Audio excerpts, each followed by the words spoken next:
Hi, everybody. Welcome to the stream, everybody. Hello, hello. It is I, and we're going to probably finish case 4, unless it's, like, terribly longer. Apparently, we're in the latter half of it, according to the game, so I'm hoping that that's valid.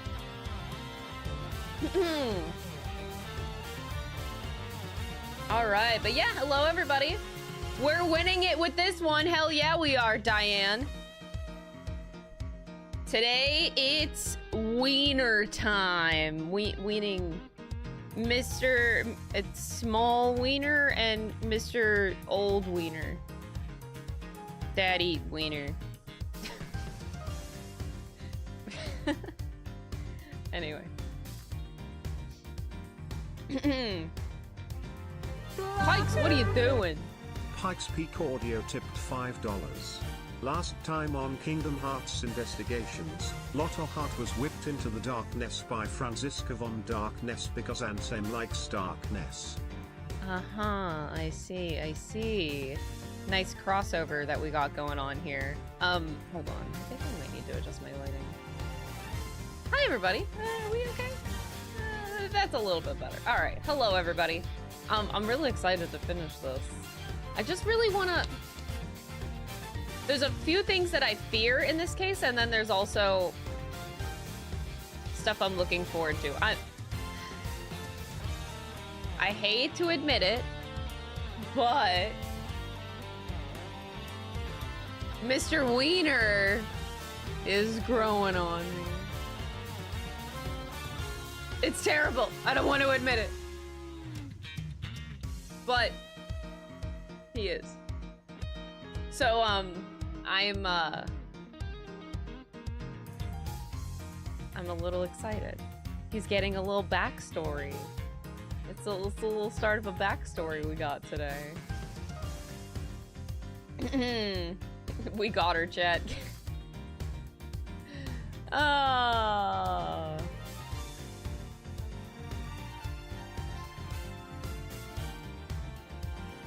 guess we are.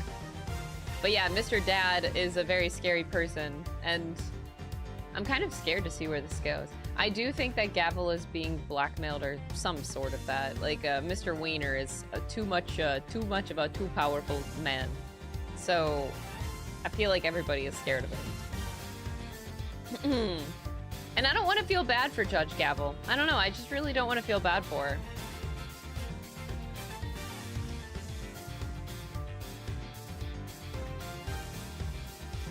Eustace clicks when you realize he's legit harmless. No, that has nothing to do with it. I don't care if he was harmful. It doesn't make any impact on whether I like a character or not.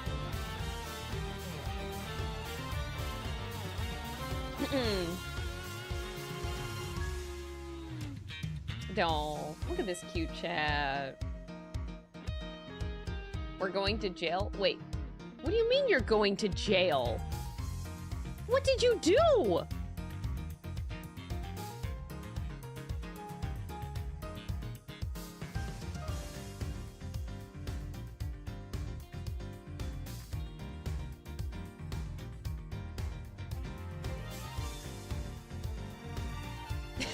What do you mean we? That's a good point. Oh, man. Oh, also, I should let you guys know tomorrow I do have a dentist appointment in the morning, so stream is going to be a little bit delayed. I think I will be able to start my stream around noon. So tomorrow is a little bit of a late start to the stream at noon, around that time. I'm going to schedule it for noon, but yeah. Yay, going to the dentist, my favorite thing. I don't know if I actually ever told you guys. Wait, I don't know if I told you guys, because okay, no one else is gonna find this exciting but me. But over Christmas break, I had a day. This was so weird. It was one day where my wisdom tooth, my top right one, decided to grow in and like surface. It's been like hovering underneath my gums for a decade, and it's just been sitting there not growing. But over Christmas break, one day, it just decided it was gonna surface. And it peeked in, and I could feel it. I was like putting my tongue back there. I'm like, huh, those are two little pointy teeths coming out of my gums. Oh my God, my wisdom tooth is growing. And I was actually so excited because if anything, I find it very annoying that it's just like sitting up there, not doing anything. So whenever it was growing in, I was like, oh, you go, girl. I was so excited for my little tooth. I'm like, oh, you go, go. Because for me, my wisdom tooth growing in is not a problem. Like, I don't need to get them taken out even if they do come in, because my teeth are set up, like when I got braces, they set up my teeth so that if my wisdom teeth grew in, they wouldn't affect any of my teeth. Like, so there's no issue with them growing in.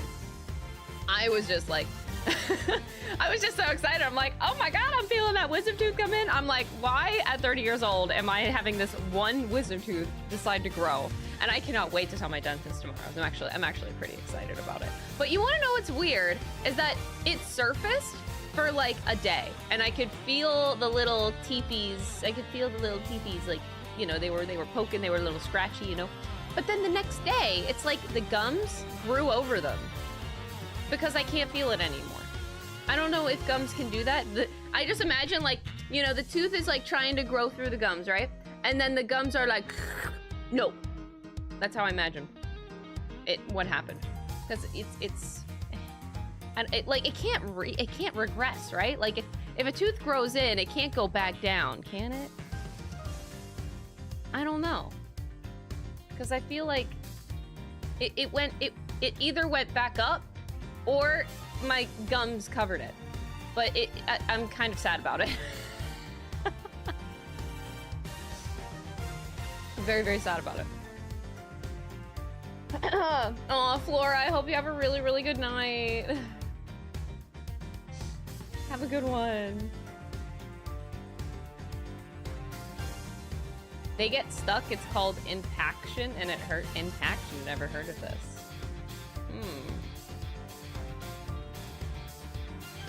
Yeah, we did finish Kingdom Hearts 1 yesterday.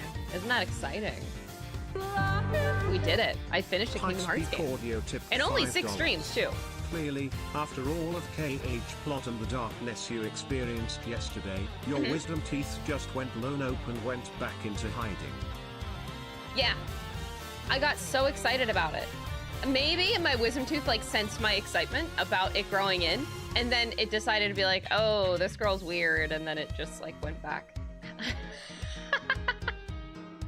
It was one day it grew in. But needless to say, I'm kind of excited to tell the story to my dentist. A little excited. You just had your wisdom teeth removed? Oof, I'm sorry. I don't think I'll ever have to experience that. I don't have, my 2 bottom ones don't exist. My 2 top ones are the only ones that I have, and they've just been sitting there for all these years, not doing anything. But they're not doing shit. So I shouldn't ever have to get them taken out.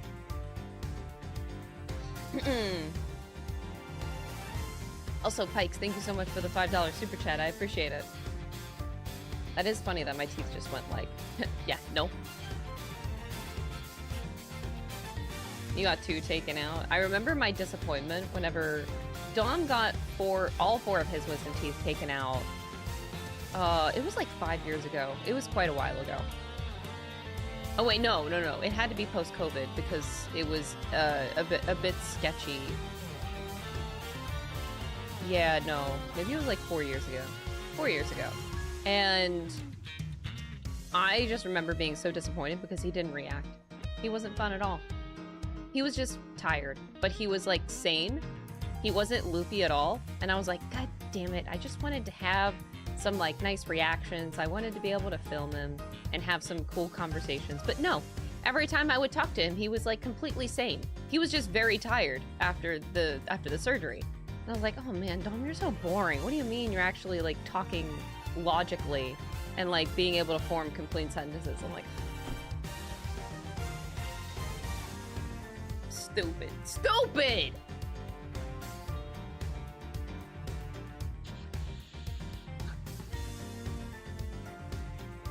No pain afterwards, funnily enough, after your surgery. Ugh, damn, technology got too good, I guess. Content brain? That's not content brain. That's what everybody does. Everybody films your stupid friend getting wisdom teeth taken out. It's like the thing to do. That's not content. That's just like, you gotta embarrass your friends in the future and your family. That's... Who doesn't get ready to, like, film their friend who gets their wisdom teeth out? Like, I thought everybody did that. That's a normal thing. Your Kingdom Hearts playthrough looks so fun that I got the game on Steam sale. Wait, really? I convinced you to get a game that's, like, 10 years old? Sweet! That's a compliment and a half. Thanks.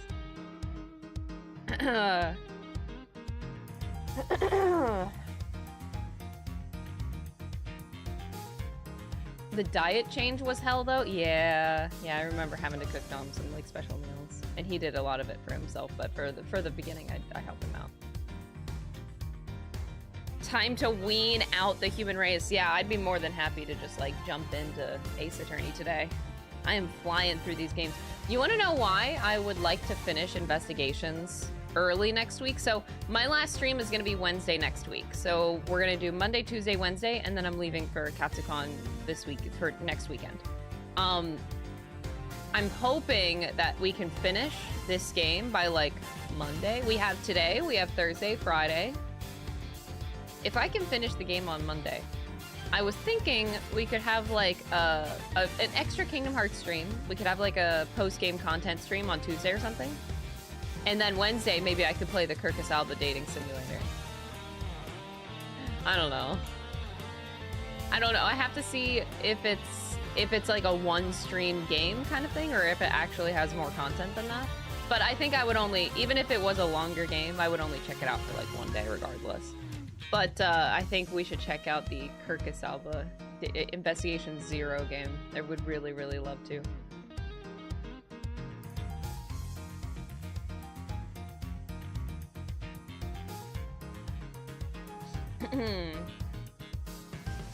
Yeah. So we'll see if we can finish this game within, like, 4 or 5 streams. If we finish case 4 today and there's only, like, a case 5 left, then AO, but we'll see. Maybe there's 6 cases. We'll see whenever we get there, but we definitely can finish this game before I leave for Katsucon regardless. I know I can at least do that. But we'll see how many extra streams we have left, and then I'll play around with some things. We also have a lot of, like, bonus streams to do. We have a stream where we're just going to be looking at Ace Attorney memes. The entire stream. Just an Ace Attorney meme stream. An Ace Attorney tier list stream. These are both going to be made into separate videos. We have a lot of content to actually do outside of games. I have to get on that. Wait, oh my god. Wait, hold on.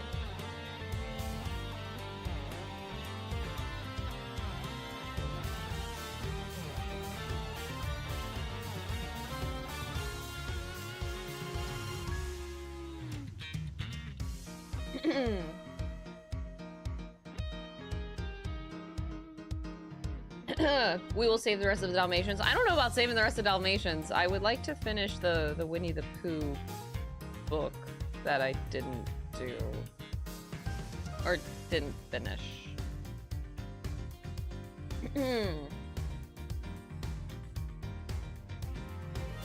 Katsucon's the same weekend as the Gallifrey one? I don't know what that is. I really wish I went to MagFest, I will admit. MagFest is always the better convention of the two of them because they're in the same location. But my friend is going to Katsucon and she was like, hey, so I'm going to Katsucon. You want to go? Because, like, I'm just going to go alone and I could use a friend. I was like, you know what? Sure. Literally only going for her.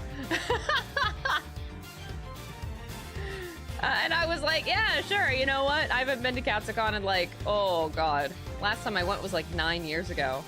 So I was like, you know what? Maybe I should go back. Let's just check it out. But a part of me really wishes I went to MagFest so bad.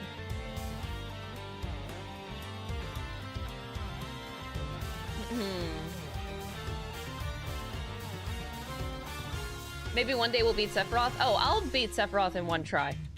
Just you wait, okay? Sephiroth is gonna be so easy, yo. You have no idea. I know, I've been, like, speeding through games.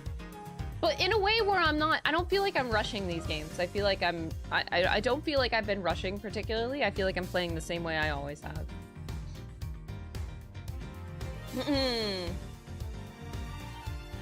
They should have done it on the 1st instead. You want them to do a direct on April Fool's Day? But anyway, wait, this isn't new information. I'm confused. We've always known that there was a Nintendo Direct. I mean, they said that in the Switch 2 showcase video. I marked it on my calendar. It's been marked for like a while. Nintendo Switch 2 Direct on April 2nd. Yeah, that's not new. Oh, do they have like a time? Oh, okay, so it's at 9 a.m. Oh, that's great. That's when I normally stream. I'll just stream like an hour earlier. That's not too bad. Okay. The only thing that I worry about with this kind of thing is I'm worried that the Switch will go on sale after... I don't remember how they did the first Switch, but I'm worried that it's gonna go on sale after the Direct or something, and I don't know. I just want to make sure like I have like all my computers open, like trying to get a Switch 2, trying to buy one for day one.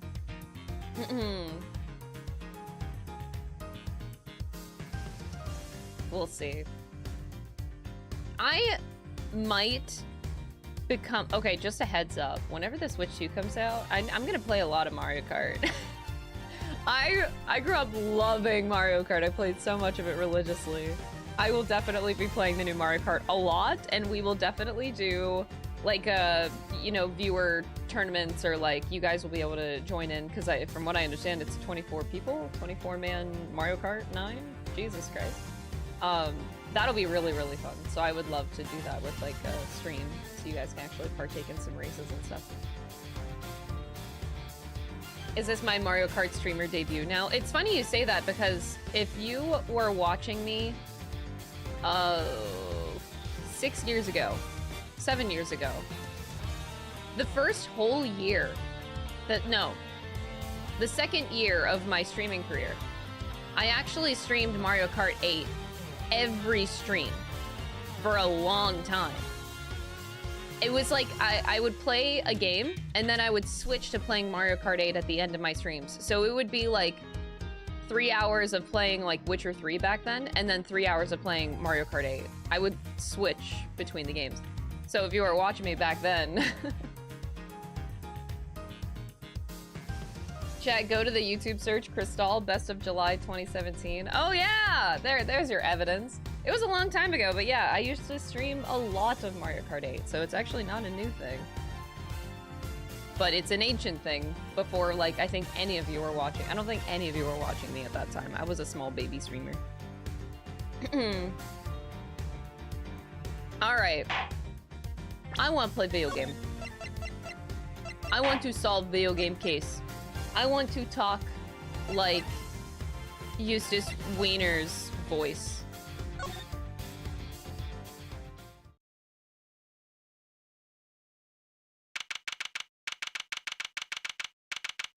Wait, we're back in this specific... Oh my god, they actually arrested him.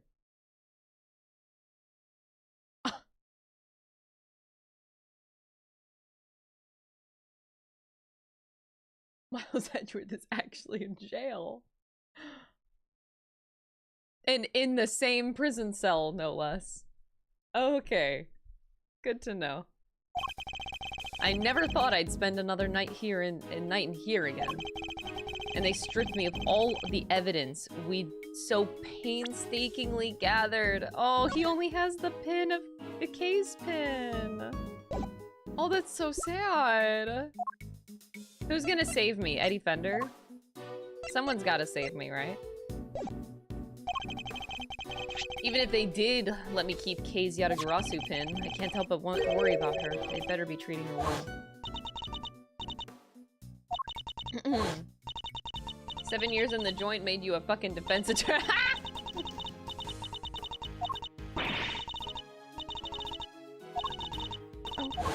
I'm the murderer!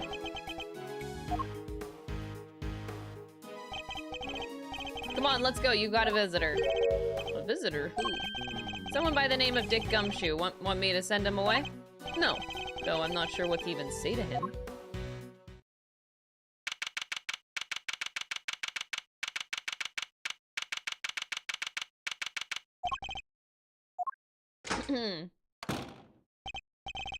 They're leaving me unsupervised?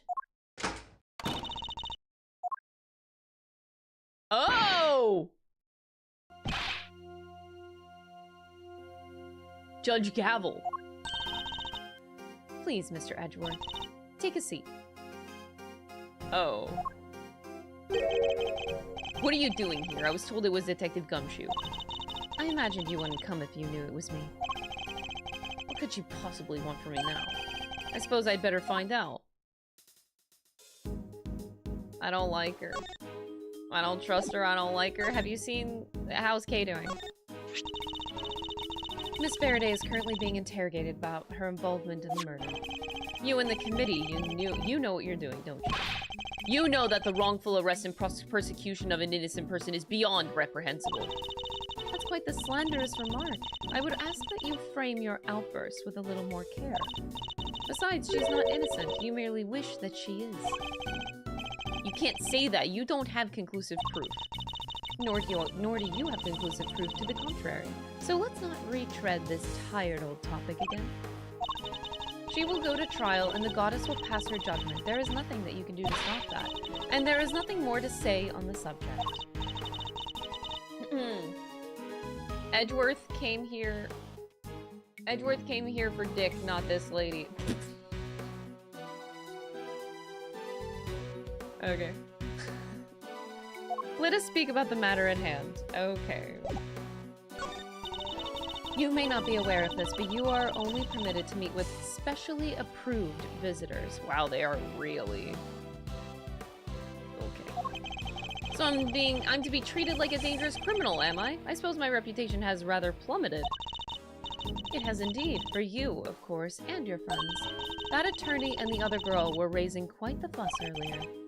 Fender and Emma. No! I thought Eddie Fender was gonna save me. You mean to tell me Eddie Fender's not gonna save me? I saw them launch some extremely heated words at one of the guards. You may thank the goddess in that regard, for even she is too busy to deal with each and every infraction. They will not be punished for their bad behavior. Did you come here just to chit-chat with me? You must have had a lot of time on your hands. Miss Von Karma is continuing the investigation where you left off. I just thought that you would like to know. I figured you would be worried about how they were all doing. She read me like a book. Let's cut to the chase, Your Honor. Why are you really here? I simply want to talk, nothing more. There is something I wish to know about you. Me. Yes, who else? Objectively speaking, you are highly intelligent and quick-witted, and a born prosecutor at that. Please, Judge Gavel, your sarcastic praise is but salt on my wounds. But I sincerely mean every word, Mr. Edgeworth, and it is why I fail to understand you. Take this latest case, for example. You were up against the very committee itself, and you had no hope of succeeding. Even a child could have seen that, and yet... I don't imagine the old me would have ever been so reckless. The old me had power, and because of that, I thought that justice was always on my side. Just as you and the committee believe now. Ooh, the burn. That was a subtle burn, but damn. But a certain person changed my mind. He made me reckon with my selfish and skewed sense of dungeon. Say his name. Say his name, coward. Say his fucking name. You are a coward, Miles Edgeworth. You will never say his name, will you? Just admit it. Just fucking admit it, you ass. Why can't they make him say the name? And once the scales had fallen from my eyes, I began to look at people differently. I saw that I was only able to be an effective prosecutor thanks to the efforts of those around me. Detective Gumshoe, the many investigative officers of the force, and even Kay. It changed me. The degree to which it changed me still surprises me to this day. Oh. That is a big change. That is a big, big shift. I see. Thank you. I feel that perhaps I understand you a little bit better now. Oh, Tion. Wait, hold on. You made me panic. Wait, hold on. Okay. Okay. So I did send you the folder. Okay. I just wanted to make sure I did that. Thank you. I feel that perhaps I understand you a little better now. You understand me? I highly doubt it. Someone who is so focused on forcing their idea of justice onto others can't possibly see what I see. Is that so? Is that what you truly believe? I will say one thing. This has been a very interesting conversation. That is all.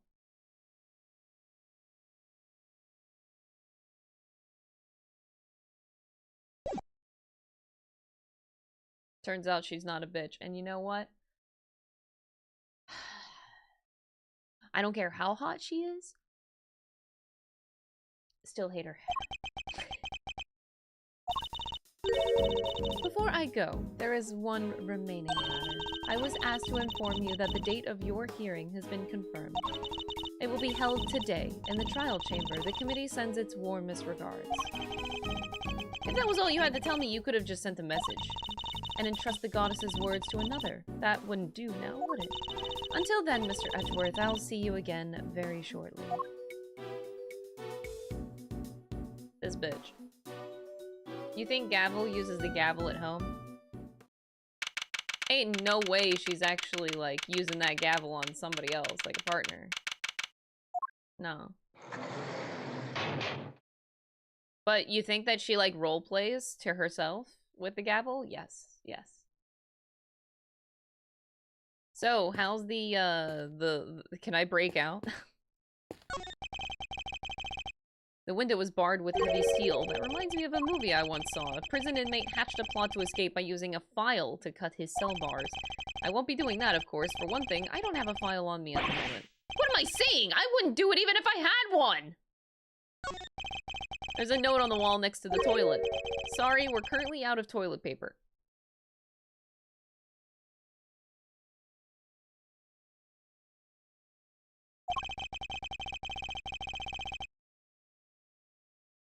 Please make the necessary mental preparations before using the toilet. Okay.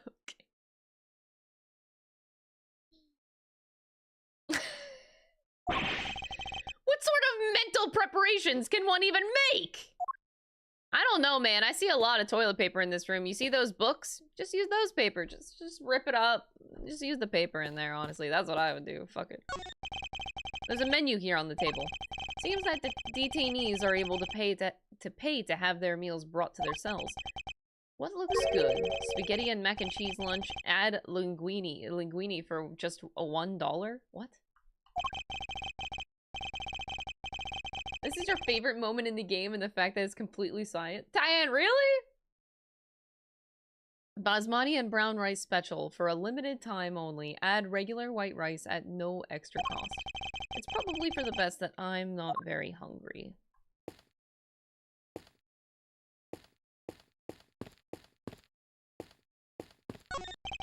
I've barely spent any time in here, and already I can feel my personal appearance slipping. I may have given up my badge, but I mustn't give up on myself. My collar, it's slightly creased.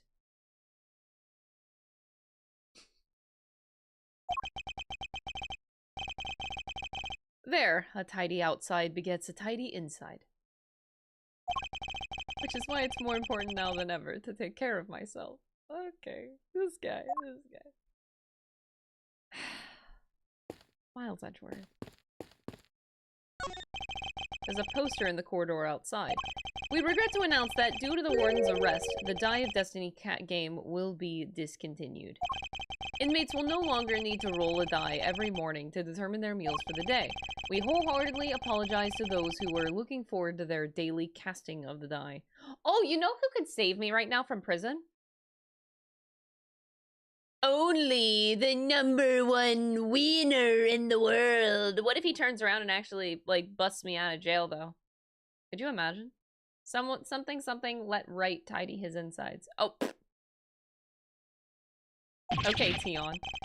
Did anyone really need an apology for the cessation of such a ridiculous idea in the first place? It's time to break out! A very basic bed. I can't say it was very comfortable to sleep on, however. I imagine Detective Gumshoe would sleep soundly on it nonetheless. Nevertheless, loudly snoring all the while. I suppose we'll probably never get to work together again. Oh. I don't have any regrets about the bed I've made. I will follow my own path to the end.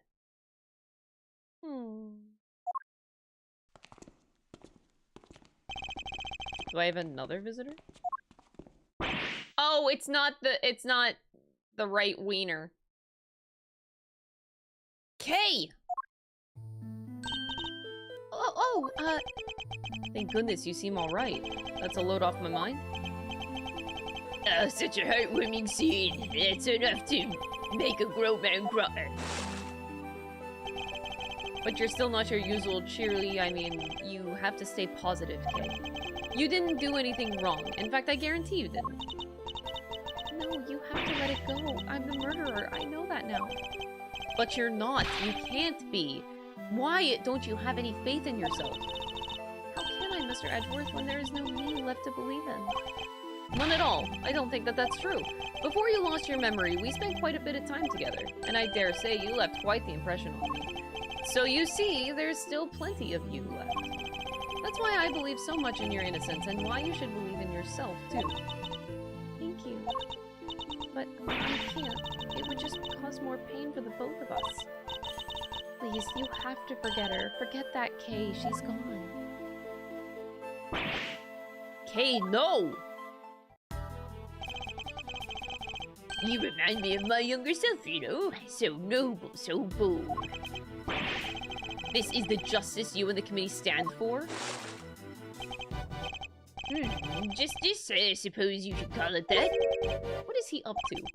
Why is he going to such lengths to control everything? I can't shake the feeling that something is very wrong. Is there some hidden agenda? This is no time to second guess myself. If I'm gonna find out what it is, it's now or never. Well then, my boy, I suppose I should be.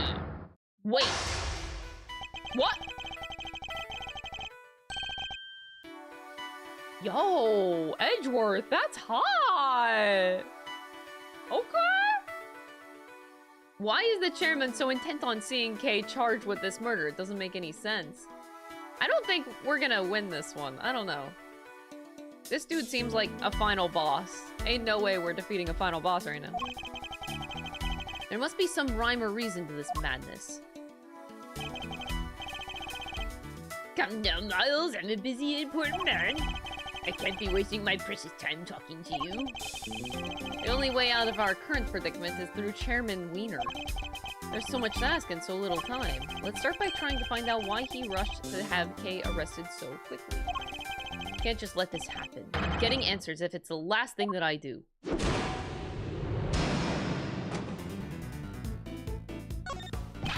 Why were you so keen to push through Kay's arrest? I've yet to hear a satisfactory explanation.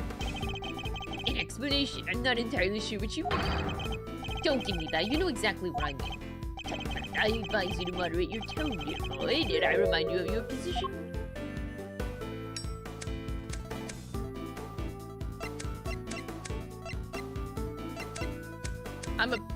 I don't know what to say. And suppose we did let your friend go free. What then? What do you mean, what then? Think how that would look, my boy. Who would have to take the blame? Me, that's who.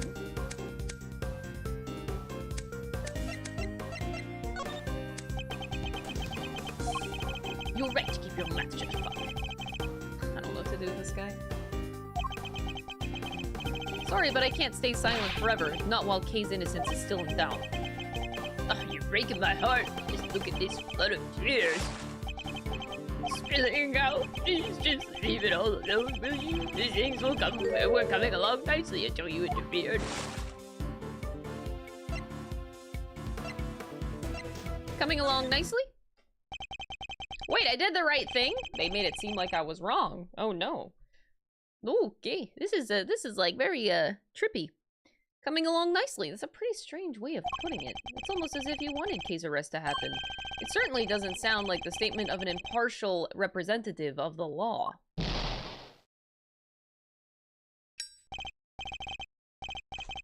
You think so? Well, that wasn't my intention. Has it occurred to you that you might just be overthinking things a little? Chairman Weiner certainly knows how to dodge a question, but it doesn't change the fact that serious doubts remain concerning case arrest. We'll need to press him on whether he really believes the investigation was sufficient. We can't allow any of his statements to go unexamined, so no matter how trivial that they may seem, one of them may just give us the breakthrough that we need.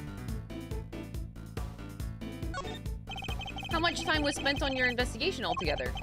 Well, let's see. You know what? I'm not sure I can remember. And I'm sure you can. You won't bluster your way out of this one. It's not bluster, my boy. I honestly don't recall it's a problem when you get to my age, you see. Why, even I forget my own son's name sometimes.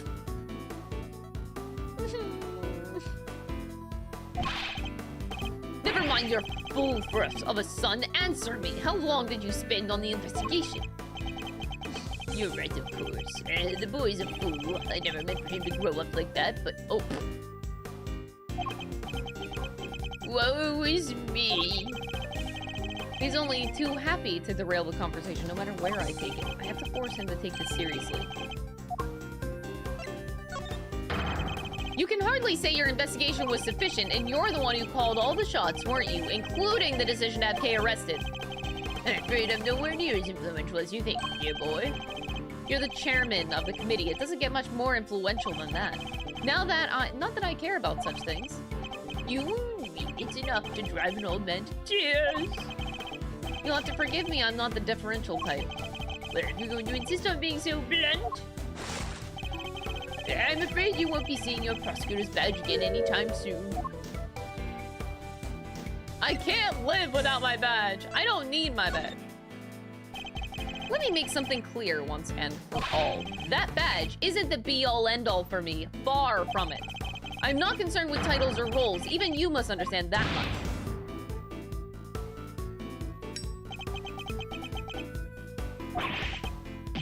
So young, so very, very young. A word of advice, Miles, from somebody who's been around the block. You're hopelessly naive, my boy, idiotically so. Well, that's certainly gone under his skin. He might be less guarded in his answers while he's in this state. Now's my chance. Kay's innocent. No, my boy. That's just clumsy. Anyone can blurt out a baseless assertion like that, even a disgraced superstar prosecutor.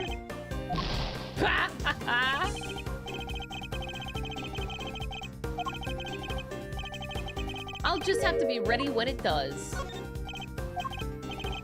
You really don't give up, do you? Even my patience has its limits, you know? What a coincidence, so does mine. No, answer my question. Do you believe that your investigation was sufficient or not? The youth these days are wont to be reckless, makes me want to put you in your place. You're going to regret that, my boy. Oh, God.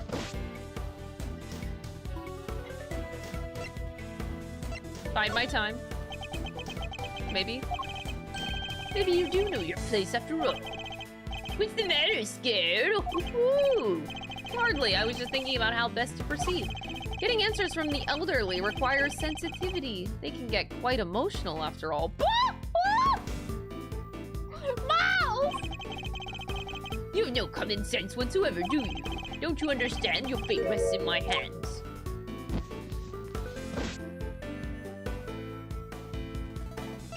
You think my fate matters to me?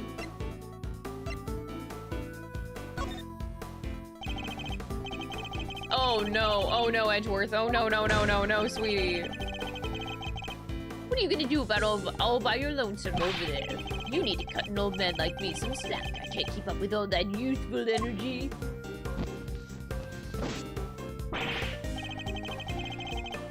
Sorry, Edgeworth. This guy's a toughie.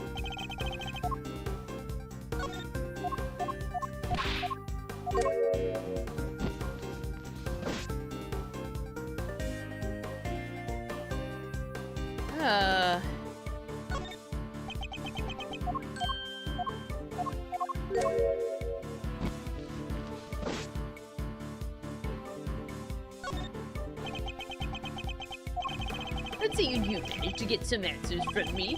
There's nothing you can do with them, so why not give it up, dear boy? No.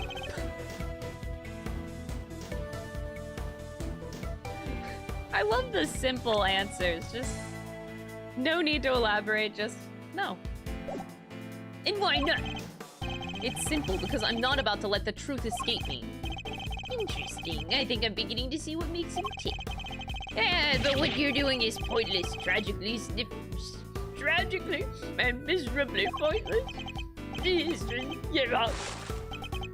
She's guilty. The decision has been made.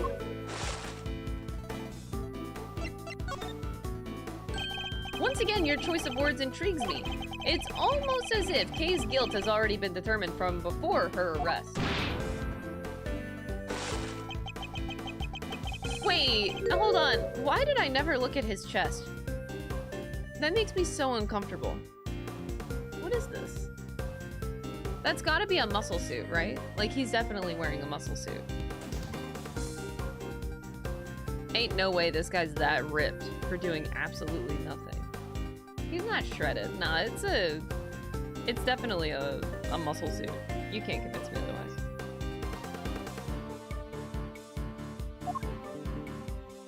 You plan to have her arrested. I'm implying that things haven't gone as they normally should. In fact, everything has proceeded as if Kay's arrest was the end goal from the very start. Well, Chairman Weiner, was it? Crying burns a lot of calories? Oh, I should do that more often then. That's certainly an intriguing theory. But it's also a complete work of fiction, and I'm afraid that I don't have time for such flights of fancy.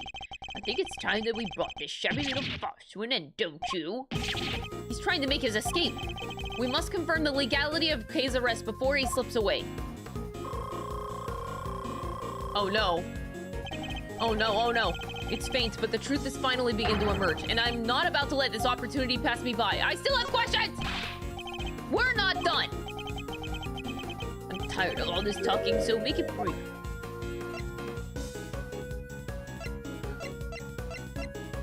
What grounds did you have? Based on everything I've heard from you so far, it's clear that Kay's arrest is entirely unfounded. I think we're all familiar with this particular refrain of yours by now, but I'm afraid it doesn't matter either way. You don't have what it takes to secure her release anyhow. How dare you take this so lightly as a man of the law? My, aren't you a rude little boy? But my fuse is only so long. Oh, you have no idea how rude I can be. I really want to say it. I want to say it so much.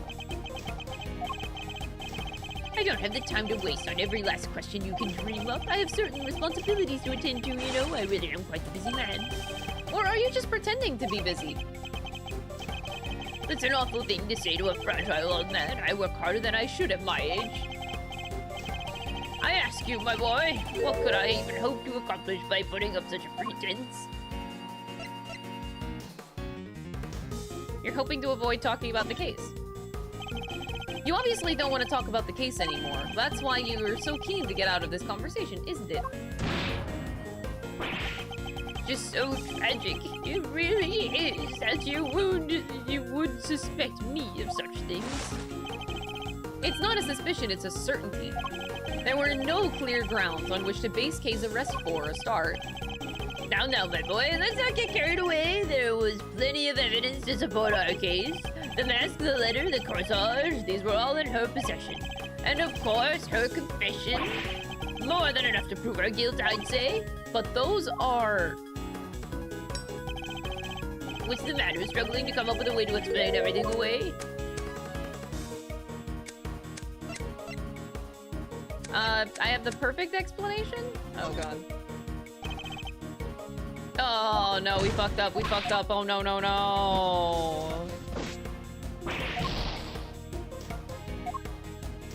Oh, God, we gotta go back to the beginning. Okay, go there, and then we buy time.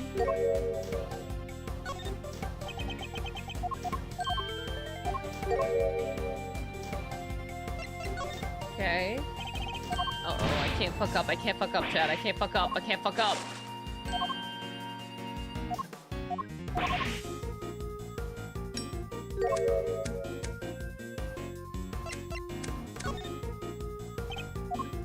We're fucked up. I had a hunch, but man. Oh no, can I do it? Can I do it? I don't know. I don't know if I can! It's the last one.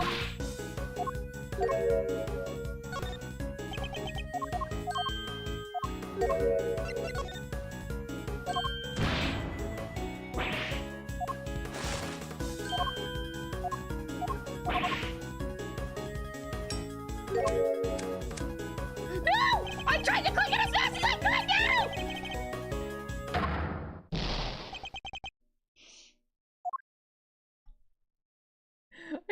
I tried to click it as fast as I could. Damn it.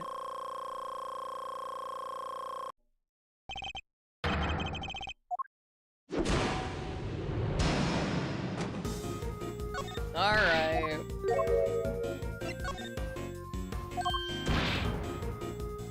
I can't let K down, man. I can't let K down.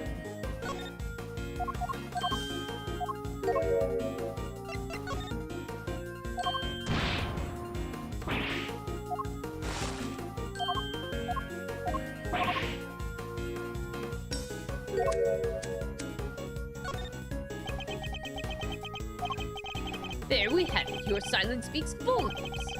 It's true I can't counter your argument right now, but you did let something valuable slip. A suspiciously detailed knowledge of the evidence against Kay. He ratted off that list like he knew it inside out. I think that might prove to be a valuable clue. Kay is innocent. Oh, no, my boy. That's just clumsy. Anyone can blurt out a baseless assertion like that. Wait, what? Oh, I have to go back? Oh. Who gave you the order? Who decided that Kay should be arrested? You know, I can't seem to remember. Don't ever get old, Miles, my boy. It wreaks havoc on the memory. You remembered all the evidence pretty well? I'd appreciate it if you stopped playing the old man card. You remember the details of the evidence against Kay pretty clearly. Perhaps if your memory didn't fail you only when it was convenient, I'd be more inclined to believe— Oh!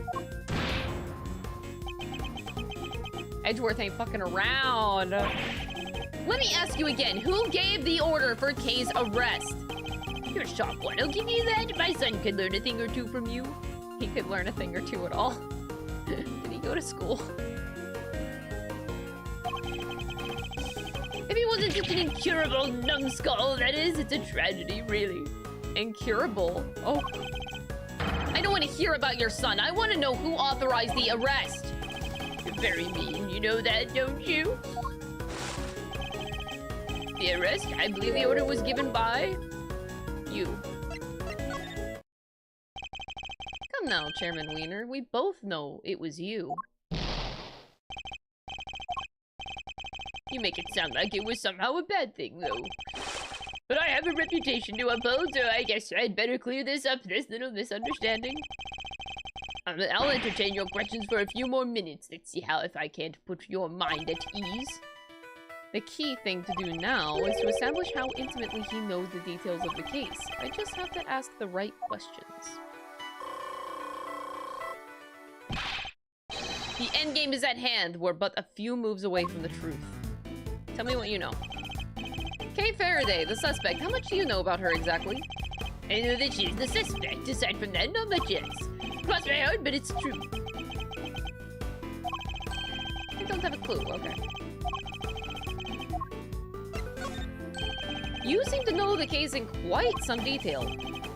I know about a lot of things, my boy. I'm just smart like that. Too bad the same can't be said about the way that you handled Kay's arrest.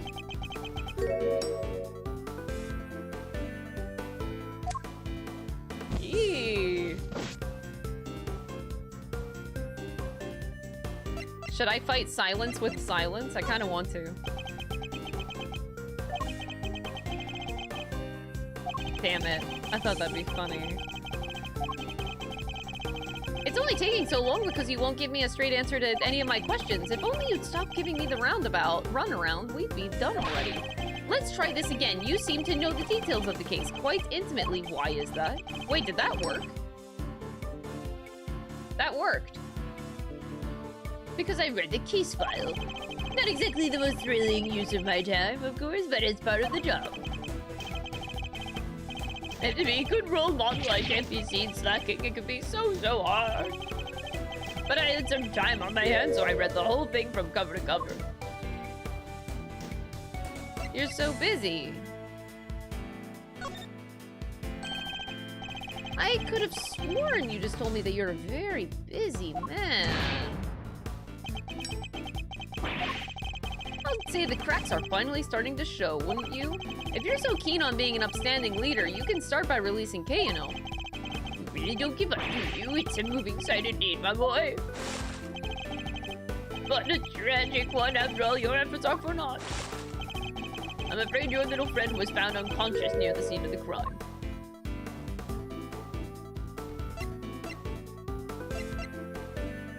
Did you see where she was found? We have yet to hear much about the circumstances under which Kay was found. She was lying unconscious in the storeroom. That's right, although I'm not at liberty to tell you how I know that. He knows things that even we didn't. In fact, he seems to be aware of every tiny detail about this case.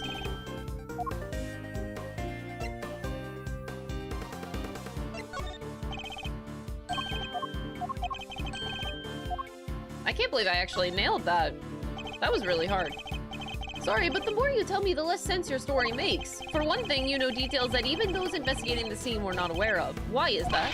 Just how much do you really know, Chairman Weiner? Oh, there's that intimidating face that you like to make again? Where two can play at this game? How do you like me now, hmm? You don't have what it takes to be me. True.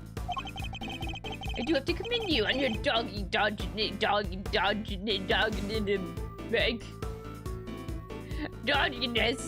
It really is something. I'll take that as a compliment. Take it however you like, but wrap this up, will you? I just don't have the stamina anymore. She's the culprit, the only plausible suspect. Just accept that already. How much more evidence did you want to load her down for goodness sake? Load her down?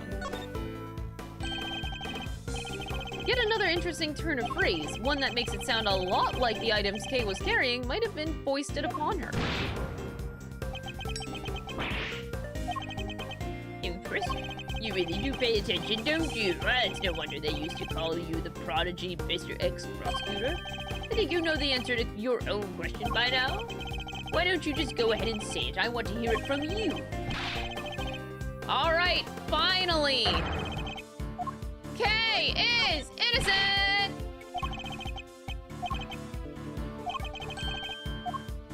Except I know that it wasn't her. Kay was framed. The true culprit set it all up so that she would take the fall instead. That is my answer, and I won't let you deny it any longer.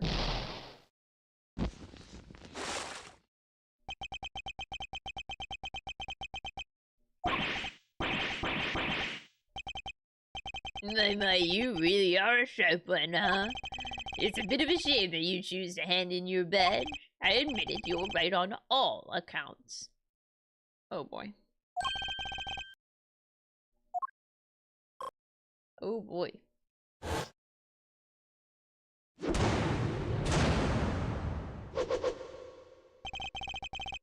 You knew Kay wasn't the real murderer, and yet you still had her arrested. What's worse, you thought that you could get away with it. Well, you won't. Not if I can help it. Oh, there you go with that naivete again, my boy. I guess that was always your problem. With that girl arrested and a conviction secured, this whole mess goes away, and that's what will happen. But whose interest does a conclusion like that serve? The committee's, I suppose. And mine? Oh. You know, listening to you just now, well, it really got the tears flowing, I have to say. It was a poignant and heartfelt and sincere and utterly infuriating. I'm not perfect, I know that, but your lack of sophistication in these matters is beyond the pale. You insist that the truth is even more important than anything else. Why would you say the same if you knew what the real value of that truth was? What are you trying to say? When you get to my level, you don't uncover the truth, you make it little by little. Okay, Faraday, murder, that's the truth I created. That's what I like to see, that's my boy, yeah, you saying, you doing it? You're so sincere, sometimes it's painful, it just makes me want to put you in your place. Knowing the real truth will get you nowhere, because that is how much it's worth. Nothing, shocking, I know. But why not go after the real killer? How much do you even know about what really happened? You're still not getting it, that's your truth. And it is worthless, mine is all that matters. You understand what I'm saying, don't you, Mr. Ex-Prosecutor? I have all the power here.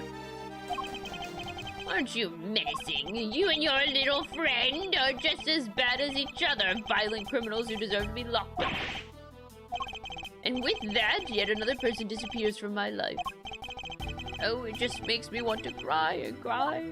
Oh, this guy's psychotic. Do you think that he's friends with Mr. Amano? Maybe.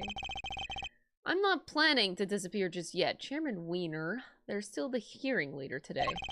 Just you wait. One way or another, I'll prove Kay's innocence to the world then. Oh. Other people exist in the committee? I like how there's just one woman. Maybe a couple more. But one clearly. Why is Lotta Hart here? What the hell?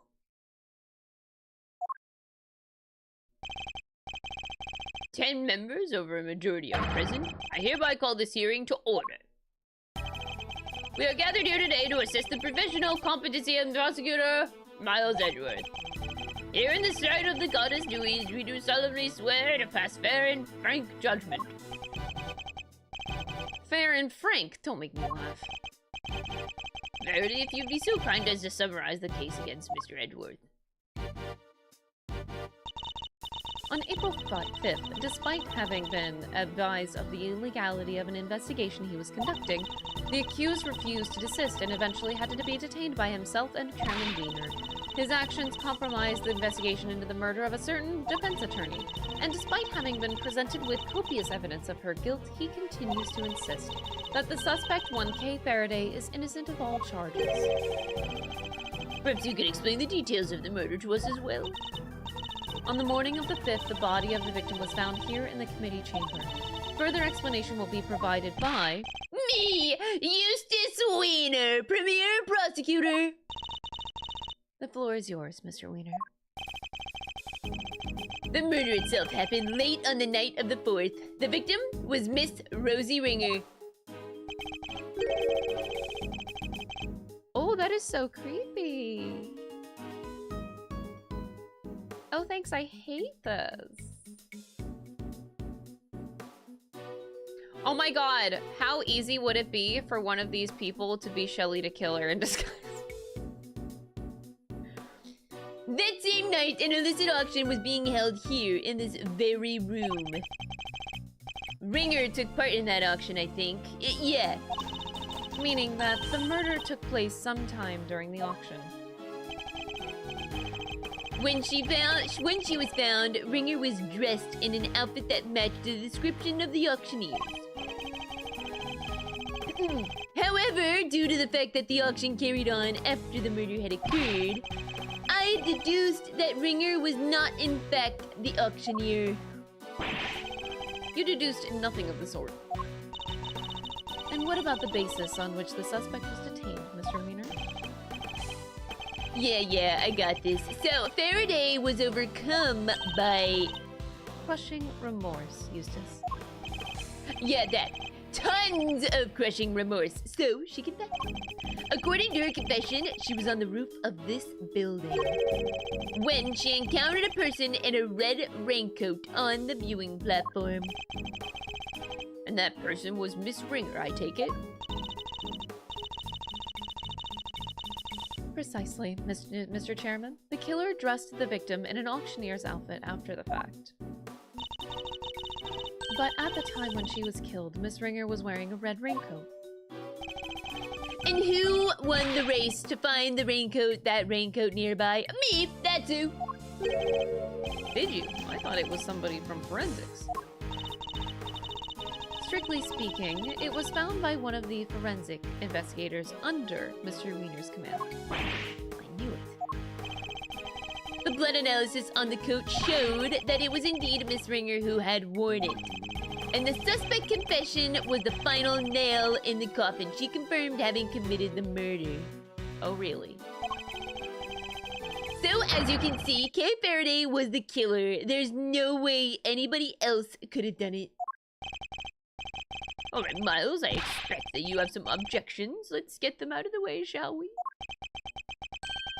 I have no objections, Chairman Weiner. Is that so? I thought it would have taken more than a single night's detention to break you. No objections in the matter of my unauthorized investigation, that is. But in the matter of Miss Faraday's supposed guilt, I have plenty! Woo! I can personally attest to the fact that Mr. Weiner's investigation was fair and impartial. Of course it was. When it comes to carefully conducted ops, I'm the Weiner every time. You know, Miles, it's within my power to offer you a plea of deal sort. And this is purely hypothetical, of course. You were to withdraw your objections. You might want tomorrow to find yourself the proud owner of a seat on this committee. So I ask you again, do you have any objections, Mr. Edward? If you think you can buy my silence, think you sure you you don't can. want to take her place? Miles? The seat's still warm and everything smile. Thank you for the 100 bits. You will watch your mouth. Only if the chairman watches his. I didn't come here to talk about committee seats. I came here to talk about the murder case. I demand a statement under oath, and I won't rest until I have one. I want to know exactly what the committee's view on the incident is. You want to put us on trial, my boy? Very well. If it will make you happy. Verity, please provide Mr. Edgeworth with the materials pertaining to the case. Really, but sir... This would be his last hurrah, so let's humor him with the send-off he desires. If you say so, Mr. Chairman. I got my evidence back? Oh, fuck. That's so much evidence. You know what? You can take it back.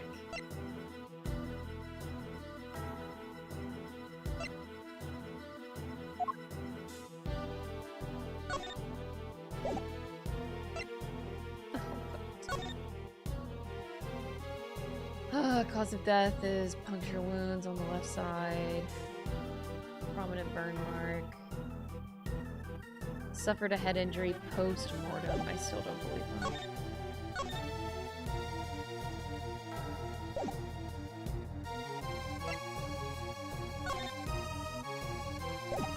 All the music, though, is really popping off.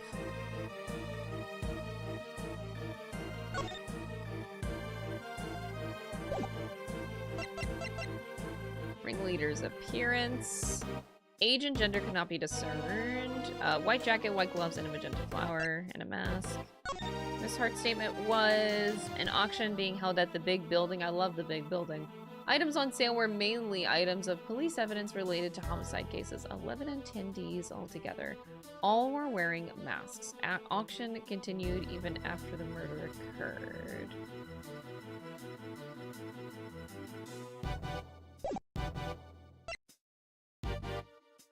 Stuffed animal we originally found in Zangfa presidential plane, missing its left horn. The masks, the picture, the elevator blood, the clothes box, the committee chamber. Was it placed there to hide the existence of the storeroom? So that's the question they put there. And then the red raincoat worn by the victim, whose fingerprints and blood were found on the hood. Okay. Needed to remind myself about the ship. You have no objections to Verity representing the committee, I presume? None whatsoever. Mr. Edgeworth. Don't worry, Kay. Everything will be fine. You'll see. Oh, God. It's funny, Judge Gavel goes into this knowing that she's gonna lose? Is she being set up then? I don't... This is weird. Miss Ringer attended the auction as a potential buyer. The red raincoat was one of the items up for sale.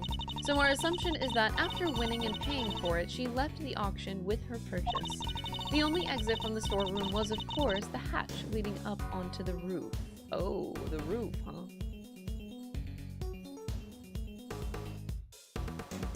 Oh, okay. Okay, no, they mean from the hatch from the storeroom up, okay.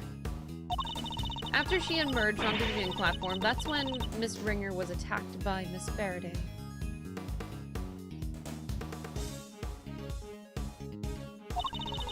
Shortly thereafter, her flame went out, and thus concludes the committee's views of the case.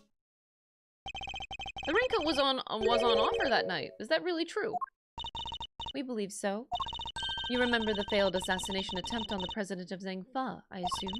The raincoat is a piece of evidence from that case.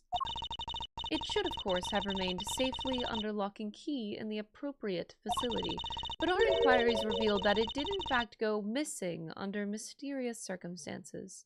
Mysterious circumstances, yeah. And wound up in the auction along with everything else. That makes sense, I suppose. We're just completely ignoring the fact that this is, like, so fucking illegal for these items to be here in the first place, and that they are... Okay, we just...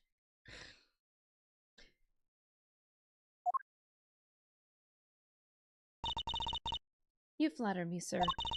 Now, Miss Redworth, perhaps you could save us all some time and simply admit defeat. Hot people can't be bad, it's just science.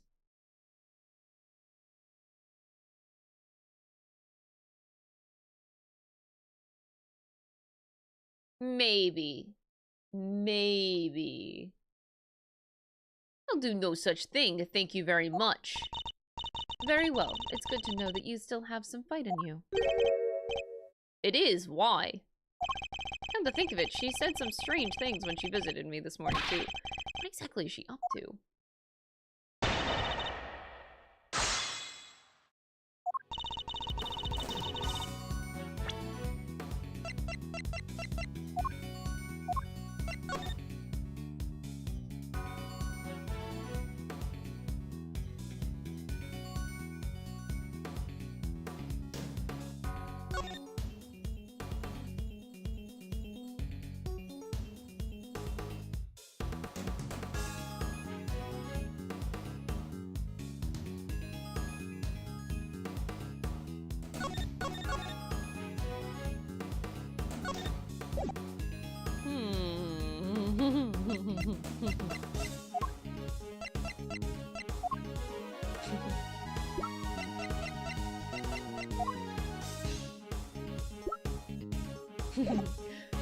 Anyway. Oh my god, 6 statements. Okay.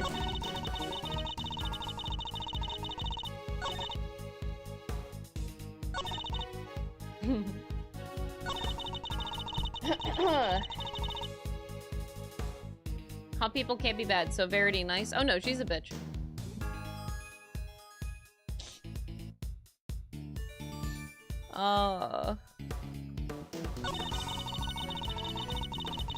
That's when Miss Ringer was attacked by Miss Faraday.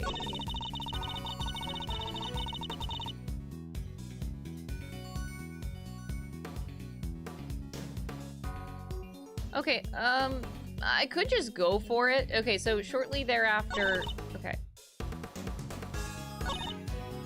Her flame went out and thus concludes the committee's view. Okay, this is very unspecific. I'm gonna... Hold it! But why? What possible motive could Kay have had? That is exactly what we were hoping to establish in our upcoming interviews with Miss Faraday. Coercive interrogation after the fact, something you seem to specialize in. If the murderer knew that the attendees would all be leaving via the hatch, then the roof would have been the perfect place to lie in wait. So as I was saying, after she'd emerged onto the viewing platform, that's when Miss Ringer was attacked. Hold it! Her flame went out, The flame of her life, Mr. Edgeworth, though perhaps her flame was stolen from her as well. Objection!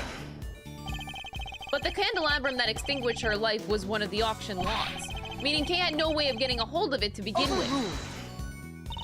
Miss Faraday could not have lain in wait for the victim without knowing of the storeroom's existence. She could easily have snuck down the ladder and stolen it with the auction when the auction was underway. If only we knew where the candle holder was during the auction. That would surely clear the matter up, no? Well, either of you? Sadly, we don't have anything that could tell us much on that front at the moment. Forgive me, sir. This is something that we are hoping to establish through further investigation. Isn't that a shame, Miles, my boy? It seems that this line of inquiry is something of a dead end, isn't it? So their theory is that the victim and her killer met on the roof, and that's where the murder took place. In other words, it assumes that the viewing platform was the scene of the crime, but is that really the case? I'm not sure which... There's so many things wrong with that statement that I'm actually not sure what thing they specifically want me to do. So they just hinted at they want me to present where the murder took place. Which, I guess... Why don't we have that evidence of where the candle was? We saw it in the auction room. They didn't add it to our court record for some reason. That's annoying. Cause yeah, that's what I was thinking you would do at this point. So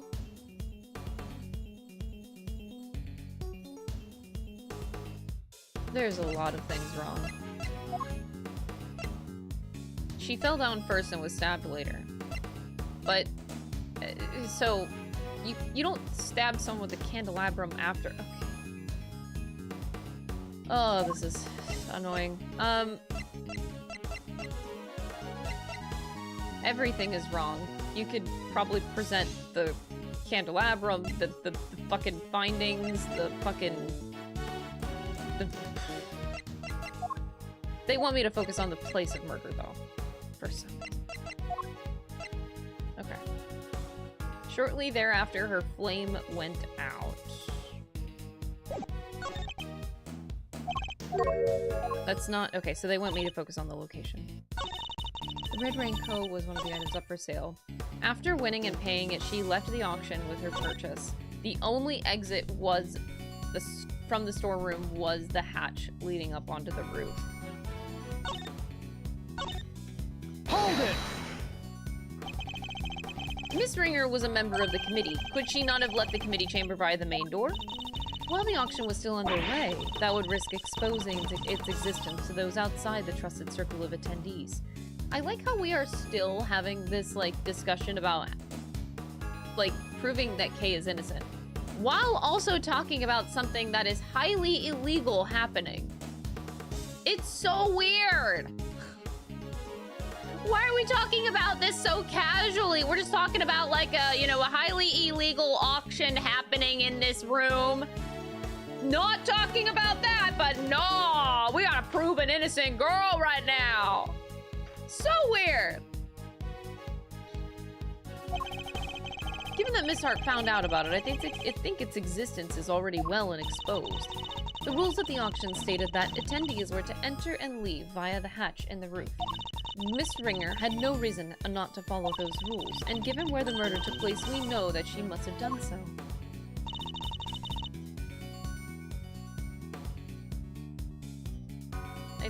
This doesn't seem to be the right... They want me to focus on the location, but none of these statements really point to the right place. After winning and paying, she left the auction with her purchase. Yeah, sure. The only exit from the storeroom was, of course, the hatch leading up to the roof. Oh, the elevator. This is where they want me to say it. Okay. Probably. Or do you want the elevator, or do you want the... I'm just... Well, we'll try this. Objection! Ah, fuck me.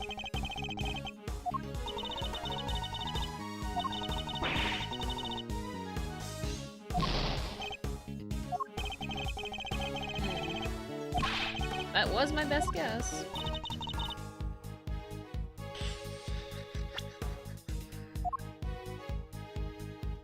Do you have anything that suggests...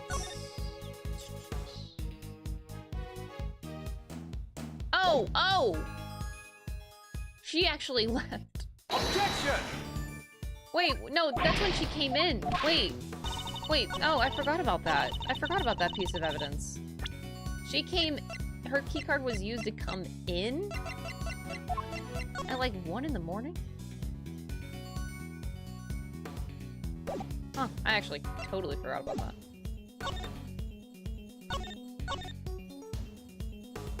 So she won and paid for it, and she left the auction with her purchase, but then she came back into the auction? Or no? That's when the auction started? Was at 1 in the morning? But then she wouldn't have...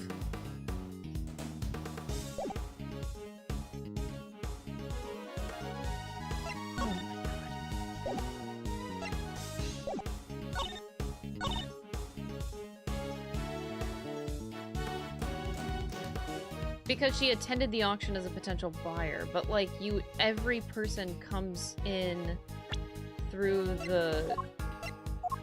What do they want me to talk about? The hints that the game is giving want you to focus on the place of death, which would be the elevator and then the blood dripping down. That's what they want you to do. But then there's like so many other contradictions that I just don't understand why they want to point me in the direction of the location of the death. That doesn't make any sense. Like, if she came in as a buyer, we have... Was Miss... Hart's testimony again? I have nothing in my court record that tells how they enter the auction. They all enter through the storeroom. They don't enter through the main door, so the key card... That doesn't make any sense.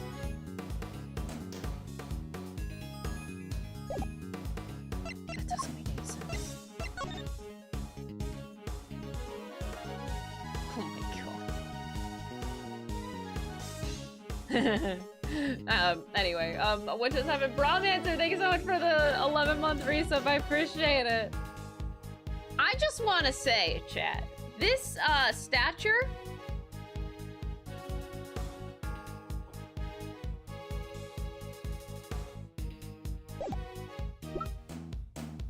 It could be one of two people. Now, I feel like a part of me, it could be Mr. Weiner. Mr. Daddy Weiner. But the other possibility... I mean, that also looks like it could be the structure of our favorite person. Who wore the raincoat initially, by the way. Just saying. No?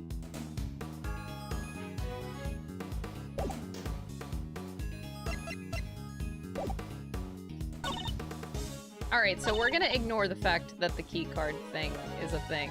We're not gonna go on that line of questioning, because this is apparently... Alright, chat, this is... I'm not having copium, get out of here. Chat, yes or no, is this the statement that I'm supposed to be, presenting evidence to? No. Fuck, that was my best guess.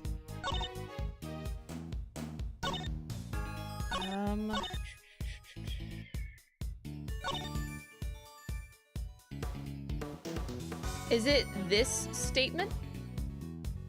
I think it also could be this one, too. Yes or no only? I hope it's this one, because if it's not, then I'm fucking...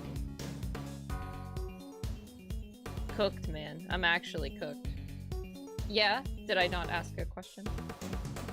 Okay, yes. So this is the statement? Okay.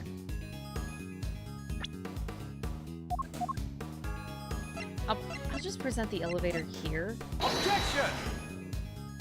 I don't remember. I thought I did the elevator to the other statement. So which...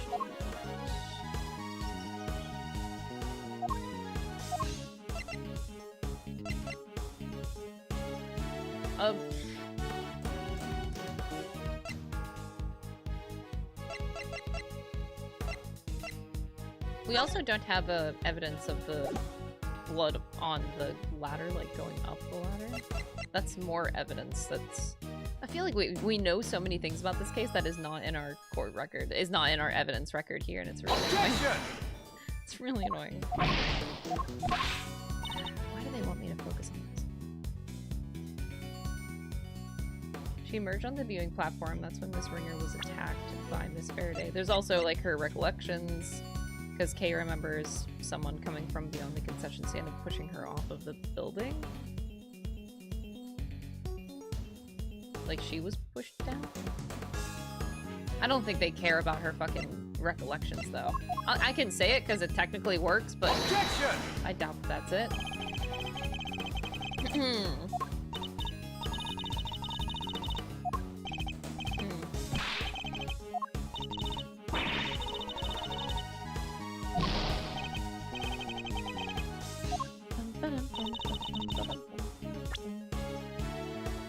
Alright, next possible thing it could be.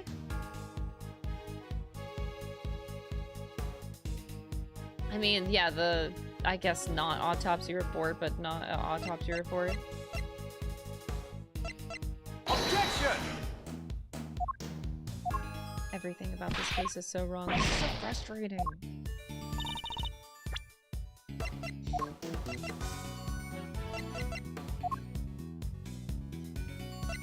Wasn't any of this stuff. That's fucking crazy.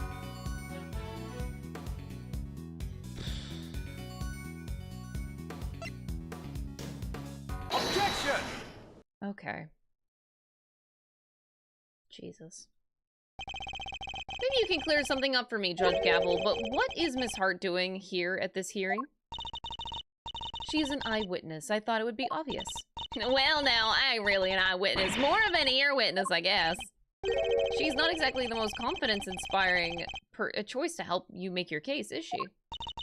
I'd like to think I choose my allies a little bit more carefully than you, Mr. Edgeworth.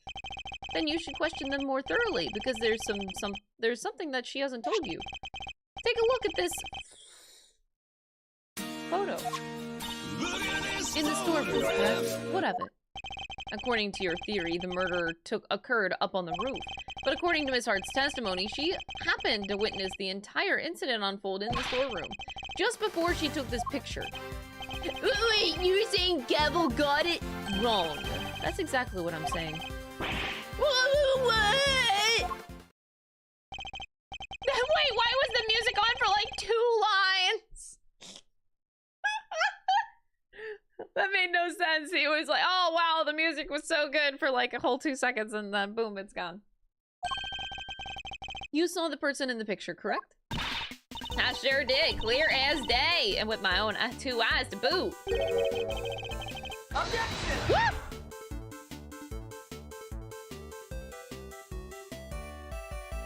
I guess I pressed a button. Oops. And what were your impressions at that point?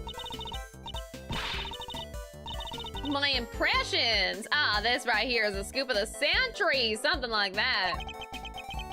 That man. I'm sorry. No.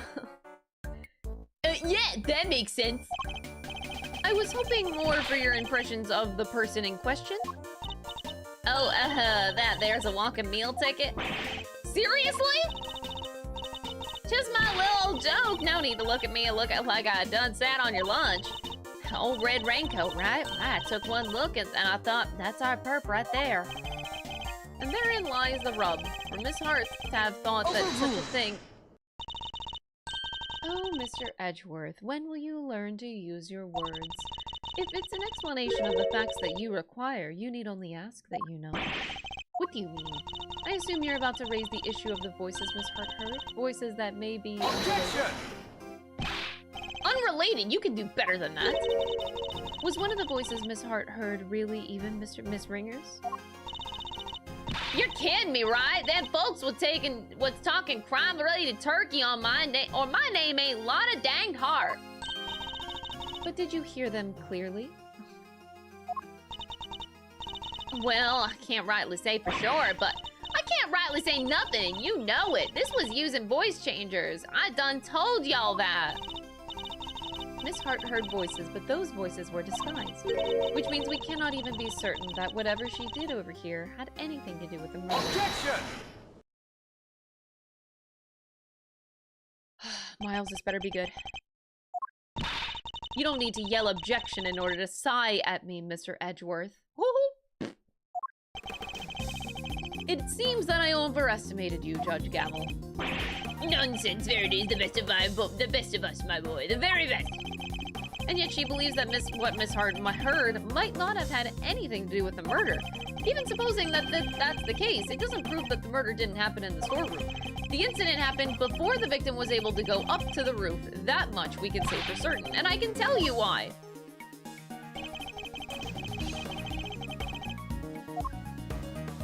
Can we just... Okay, but like, what if it is Shelley the killer and not Mr. Weiner? We initially thought that the person in the red raincoat was the culprit. Yes, because Miss Hart said as much. She told us about the blood that she saw in this person's hand, and I doubt many people would have thought differently given her testimony. Ergo, if this person is the killer, then the blood that we see would be from when they attacked the victim. But knowing what we know now, that this person is in fact the victim, it recontextualizes everything. The presence of the blood still shows that the picture was taken after the attack. And now it tells us something very important about the victim, too. This picture tells us about that the victim was the ringleader. There's no doubt in my mind that the victim was attacked in the storeroom, but here we have a photographed evidence of her standing upright and alive, albeit with a bloody hand. This can only mean that Miss Ringer survived the attack. The blood on her hand is from the wounds that she had sustained. What are you talking about? Who dies from a hand wound?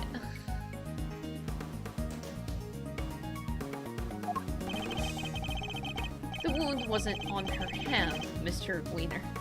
I imagine she had just used her hand to try and staunch a wound. That's right, while it's impossible to tell from this angle, the victim was already mortally wounded here. That certainly would change things, wouldn't it? It very much would, not least by making it absurd to suggest that Kay was the attacker. Her encounter with the victim happened after this picture had been taken, after the victim had already been attacked and was in critical condition. I put it to you that all Kay witnessed was the victim finally succumbing to her wounds. That would have been quite the coincidence. It's a textbook case of wrong place, wrong time, I'd say. You seem to be forgetting a rather important fact, Mr. Edgeworth. Well, that or pretending to me to not remember it. The coroner report. Dad, Gavel works for me! Why do you keep giving her orders? That's my job! You really are. You're a total and utter embarrassment. I am not!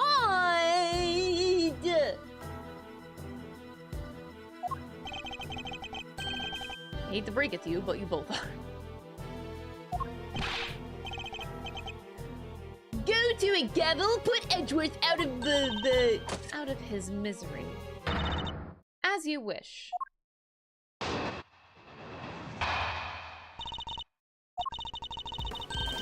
Miss Ringer's body was found with 3 wounds in her chest, and we all know what those wounds are from, don't we? That's right, they're from when she was stabbed in the chest by a 3-armed candelabra. I doubt anyone could survive such grave wounds. If you care to read the coroner's report, I'm sure you would change your tune.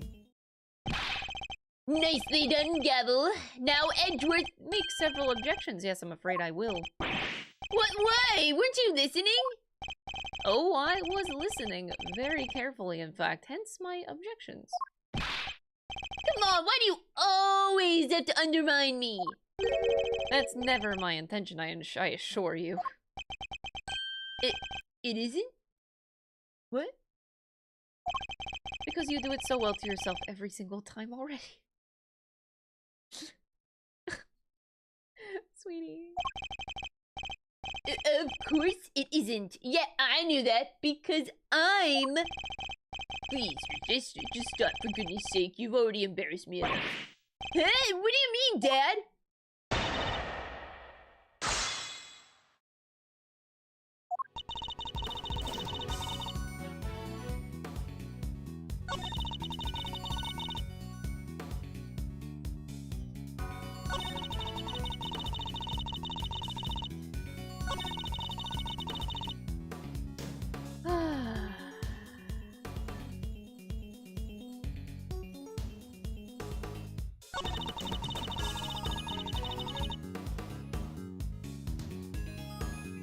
we have.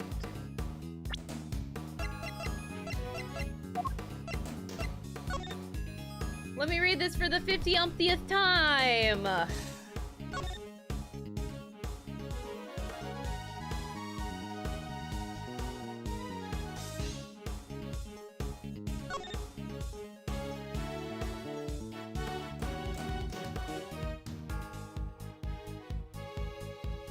Oh, wait.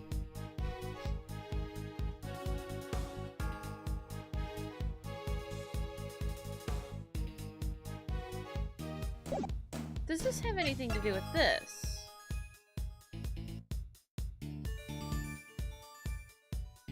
I think it does. We might just need to present this.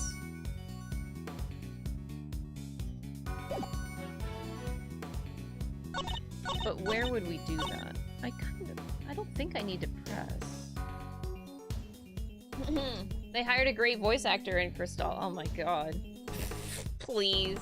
You know what I call my voice acting? Bullshit.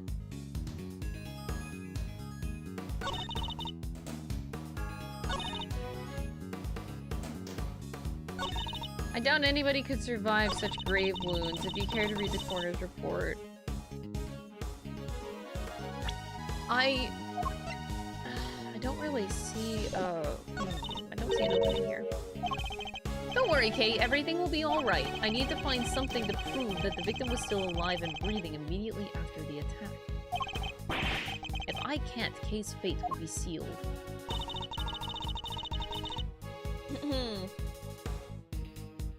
Oscar-worthy for your supporting role as Eustace Weiner.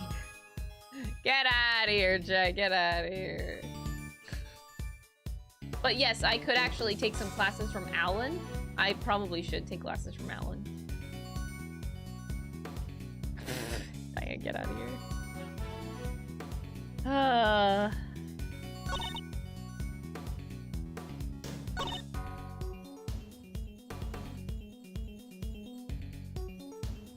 I don't know. I just want to present it here and then it be right and then I win the video game. But I can assure you that if I present this here and now, it's not gonna work, but I'm gonna do it anyway. Objection! Damn it.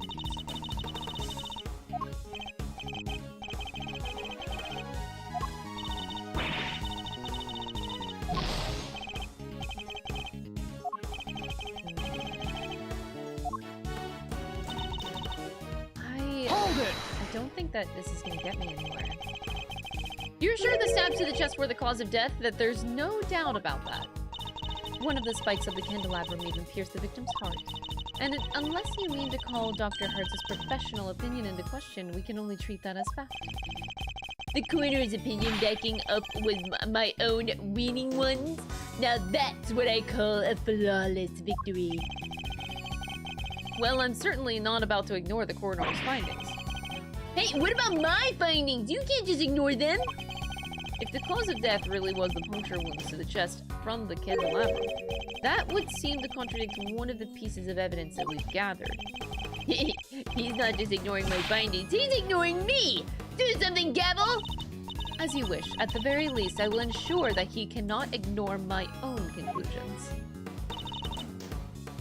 So it is this statement. Okay, she was stabbed in the chest by a three-armed candelabrum, but like...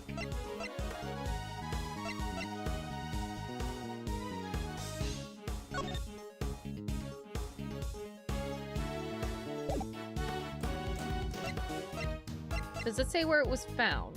No, we don't have that information.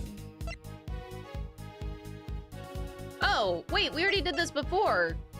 The victim's letter not having a hole in it, but that was already done before. We can't do it again. And plus, it doesn't even say it anymore.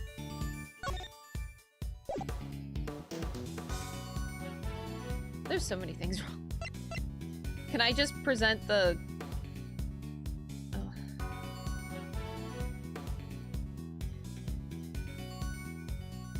Objection! Did I know that it would be silly to do that? Yes. Did I do it anyway? Yes.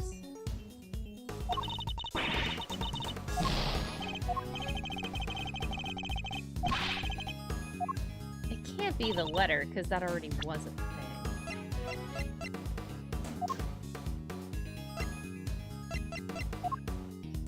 I want to do the appearance one so bad.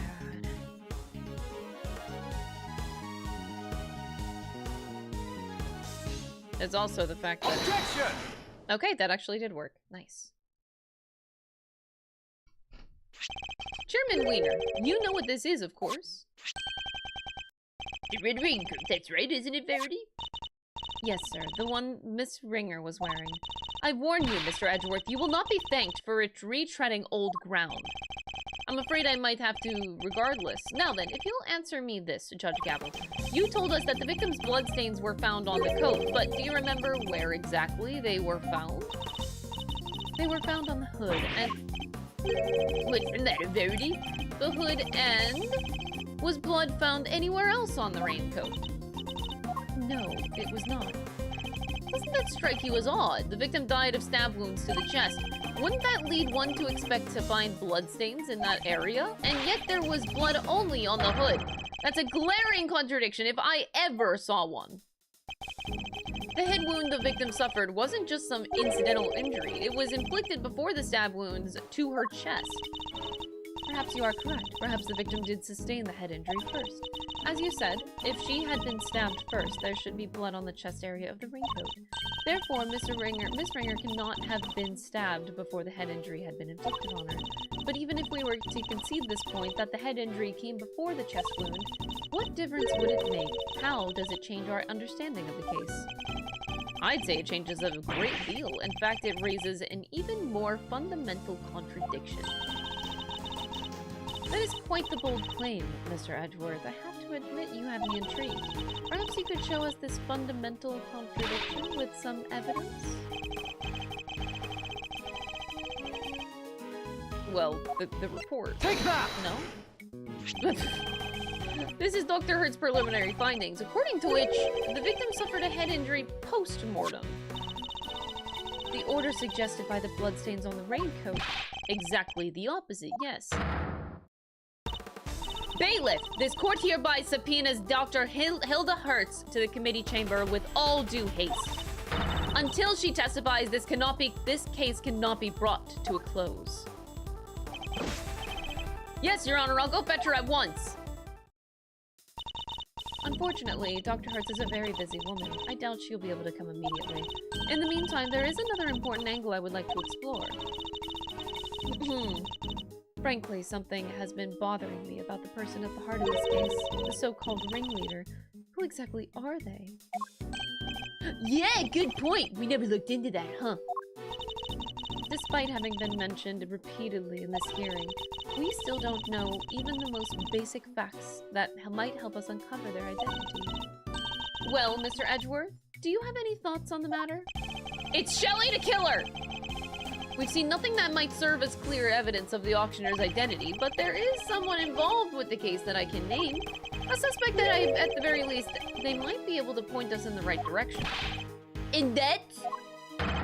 Chairman Weiner! I demand that you testify as to what you know! What? Are you crazy? Why would you accuse my dad? Are you crazy? I heard bayleaf instead of bailiff. I think it's time for a snack. You know what? I'll join you in that. I have some extra pieces of chocolate to eat. The copium is crazy? No, Shelley the Killer... Okay, Shelley the Killer is not the ringleader, but he is there to murder, slowly, every committee member. I think Shelley the Killer's a good guy. He's just a murderer. I mean, like, come on. He's just an assassin at the end of the day. Like, if he's hired to do a job, he's hired to do a job. You would cast doubt on the integrity of the chairman of the committee. Do you understand the implications of such an act? I don't care who or what he is, we're talking about the truth. And about a man who seems dead set on framing Kay at all costs. The mask, corsage, ticket stub, and everyone else the items Kay was carrying when she was found. They were deliberately placed in her possession somehow.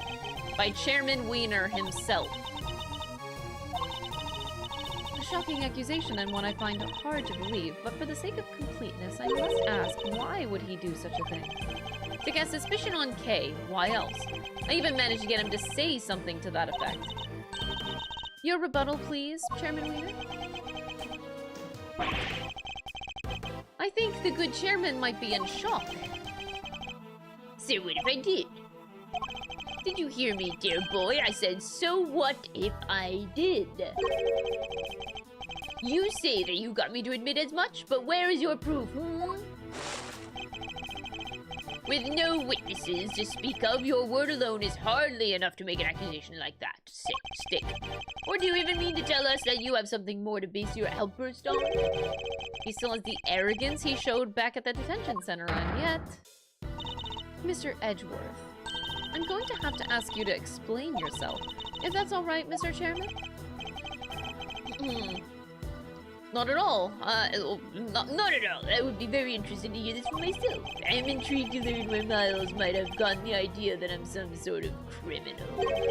Because you'll never find a more fine and upstanding citizen than myself. Yeah, with your 47-something badges on you? No, not 47.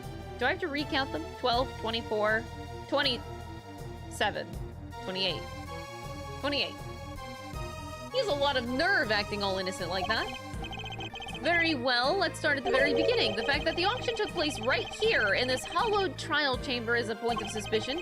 A location that should, by rights, only be accessible to the members of the committee. Yeah, they all have keycards to the room after all. Furthermore, these auctions seem to be held on a somewhat regular basis, and for that to be possible, there can be only one winning explanation. That's right, Mr. Weiner, that the auctioneer is a member of the committee. What? No!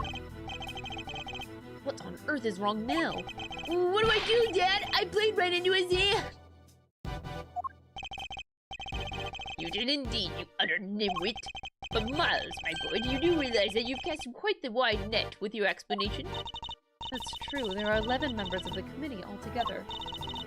10, given Miss Ringer's unfortunate passing. 10 potential suspects in total.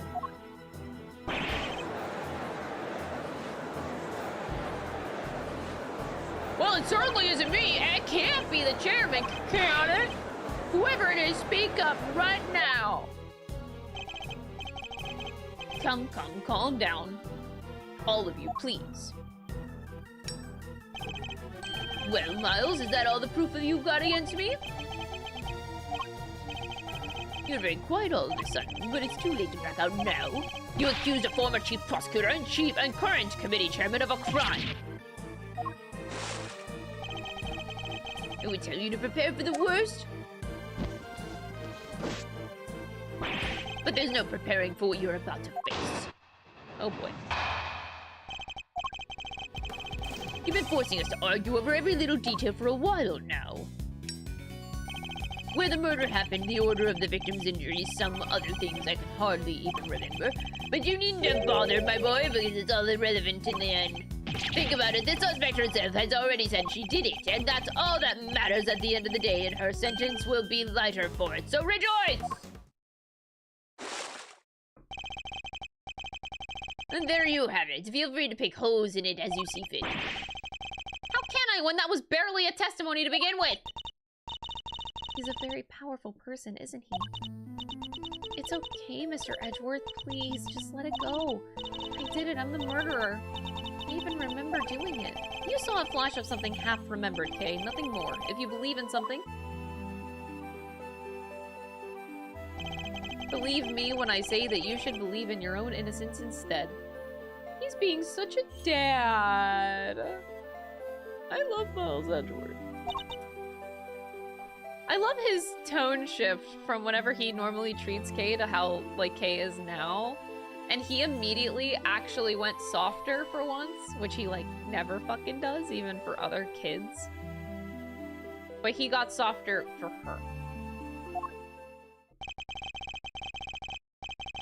I'm up against the head of the committee here. This isn't going to be easy. But he seems to think he's already won. Perhaps I can use that against him.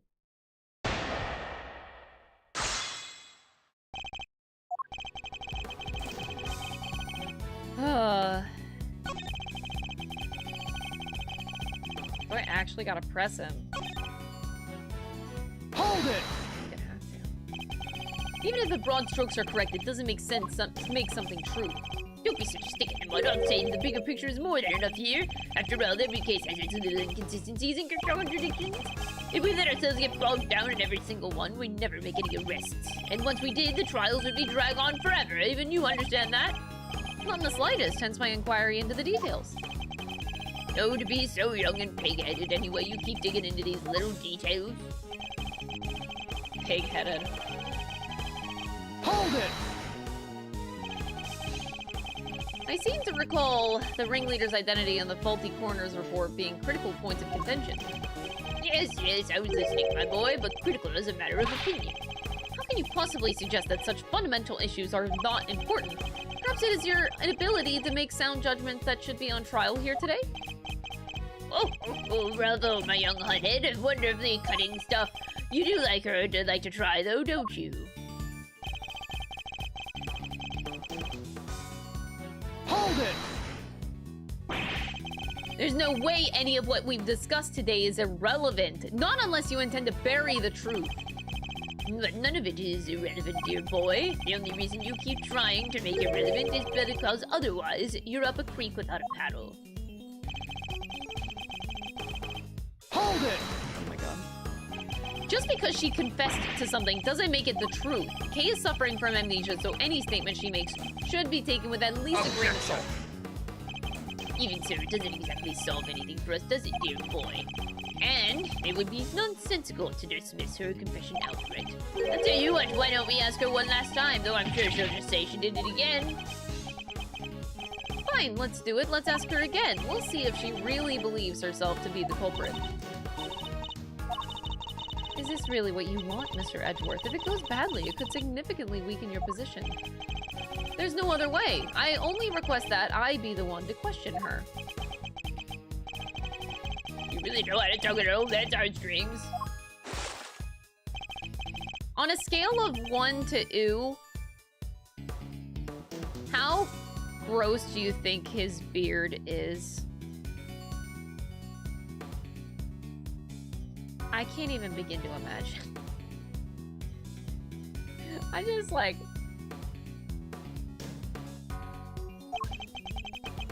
The thought popped up in my head.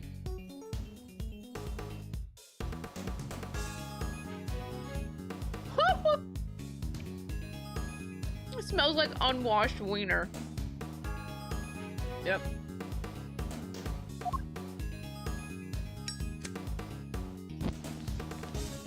He's got his own little ecosystem. Oh. Why'd you have to word it like that? That's nasty.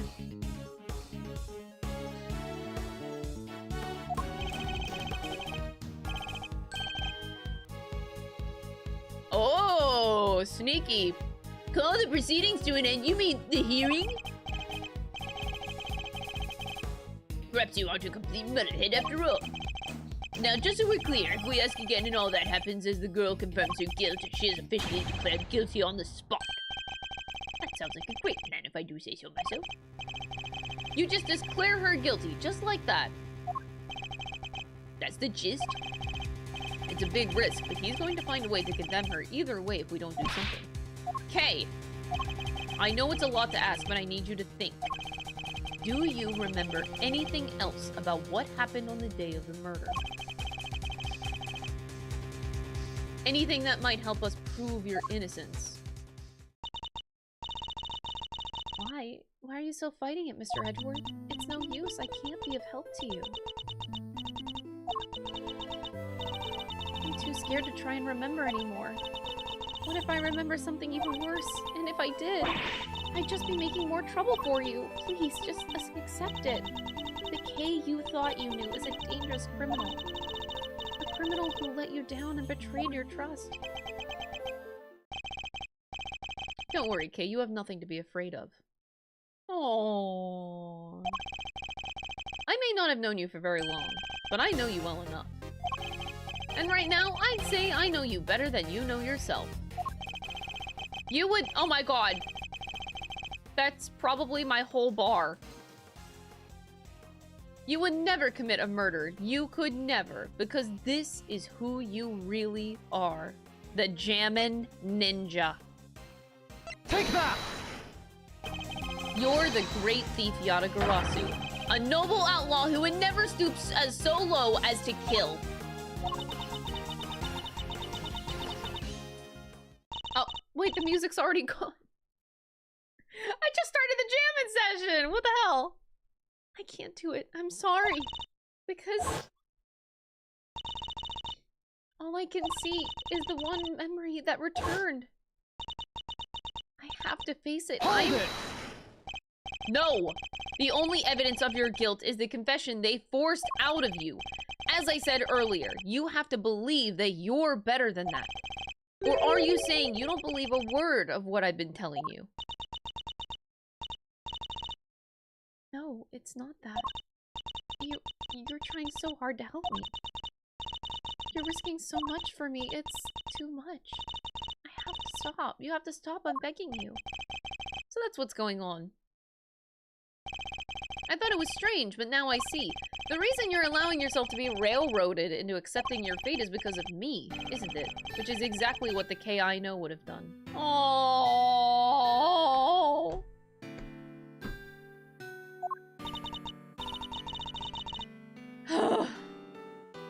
You're a good person, Mr. Edgeworth.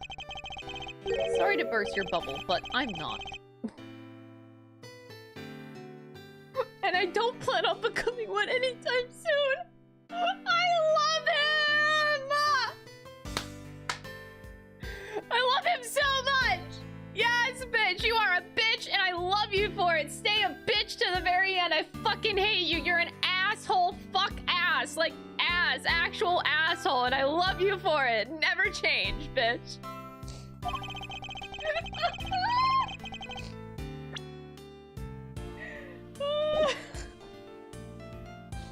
He's our asshole. Exactly. Exactly. You know what? This is actually really funny. Me and Dom actually had a similar conversation yesterday when we went out on our date. I forget what the topic was about. But I called myself out on doing something shitty, and then he was like, no, you're fine. Like, how did it go? It was like the same situation. Because he actually called me a good person. He's like, no, you're fine. You're a good person. I'm like, no, I'm an ass. Like, I know I could be a bitch, bro. Like, it feels like deja vu a little bit because I said this to Dom about myself. I was like, no, I'm actually not. I've merely been servicing my own ego, regardless of what I put you through. I love Miles Edgeworth, bro. You had amnesia? Yeah, I had amnesia yesterday. Now, let's try this again. See the good in yourself, Kay. Remember the noble thief that you truly are. That memory of you committing the murder, you need to question it with all you have. That's all I ask. So please, do it for me.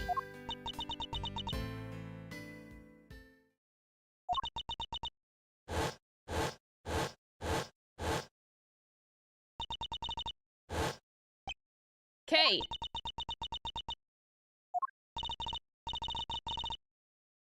What's wrong? Did you remember something? I love Miles' asshole. Me too. I love Miles' asshole too. It'd be like some cliche movie plot if she did. Well, that's what Ace Attorney is. A cow. Who you calling a cow? Oh.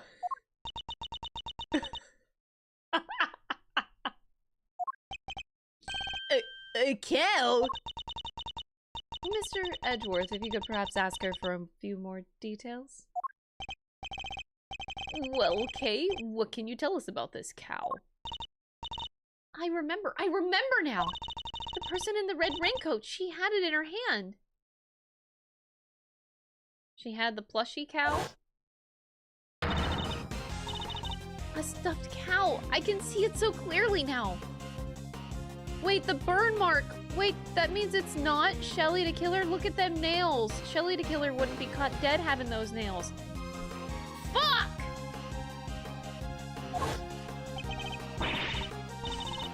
Are you sure, Miss Faraday? Are you absolutely certain? Yes, I'm sure. Then this court acknowledges the defendant's latest statements as new testimony.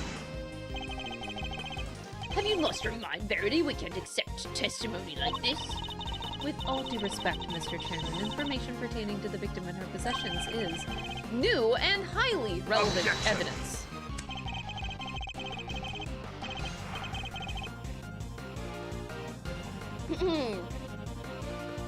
Need I remind you of the addled state of her memory? No, it simply won't do. Addled? But if we claim her memory is unreliable now, then our own argument is weakened, sir. You said yourself only a few minutes ago that thanks to the suspect's confession, we need not worry ourselves over the finer details, did you not? Were you to call the validity of her memories into question? Damn, she's really trying to get him now. Judge Gavel just kind of did a 180. Then we must also call into question the confession on which our entire argument is based. Is this really the most advisable course of action? You're right, then that's right, but proceed as you see fit. Thank you, Mr. Chairman. We're still in the game, but only by a skin of our teeth. And only thanks to Judge Gavel's intervention. It's almost as if she was on our side for a second. Well, Mr. Edgeworth, the stuffed animal? I believe the cow in question is this thing here, Your Honor. I found it in the storeroom, and I believe it is yet another auction lot.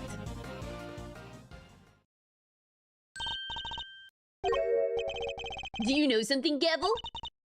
No, it's just not what I imagined. I suppose it is a rather odd thing for the victim to have been carrying. I should look over it carefully. Now they let us examine it.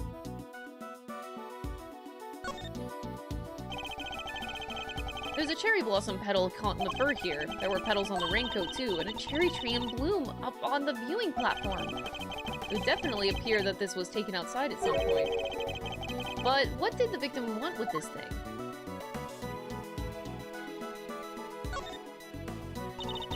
The left horn is missing.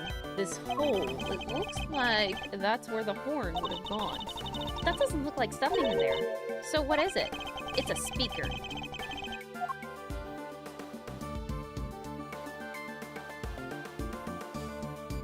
Pull the lever, Kronk! The right horn seems intact, but I can't say it's doing much for the overall symmetry of this stuffed toy. Look, Mr. Edgeworth, it moves.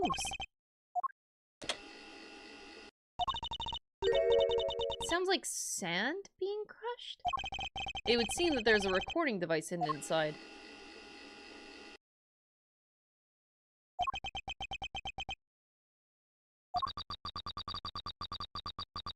I knew it was you the moment I laid eyes on you. You can't hide that burn from me. Nothing to say for yourself? I've waited so long for this day, and now I'll finally have my revenge.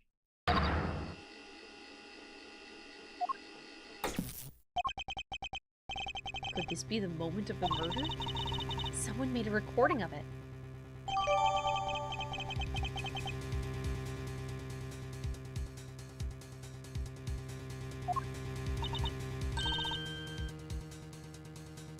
Hey, that's them right there. Them's the voices I heard. Sure as eggs is eggs. Overruled. Sure as eggs is eggs. Okay. Unfortunately, we have no way of verifying when these voices were recorded. It's possible that they have nothing to do with the murder, if only there was some accompanying video footage. You got bugs in your ears or something, lady? I done told ya. Them's the voices I heard. And we already know that the victim was holding that thing, right? So it's gotta be from when she got. It's a possibility, but a weak one without more than your word to back it up. We need something more, something credible. Yet again, she seems to be stepping in help. Judge Gavel, I think we all know the voices are from that moment of the murder. Consider for a moment the words that we heard one of the speakers say. I believe that we have something that could explain what these words are referring to and how it's all related. We could probably show multiple things. But... Take that! The coroner's preliminary findings? How do they prove anything? Oh wait, both of the things are in here. What's on this page that shows that the voices must be from the time? Are you kidding me? I have to point it out. Didn't they just say it? Burn. Take that!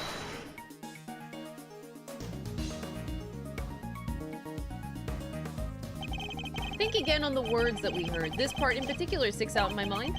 You can't hide that burn from me. The victim had a prominent burn mark on the back of her right hand. What of it? According to Kay's testimony, the victim was carrying this stuffed cow toy, and a burn mark, an identifying mark unique to the victim, was mentioned on the recording it captured. It's just a coincidence. Stuff like that happens all the time, right? Overruled. I'm not so sure that it does, especially not in this case. The court accepts that the recording may be from the time of the murder. In which case, one of the two voices must belong to the real culprit. And based on the content of the conversation, it seems likely that it's the one that we hear the most. But that still doesn't tell us anything about the killer's true identity, or even if they're male or female. Due to the voice changer's correct, unfortunate, but unavoidable. One thing, however, has become clear. We are now able to say that the voices Miss Hart heard were those of Miss Ringer and her killer. Just like I done told you that they was! We can say something else now, too. That is, if you don't mind, Mr. Chairman, let's hear it. Do as you wish. According to Miss Hart, just before the murder occurred, two people came up to the storeroom from the committee chamber on the elevator. The ringleader and one of the auction attendees. It seems this was the point at which money exchanged. The murder happened immediately afterward. And the auction carried on after that, all of which points to one key fact.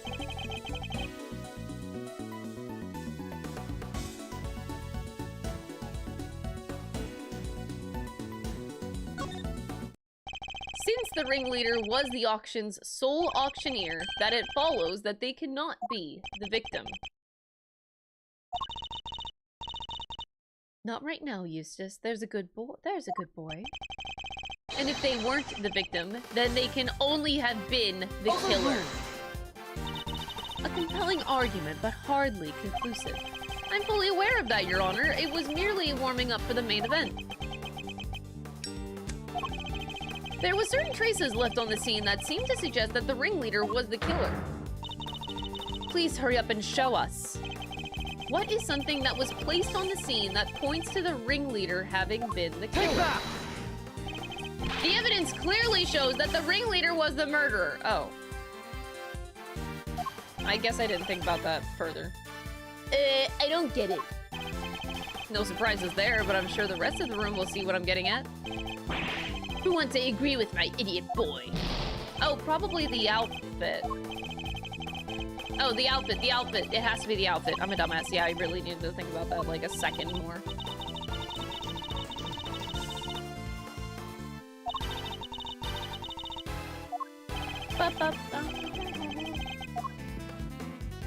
Take that! Huh?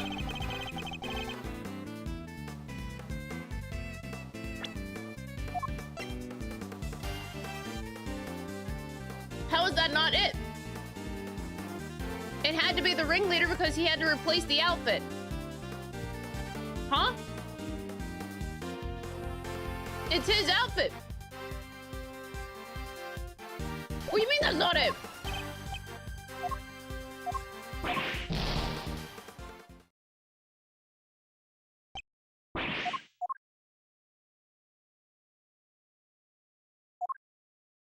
Well...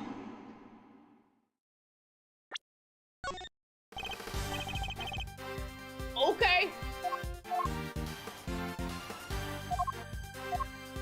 Lock up Kay. Lock her up. I don't understand. What? If the outfit is replaced by the ringmaster, the ringleader, whatever, how is that not it?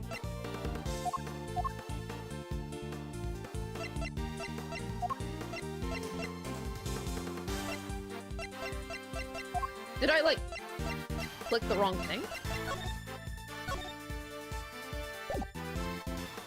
Maybe I go with the findings and the picture? What?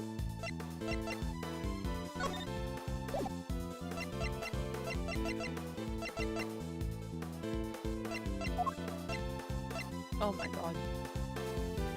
I'm bamboozled. How is that not it?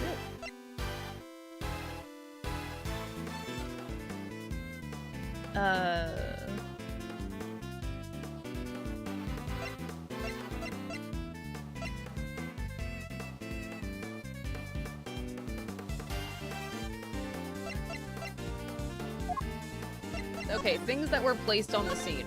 The outfit, the key card, candelabrum, the flower. I'll just do all the things that were present, I guess. Take that! Because yeah, I'm truly questioning them. I don't fucking know.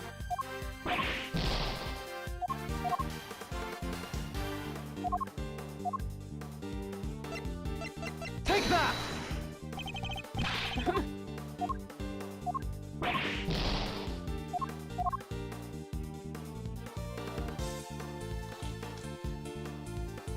Brute force? It's like half brute force. I'm just presenting the evidence that was at the scene.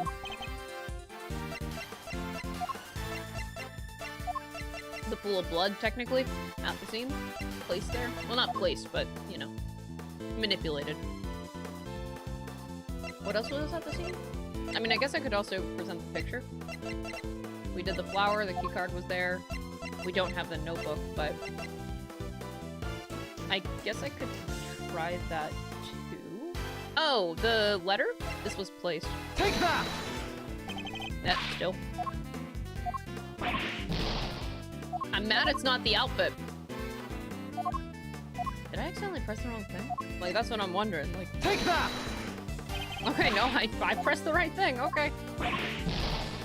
What the fuck? I'll just show the picture then. Take that! Okay, nope. I thought it'd be one of those things like, oh, here's a picture of the body, and then they're gonna make you point out the thing in the picture. I'm so...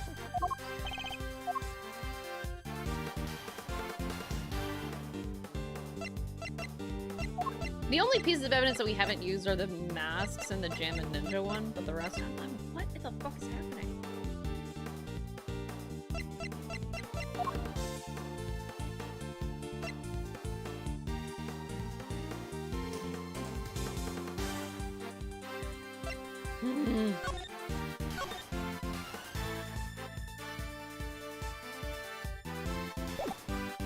That's just testimony.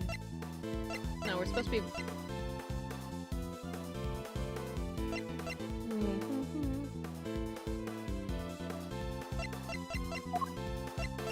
Holy hell, am I confused?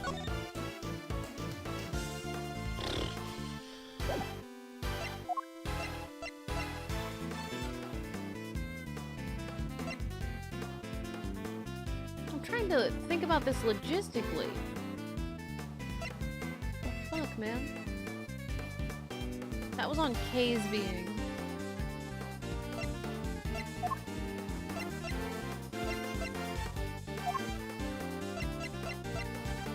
They better have a damn good reason why the outfit's not it. That's all I'm saying. Take that! They better have a damn good reason for that.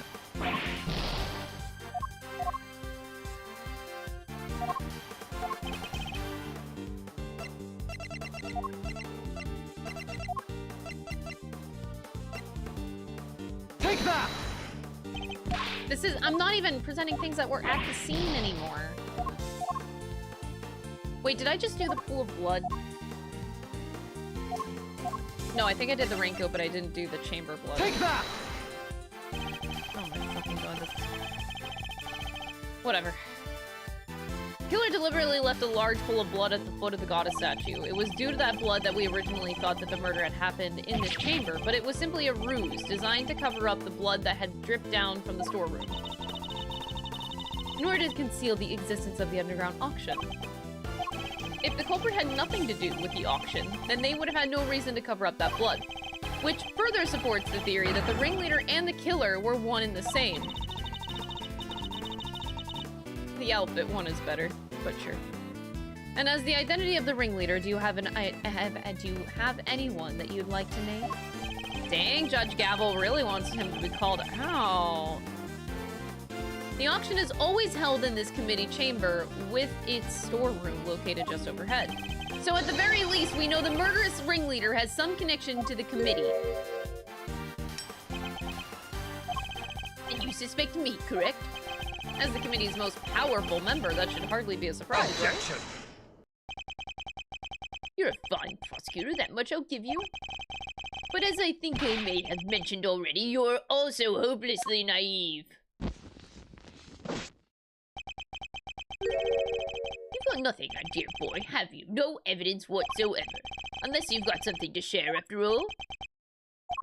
Do I have any evidence to show that Chairman Weiner is the murderer? I have the evidence, all right. Evidence that proves that you're the culprit. Oh, do you? Well, do share. I can't wait to see it. This right here proves that you're the killer. Out of saltiness, out of bitterness. Could you take a look at this for me? I'm looking, my dear boy, but I fear I'm not quite seeing. You don't understand why this piece of evidence is so crucial. Honestly, no. I just sense that you're being salty and bitter, and You're right. I can't see how it's relevant at all.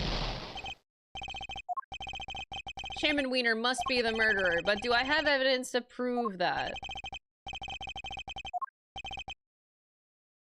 I don't. It was Chairman Weiner himself who brought up the fact that I suspected him, and he seemed confident right from the get-go that he's untouchable, which means he knows. He knows I have nothing. Well, Miles, my boy, time to pay the piper. I've always wanted to say that. That's what Eustace says. Verity, he's all yours. Wait, dang it! I just remembered something! Did you have amnesia too?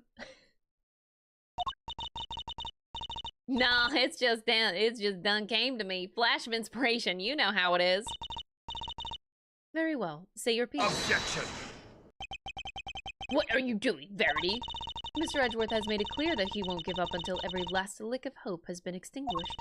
So, extinguish we must, lest he try to drag us through this excruciating process again in the future. Yeah, what she said. I don't quite get it, but it sounded pretty cool. Don't worry, Dad. I'll help Gavel bring this to a winning finish. We'll show them how wrong they are. Let's hear what the witness has to say. You heard the chairman, Miss Hart, if you would be so kind. All right, then. Here goes nothing. The facts, Miss Hart, and nothing but the facts, please.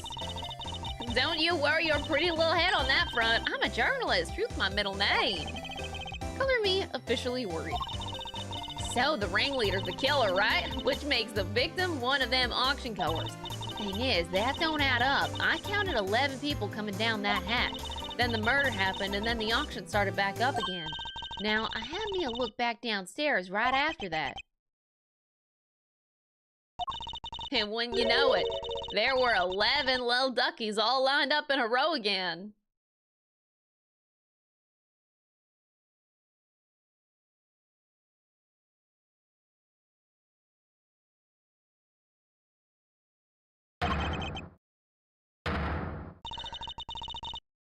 And you're sure of this, Miss Hart?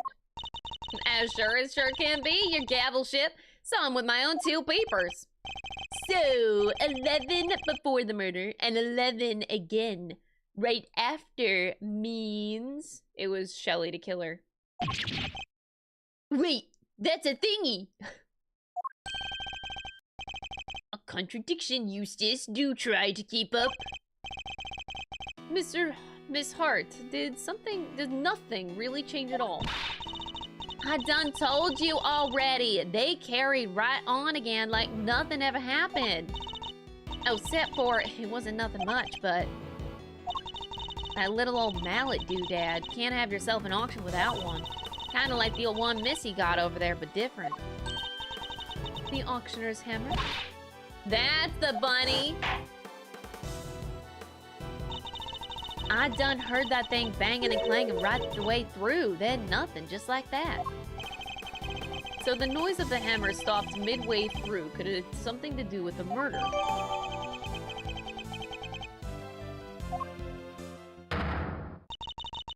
If what Miss Hart is telling is true, we have something of a problem. Namely, that if the victim is neither the auctioneer nor one of the attendees, your entire theory cannot stand, Mr. Edgeworth. Chuck one up for justice. Eat that, Edgeworth. See, Edgeworth, there really was nothing we could do. There must be something that we're overlooking, something we still don't have an explanation for. I just need to think. If I can't, then Kay is... Alright, kids, do we finally have all of our answers now? If so, then I expect you to make good. One moment, sir. She wants herself convicted, Jesus! I worry that it might still be a little too early to pass judgment. After all, we have one more matter yet to resolve. And until we do, we cannot claim complete and total victory over Mr. Edgeworth. She's inspired by him. Is that not so, Mr. Edgeworth? Frankly, I expected you to have raised your voice by now. A loud hold it, perhaps? Yes, of course. And once again, she has rescued us from the jaws of defeat. Very well, let's get this over with, shall we? What is this one matter that still remains? The contradiction in the coroner's report, sir. I'm back with your witnesses, Your Honor.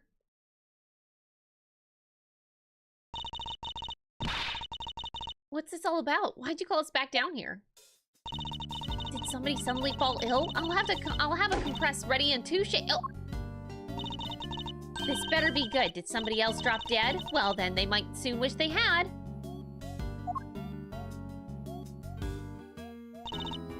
Dr. Hertz, Miss Needler, thank you for coming on such short notice. Let me assure you that this won't take long.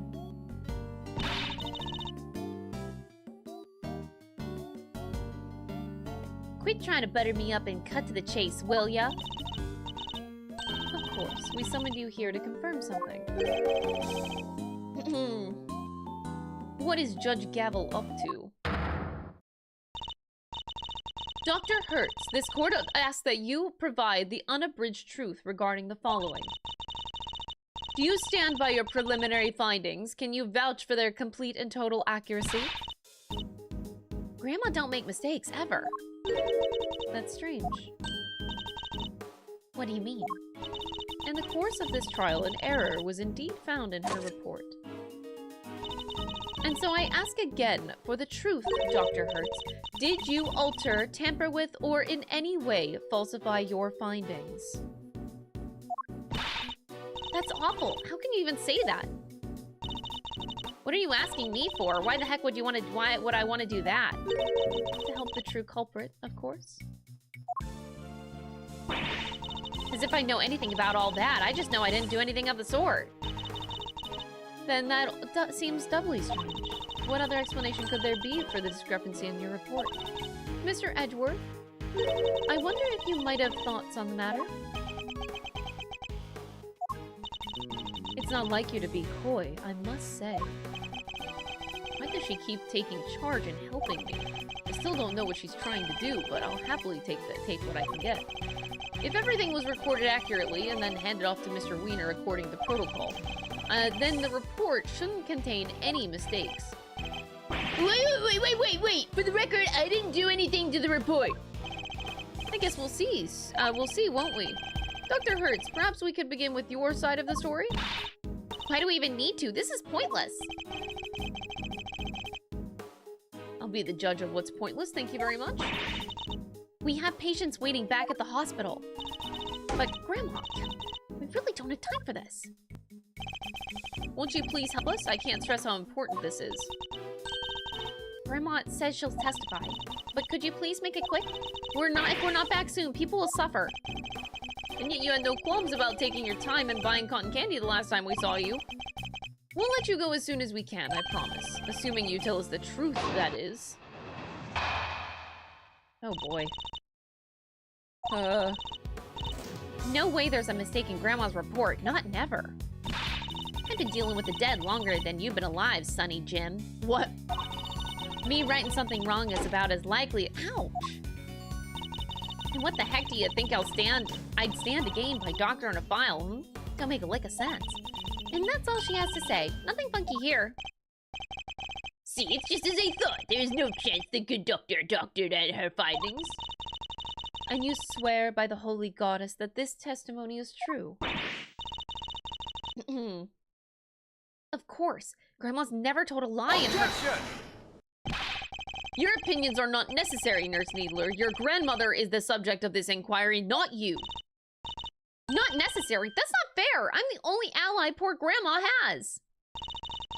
Go ahead and shout objection left and right, but you best be prepared then, Mr. Ex-Prosecutor. Oh, I'm more than prepared. I'm ready to expose the truth behind the error in the report.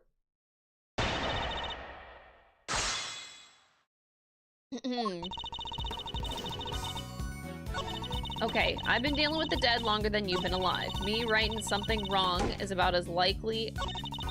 And what the heck do you think I'd stand to gain by doctoring a file? Probably this one. It's the only real statement that there is here. You may not have stood to gain anything from it, but what about your granddaughter? Me? I didn't stand to gain anything either. Never mind her. What about your little friend over there? She standed to gain something for sure. Look at you trying to accuse my sweet, innocent Florence of wrongdoing. What? You ought to be ashamed of yourself. I wish you'd tell that to Chairman Weiner. Anyhow, nobody doctored that report, you hear? Nobody. Okay. What the heck do you stand to gain by doctoring a file? That's weird.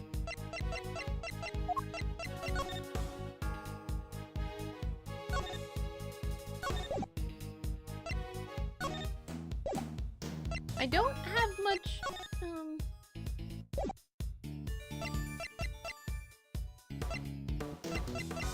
what would you have to gain? Well... hiding shit that you did? I guess I'll just say the victim's letter, but... What do you stand to gain?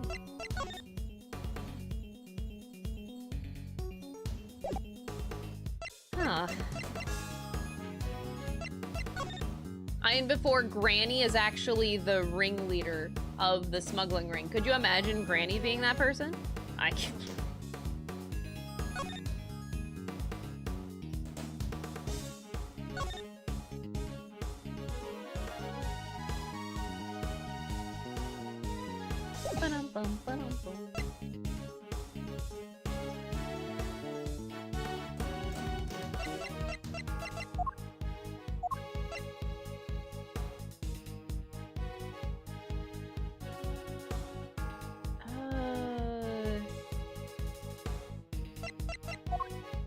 This one confuses me.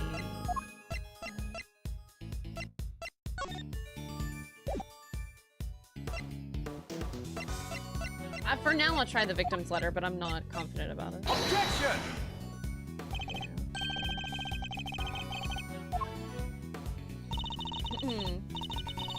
You can imagine Shelly the Killer being the ringleader? I can't!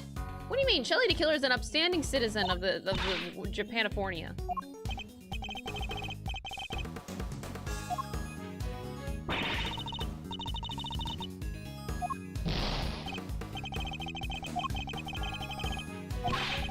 Can't give up now. Oh, you know what? I should see what the game says here.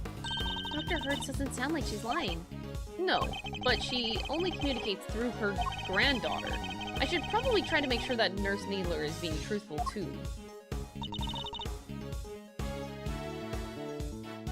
Oh.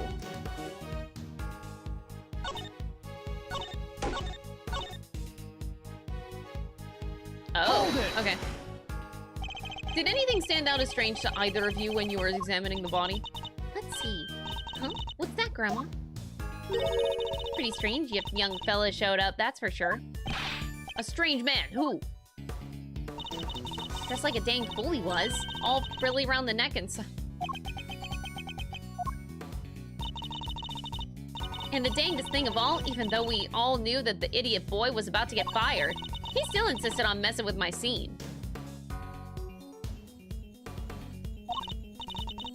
That's right, I'm talking about you, Mr. Ruffled-necked ruffian, crimson-suited creep. Mr. Edgeworth is a ruffian and a creep? Those are not words you need to commit to memory, Kay! Dr. Hertz. Oh. Let's try the other one. Hold it! Never! You're saying that Dr. Hertz is infallible. She has to be. A doctor can't afford to make mistakes.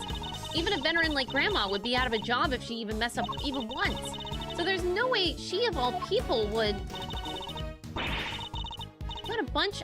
I got a whole hospital relying on me, but might be you can bungle your work and survive, mister, but I can't.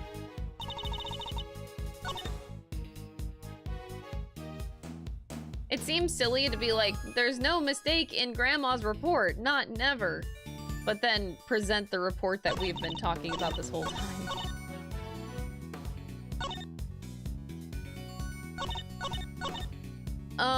Okay, well, my first instinct was to present to this, but I don't... They want me to do a Needler statement, I think.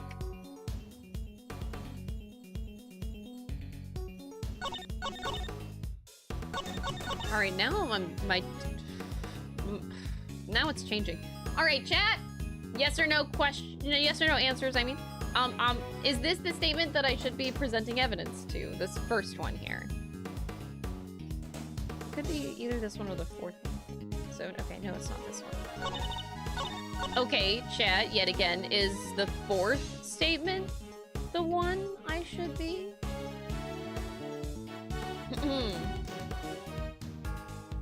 Oh, no to both. Oh, what the fuck? I'll keep pressing then, for now. You've really never made a single mistake in all that time. Doctrine's all about experience. The longer you've been at it, the better you get.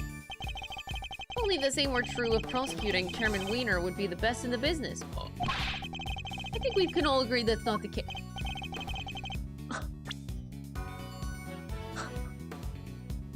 Oh my god. Bro murdered him! What the fuck? You really are the devil, Miles. But you're also quite wrong. I've never once made a mistake either. After all, I have people to do that for me. I'm just too busy for foul-ups, and luckily for me, I don't have to make them. Isn't having people just grand? Don't you go trying to make doctor and lawyer and sound the same. They ain't nothing alike. Hold it! The victim appears to have put this raincoat on after sustaining the head injury, and yet there was not a single drop of her blood in the chest area of the raincoat. Therefore, she must have been hit in the head before she was stabbed in the chest, making it pre-mortem. That's... ouch. I don't need you to teach me how to suck eggs yet, young man. My dang report already says what you just said, don't it? Objection! Your report states that the head injury appears to have been sustained post-mortem, which is the exact opposite of what I just said. Oh. Sure. I diligently dictated that report to Florence here, and she wrote it all down just like I said it. If something happened to it after that, weren't nothing to do with me. You dictated it. If you could please tell me more. There we go. Hold it! Just so we're on the same page, what were your conclusions regarding the body? Well, like I said, ouch. Sorry, it was, death from a good hard knock to the noggin. Can you say for certain when that knock happened, Dr. Hertz?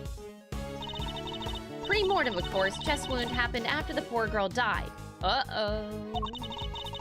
I told Florence that, and she wrote it right down. That's what it says in my dang report.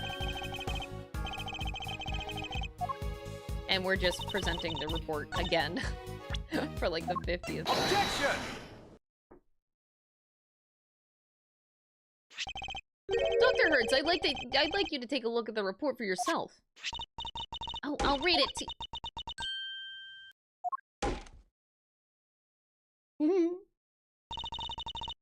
This ain't what I said. This ain't what I said at all.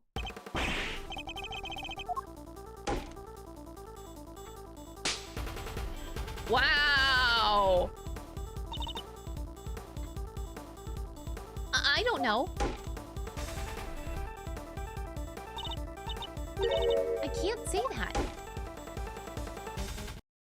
Oh my god, Granny just keeps hitting her. As she should. Miss Needler, if you are attempting to bury Dr. Hertz's truth, I will gladly hear her confession myself on behalf of the Goddess of Justice. Dr. Hertz seems to be telling Judge Gavel something in private. What? I see. Allow me to relay to everyone what you just told me. Ain't no doubt about what I said. I dictated my findings to Florence just like I told you. The fuddle-headed young thing must have wrote it down wrong. That was a great impression. But was it really necessary? So in summary, there is an error in the report, and it was all because of you, Nurse Needler.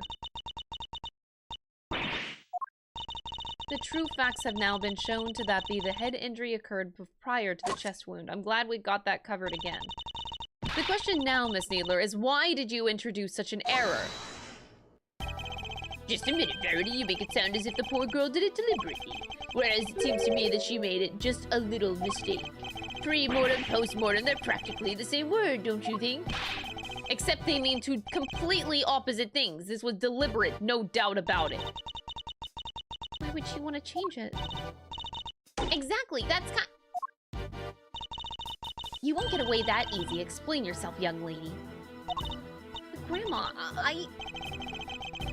You submitted a falsified report, an act that led to Kay being accused of murder. You owe us an explanation! I can't tell you.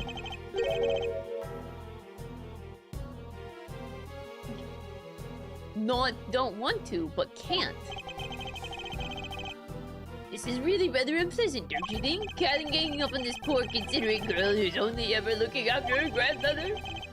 She has nothing to do with anything. She simply made one tiny mistake, so why not leave it there? Objection! You'd like that, wouldn't you? Because the only person her testimony would hurt is you. What on earth you mean, my boy? Seeing as you're a de facto ex-prosecutor, you're going to need to explain yourself better than that one. I'd be happy to. I'd even spell it out for you. Nurse Needler's role in this crime was very important because Nurse Needler doctored the report in order to cover for her accomplice.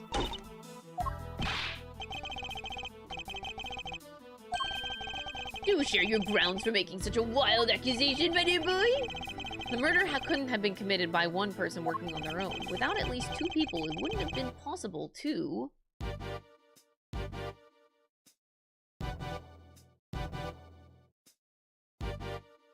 Isn't all of these things true?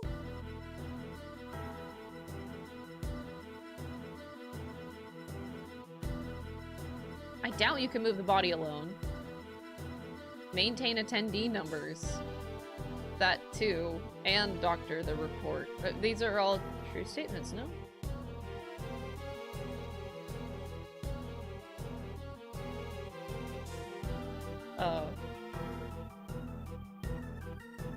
Well, I'll just go with doctor the report for now since that's what we're talking about. Okay, well, I guess I lose.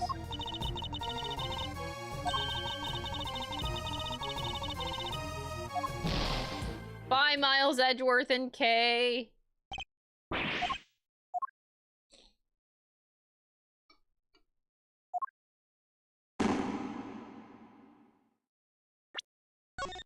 Man, what a way to go.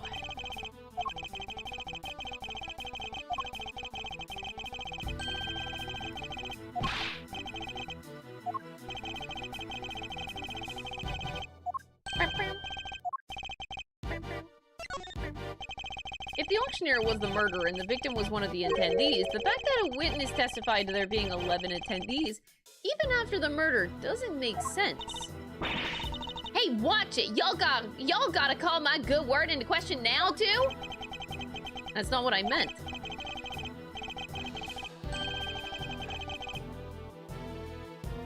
In fact, it's quite the opposite. I'm taking you at your word, which means that there must be a co-conspirator. I know it's hard, my boy, but sometimes you just have to accept that they were wrong. Objection! I wasn't wrong. I just hadn't considered the possibility of the killer having an accomplice. But as soon as we do, things start to fall into place. If the killer's accomplice returned to the auction room in place of the victim, there would indeed have been 11 attendees, both before and after the murder. And using Rosie's key card, too. So that's your thinking, is it? It's certainly an intriguing theory, but surely the imposter would have been spotted right away. I don't imagine that Nurse Needler looked strikingly different from the victim in build and stature. With the help of a mask, she could very easily have replaced Miss Ringer without anybody noticing. Well, Nurse Needler, is that what happened? Did you take the victim's place at the auction? I wouldn't do something like... Now tell us, the ringleader, who were they? I can't tell you, I just can't. It hurt Grandma, too. Grandma. Don't you worry about me. I can take it.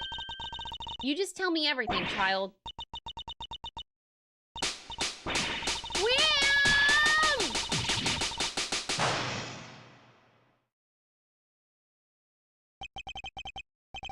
She was an accomplice. Miss Needler, why? Grandma's gonna be fucking dead before Chairman Weiner can do it. Well, Miss Needler, can you explain yourself?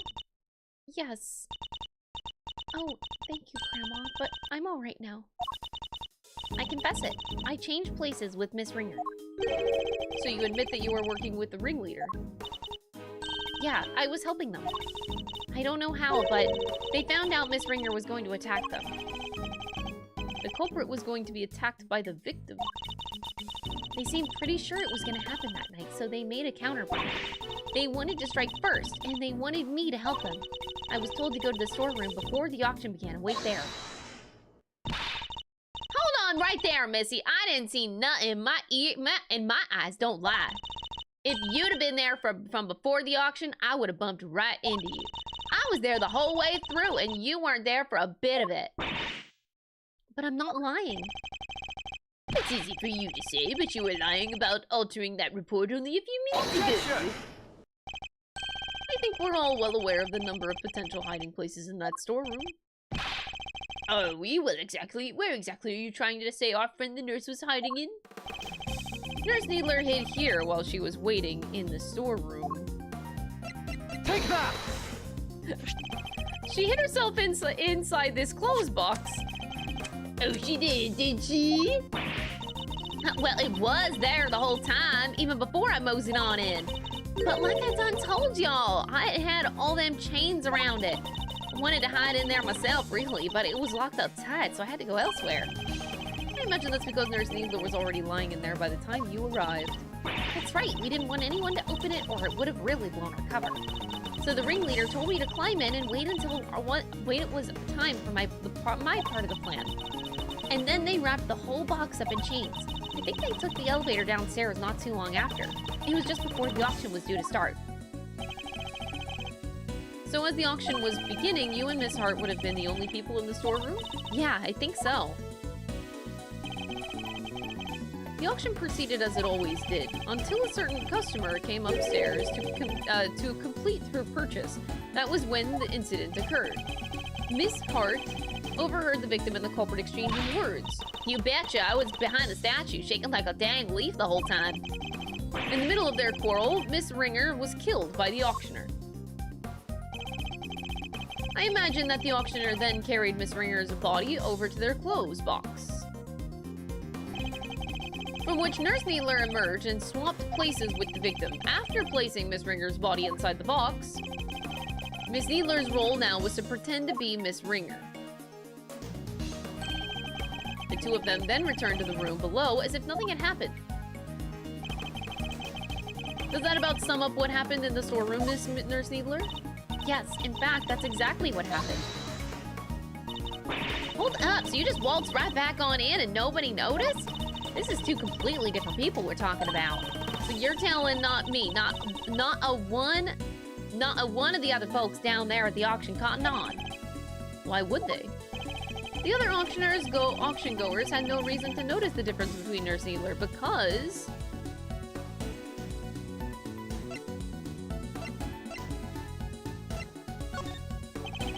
As we've seen, Miss Ringer and Nurse Needler are about the same build. What's more, the auction rules require attendees to wear their masks at all times. If Nurse Needler were wearing the same clothes, nobody would have noticed, been any the wiser. No, and they weren't. I borrowed Miss Ringer's clothes and let the poor child in her smalls? Have you no respect, girl? Granny! No, Grandma, I thought the same thing. It wouldn't be nice to leave her like that. So when the ringleader wasn't looking, I'd put that raincoat on her. Oh.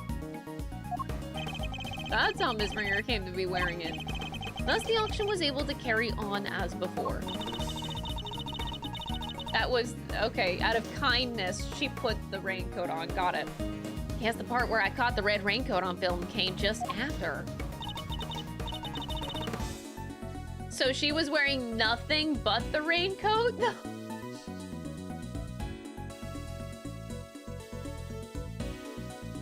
Oh.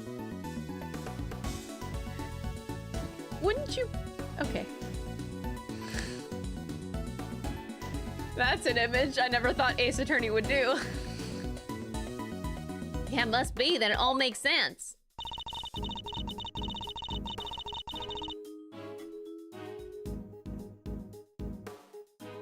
You know?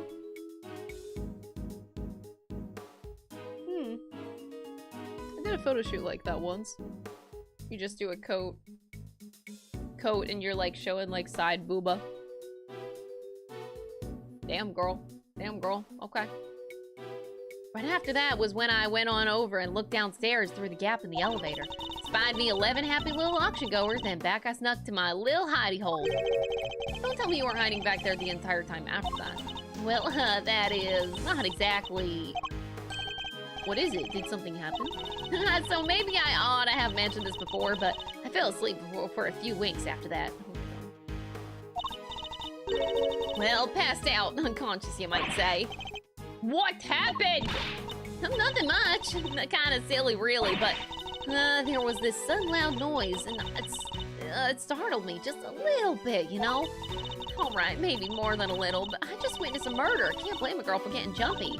Guess that got my heart shook and my head faint. Before I knew it, I was out like a light. By the time I came to, it was the next dang day, and there y'all were clanking down the ladder. So you were startled by a loud noise and fell unconscious? I suppose that means that you don't know what happened after that? Not per se, but well, after the auction was over, all the masks were back on the rack. So I reckon the guests done finished up and filed out one by one like they were supposed to. Once the auction had restarted, what exactly were you doing? I was pretending to be Miss Ringer and placing bids, just as the ringleader wanted. I had to win the clothes box as I'd been instructed. It had a dead body inside after all. Imagine if somebody else had won it. We would have been in real trouble then. So you had no idea that the victim had vacated the box in the meantime? No, not until we came back up so I could pay for it. That was when we noticed. The ringleader told me to go look for her right away. Except I found some other girl collapsed at the foot of the ladder instead.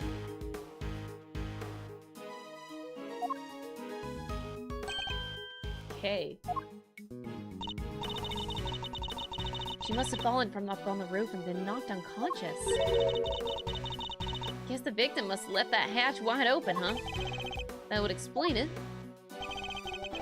Kay would have been so shocked by seeing Miss Ringer fall motionless right in front of her that she wouldn't have seen the open hatch and fallen right through it.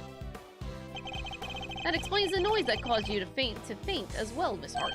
It was the sound of Kay crash landing onto the storeroom floor. I suppose can't believe something like that don't knock me out for so long, though.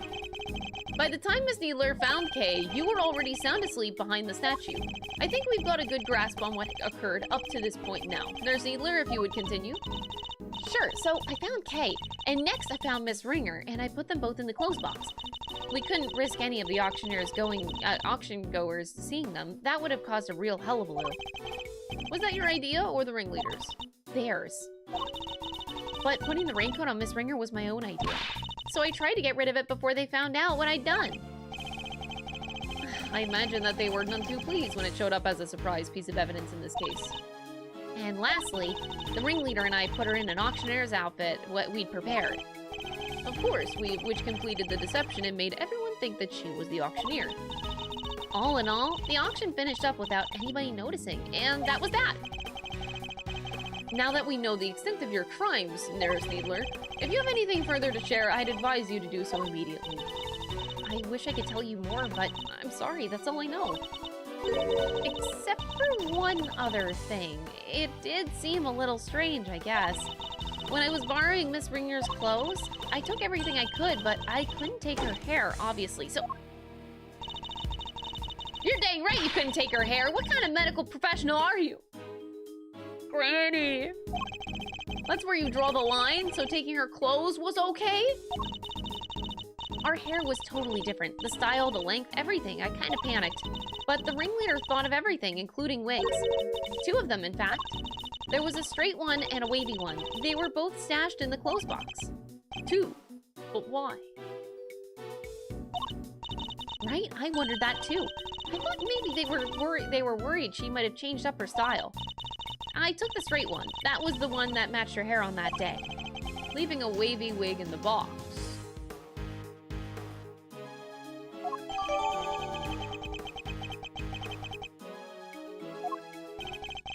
And that's everything you know. There's nothing else that you're forgetting. No, really, Grandma, that's everything. And I take it that you really have no idea who the ringleader might be. Sorry, I only know that they were in charge of the auction.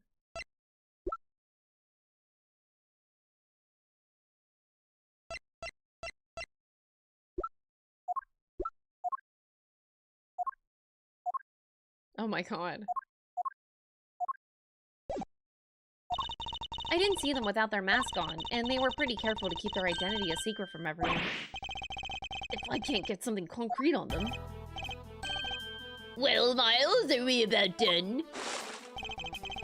You've proven the nurse was part of the murder plot, but sadly for you, it doesn't change a whole lot. Because it does nothing to prove that Kay Faraday isn't the ringleader. And justice must prevail. Yeah, a ringleader. Kay is how old? Like 17? Yeah, a 17-year-old ringleader of a smuggling ring. Yeah, you know what? I come across those all the time. Let me tell you. Is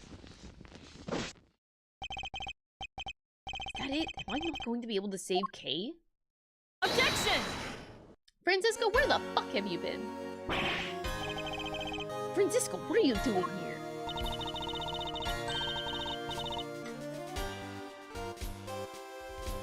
She's lacking. That last ringleader I met was 13 years old. Damn. As I told you before, Miles Edgeworth, where the case leads, I follow. Your dedication is an inspiration to us all. Don't go getting the wrong idea, little brother. I'm only here to deliver the truth regarding the suspect. I'm certainly not here to forgive you for abandoning the way of the prosecutor. I understand that. You should thank your former subordinate what I'm about to share.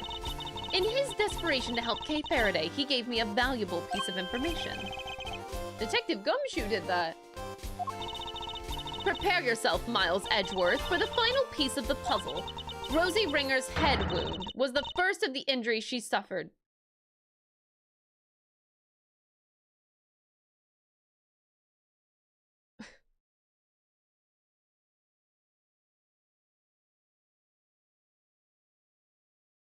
There's gotta be more, chat. There's gotta be more.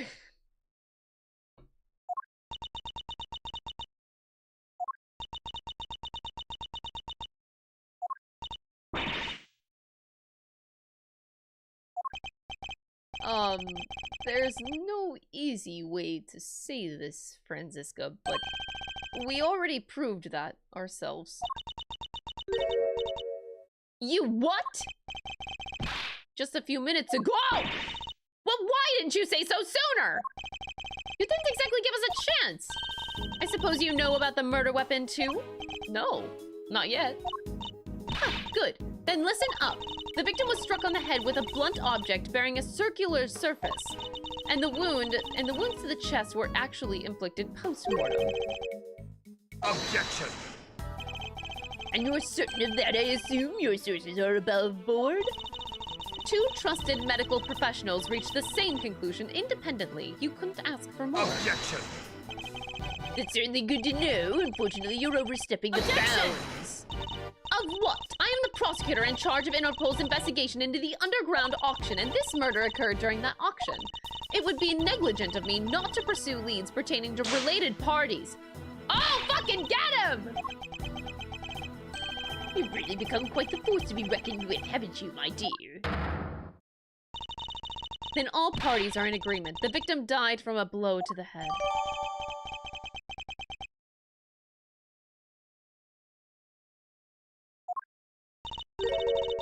Sadly, the murder weapon itself has yet to be identified. Based on the shape, I might have an idea or two. But guys, I'm still here, by the way. Don't forget about me. I didn't turn up any other weapon during my investigation. And yet one need only think about the setting and an auctioneer's tools, and the answer should be obvious. An object with a circular surface used in an auction would obviously be Judge Gavel's hammer. Judge Gavel, we're talking about your hammer. Forgive me, Mr. Edgeworth, but I don't think I've fallen. You are more than welcome to examine it as closely as you like. That won't be necessary. I already got more than a face full. What am I even puzzling over? If I think about the items an auctioneer uses, the answer readily presents itself. Wait, so what was the murder weapon?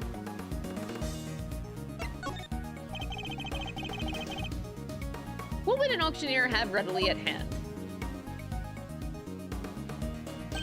An auctioneer's hammer, of course. But we never found one of those. If the auctioneer was indeed the killer, it does seem a likely candidate for the murder weapon. But without the evidence to support your theory, it remains nothing more than that. Oh, I have just the evidence you need right here. I do. This piece of evidence strongly suggests that the auctioneer's hammer was the murder weapon. Yeah.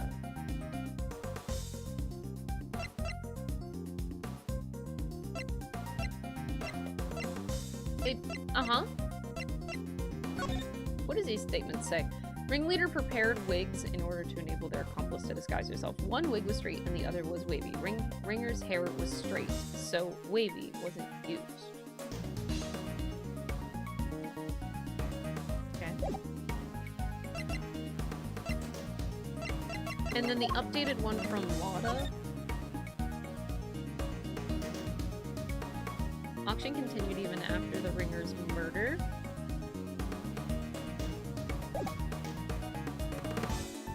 Take that! That's what it is. Miss Hart told us something very important about the auction after the murder occurred. She said that the very prominent sound of the auctioneer's hammer could no longer be heard. Now, why would that be? I'll tell you why. Because it had just been used in the murder and was covered in the victim's blood. It would need to be disposed of. Isn't that right, Chairman Weiner? I'll have our people look into this right away. You really are like a dog with a bone, aren't you, dear boy? But if you can't just dedicate yourself to a cause when you're young, when can you? He sounds very confident, but we'll never find it. Very well. A search for the murder weapon will be conducted. In the meantime, this court is in recess. Yeah, that was a very long episode. That was 2.5 hours long. Shit. Holy fuck, that one came and just kept going and kept going.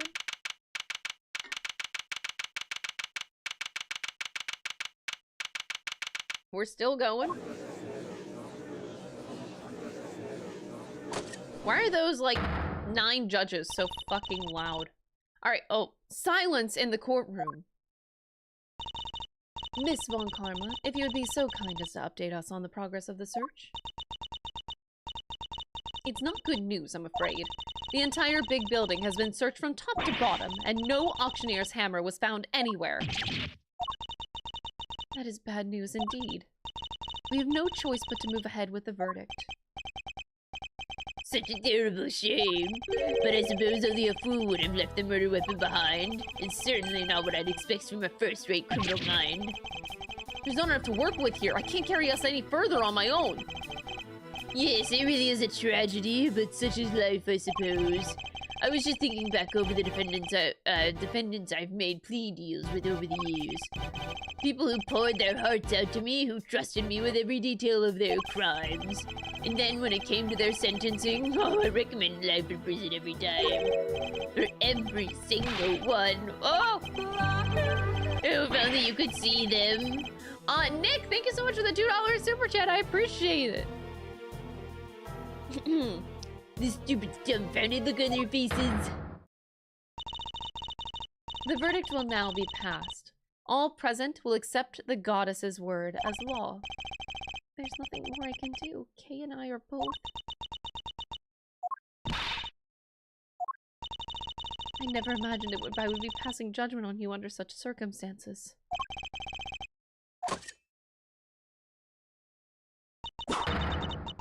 By the power vested in me, Excelsius Weiner, this court hereby indicts you for your crimes.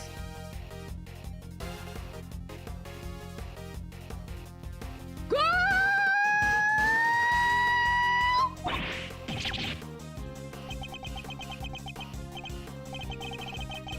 The turnaround! What on earth has gotten into you, Verity? I submit for the court's consideration the case file of a certain incident, namely the IS-7 incident, a murder that took place 18 years ago.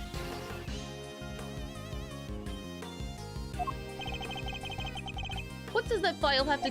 Wait, you mean... your late-night visit to this chamber? I came here to retrieve those documents. Though sadly, it would seem that I arrived too early to catch the auction itself. When we spoke of the matter before, I implied that I had come to retrieve files pertaining to your own case. You'll have to forgive me, that was a ruse to buy myself more time. Oh, fuck! What the heck are you doing, Dad? Well, you can't just accuse my dad! Without proper grounds, it's deformation! An excellent observation, Eustace.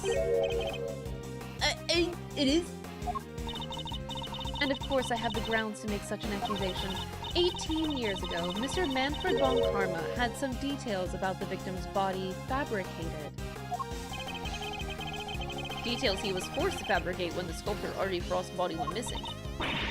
Fabricating information! What is the meaning of this? Ian Sideman, the detective originally assigned to the case, did in fact report the body had gone missing.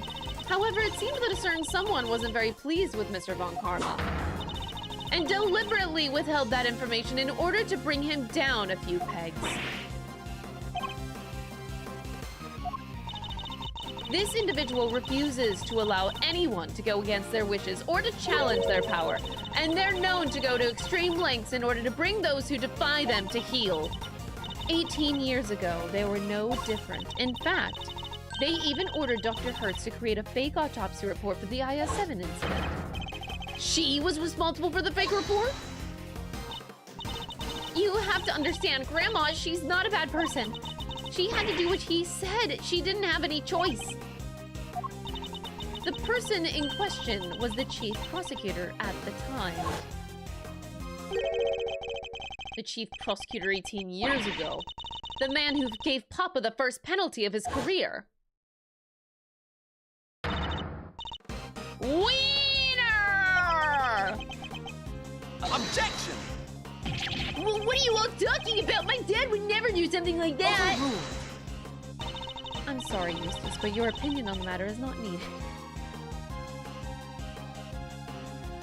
Shut up. Well, Chairman Weiner, do you have anything to say for yourself? All that nonsense with the body that was Manfred's doing, such a willful boy. And the fake autopsy report, Hilda, how could you? I can't believe you naughty kids would do such dishonest things behind my back.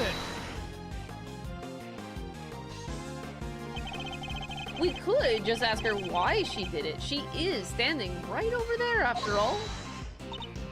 Wait, Grandma, she's... Grandma, I'm sorry. I knew. That's why I... Right, exactly. If I didn't, everybody would have found out about what you did. They said he was gonna charge you if I didn't help them with their plan. They said he would... I just had to do what the auctioneer said. Suck it, bitch. So you were coerced into it, were you, Nurse Needler? And just to be clear, the auctioneer was Chairman Weiner? I'm sorry, but I honestly don't know. After all that, the person forcing me to help them was the auctioneer. And that definitely looked to be about the same build as the chairman, but I never saw their face. Well, there must be something, any detail, no matter how small, will do. Wait. Their mask didn't cover their whole face. And the part that wasn't covered had a tattoo on it. I remember that much for sure.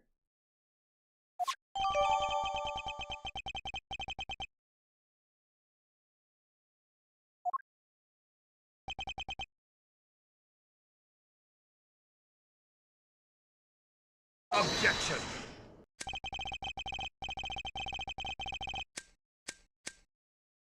That's his wig. This all sounds very dramatic, but I really don't know what you're talking about. There's no tattoo anywhere on my face. I think I know if there was one, wouldn't you? Which means I can't be the ringleader no matter how much you might want me to be. I only hope you can figure it out, who is this shameless manipulator might be. Overruled. Your contempt for this courtroom is an insult to the goddess. Are you sure it's not you who's feeling insulted? I am not the only one who has been trying to bring you to justice. Miss Ringer has been trying too. And I refuse to let her sacrifice be in vain. Young Rosie was looking to take me down, you say? But why? I barely knew her. I've always had a certain magnetic charm, but I don't remember ever catching that particular eye. You barely knew the victim? Why, I do believe that is a new statement. The goddess demands that you offer your full testimony on the record. Damn, girl. Damn, girl. You mean to hound me until I finally break? If that's the way you want it, play it, fine.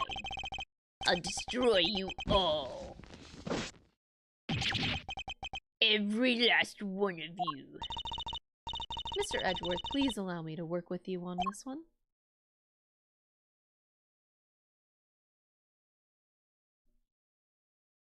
Okay. I doubt we'll get another chance to put him on the stand. Let's make the most of this opportunity. Of course, Your Honor. I wouldn't have it any other way. Okay. Chairman Weiner, you will tell this court everything you know about Miss Ringer.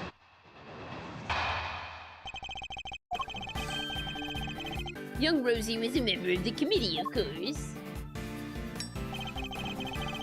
But we never really had any professional interactions, at least none that I remember.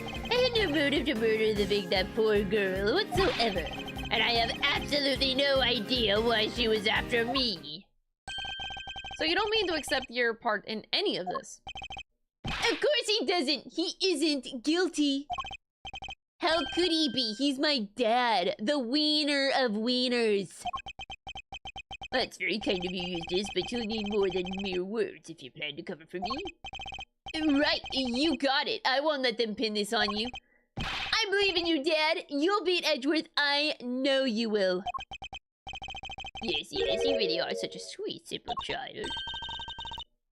Really loves his dad, huh? That's no excuse for him to ignore his father's crimes.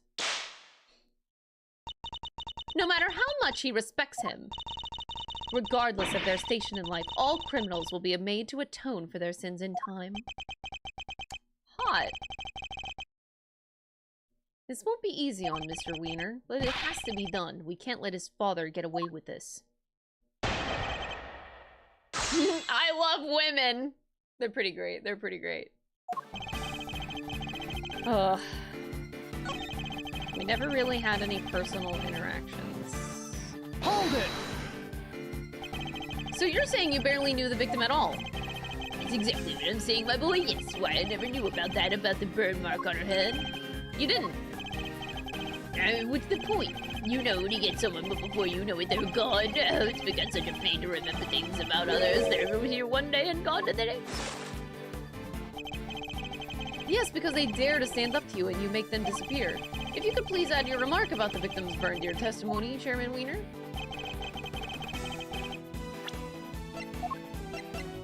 Objection!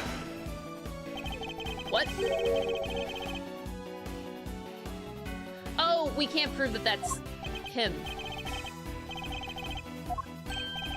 Can we?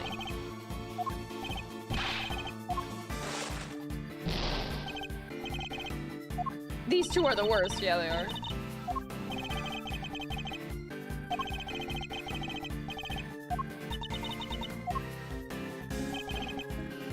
Hold it! You're sure you didn't know about the burn mark? You really do that up, do you? I'm not in the habit of memorizing who has a scar on their hand and who doesn't. But this wasn't just any old scar. I'd say it's a pretty noticeable one, in fact. Perhaps under normal circumstances, but now that I think about it, Miss Ringer did always wear gloves.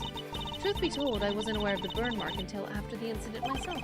The victim's hands were always covered by a pair of gloves. It makes sense, of course. People can be very self-conscious about things. I can only sympathize being something of a sensitive soul myself. I hope you're not too sensitive to append that statement to your testimony.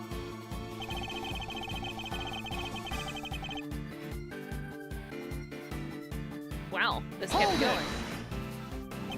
So you remember her always wearing gloves? I mean, it was something of a trademark of hers, yes. Who knew it was hard to hide a burn mark? I always imagined it was just a fashion statement. Does your little friend here have something to hide under all those bandages, I wonder? Oh, no, I don't have anything to hide. You don't? Not even the stony visage of a cold-blooded murderer? Objection! Oh my god, bro, that's kind of toxic. If anyone here is hiding such a thing, it's you, and I'll expose your true face if it's the last thing that I do. You never failed entertained, my boy. Go ahead and do your worst. Miss Ringer always wore gloves. That reminds me of something. I should look over all the evidence again.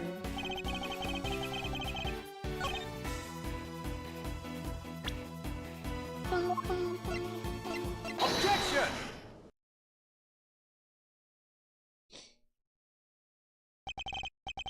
So, Miss Ringer always wore gloves. If she did, that raises a rather important question and highlights quite a contradiction. Really? If we listen again to the conversation that was captured by this stuffed cow, you'll soon see what I mean.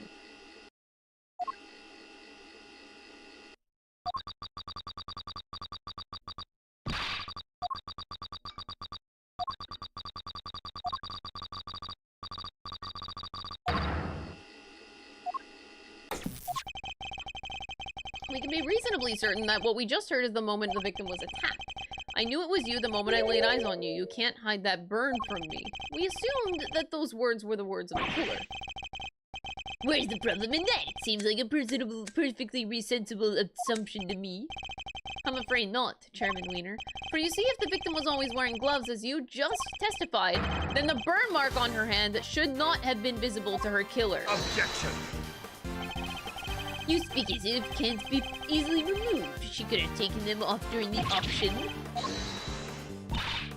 But she hadn't. She was still wearing them when I changed places with her. So they must have been on her hands when she was being murdered too. What are you saying, my dear? Do you know how much trouble you're in, don't you?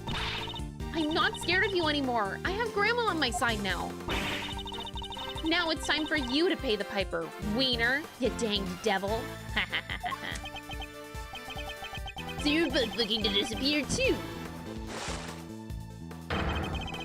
That can be arranged.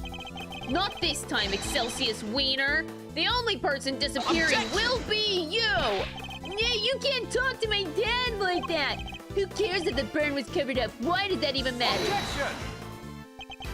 Oh, it matters, because it turns our understanding of the burn mark on its head. What can the fact that the victim's burn mark was covered up possibly tell us?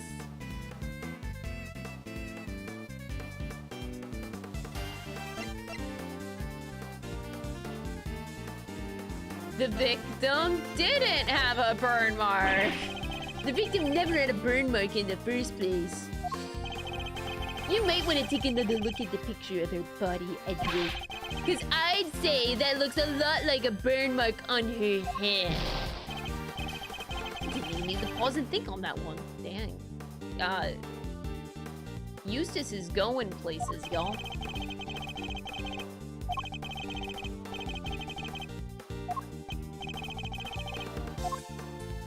There were no burn marks. The burn marks were nothing but an illusion. There were never any at all. It's an illusion.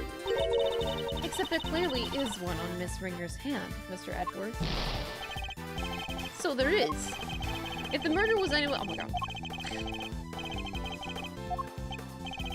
Are you gonna give us a sensible answer sometime this century? Oh, that's rich coming from him.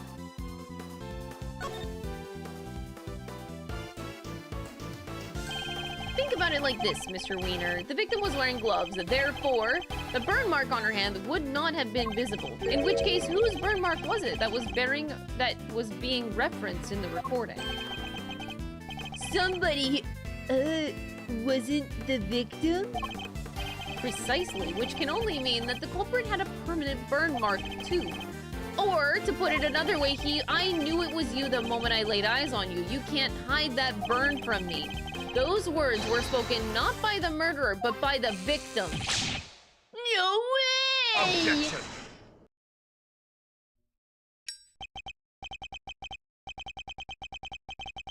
Eustace, my boy, would you mind stepping aside for a sec? Look, Miles, it's nice to see you having fun with your little flights of fancy. Let's get serious. Using my first name, Miles. So the murderer has a burn mark now where?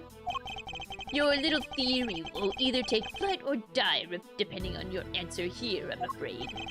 He's not messing around. I have to figure out where that burn mark was and fast. All of the auction people were wearing disguises. Yes, and each disguise was different. In spite of that, the burn mark was visible to the victim, which means... Enlighten us, why don't you? Where was the victim's or the murderer's burn mark? I assume you have some evidence. Probably... which one? Was it this one? Yeah. Take that! That's not it, apparently. I thought they were gonna do, like, the whole chinny chin chin thing and that it's covered by the wig thing, but, that didn't work. This ought to tell you everything you need to know.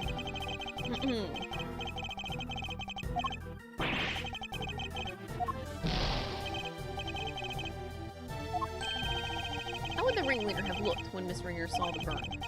If I just focus on that, the answer should come to me.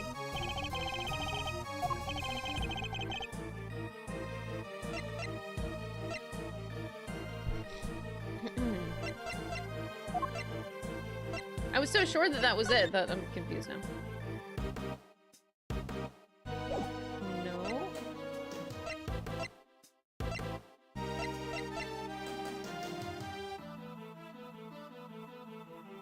Oh, this and then the other thing. So I have to do it in order. Take that! It should be this. Wait, okay, I was gonna say it should be that and then the other thing will come later.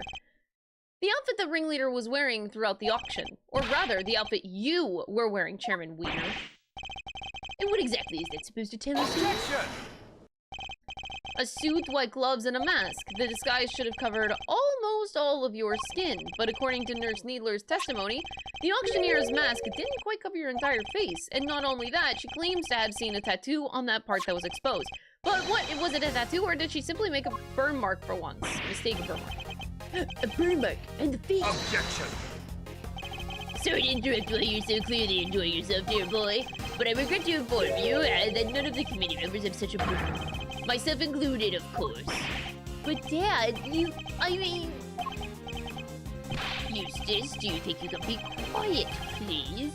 You can be foolish in your own time later. Well, you may be an annoyance most of the time, Mr. Weiner, but on this particular occasion, I'm grateful for your presence.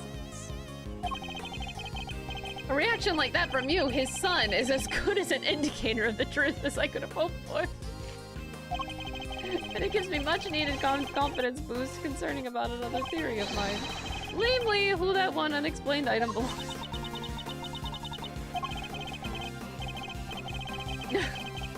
Eustace is useful. Ayo, ayo.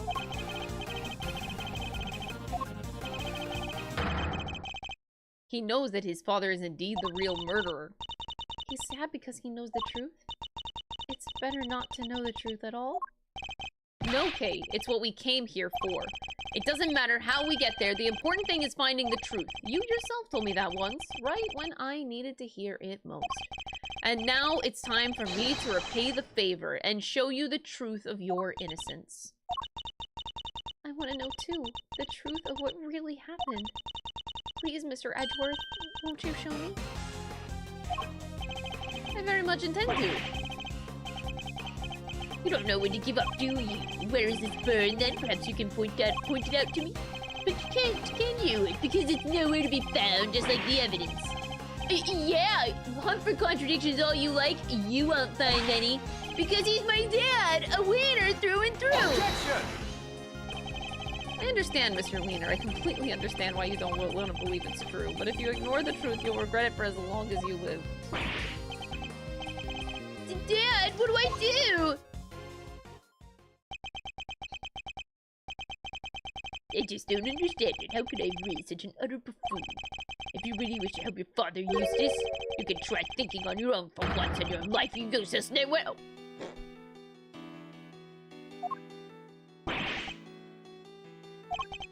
I try all the time, Dad. All I do is try. I went to the school that you wanted me to go to. I aced every test. Look at my jacket. They only give these to the valedictorian. I did everything you told me to. I worked like crazy and I graduated top of my class. I tried to be just like you and win as many trophies as I could. Objection!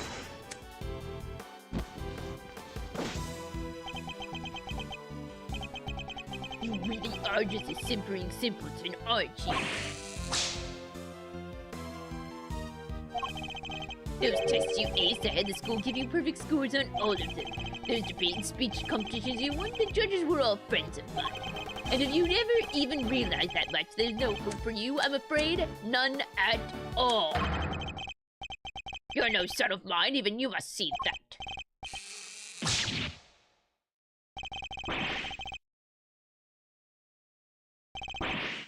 Oh! I'm laughing. Oh my god. I'm sorry.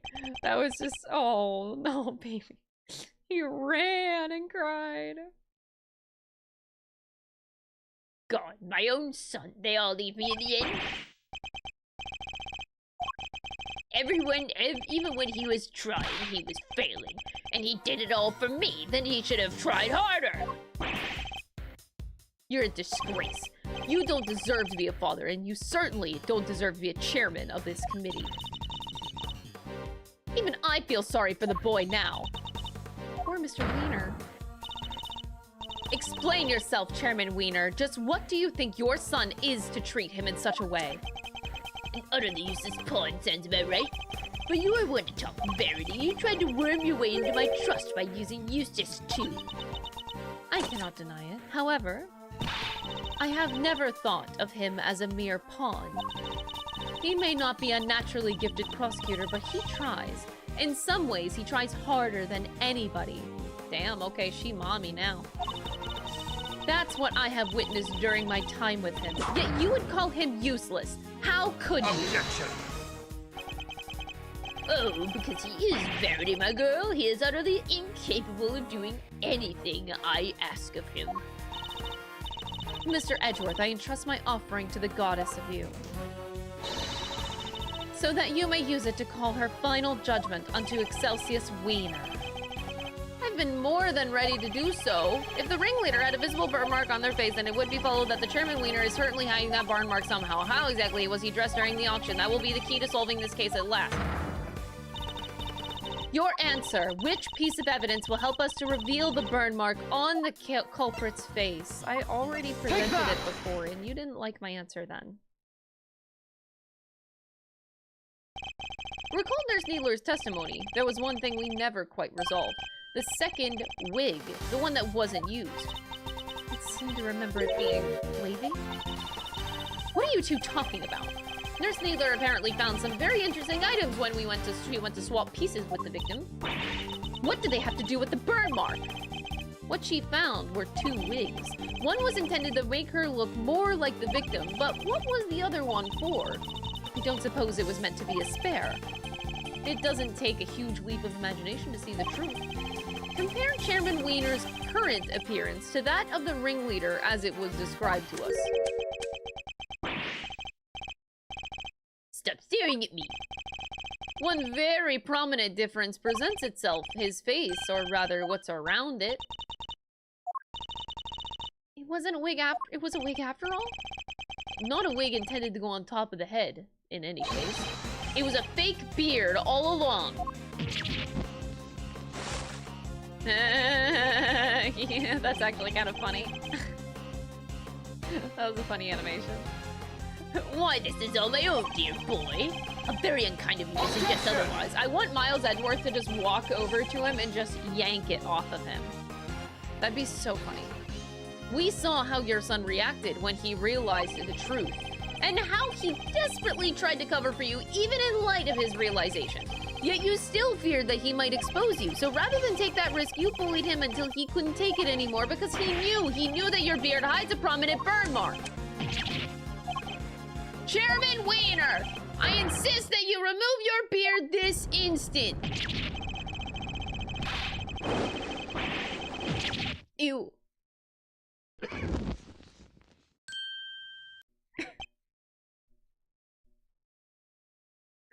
Ew.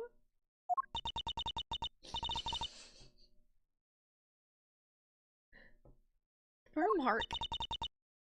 Mr. Edgeworth, for bringing evil to justice before the eyes of the goddess, you have my thanks.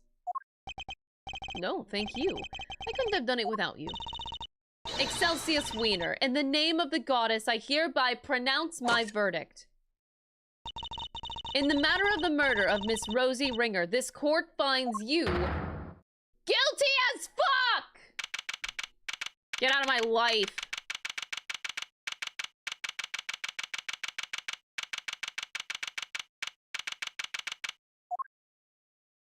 Guilty of being bald. Damn, chat, damn. Mr. Edgeworth, I can't thank you enough. You never gave up on me, even when I gave up on myself.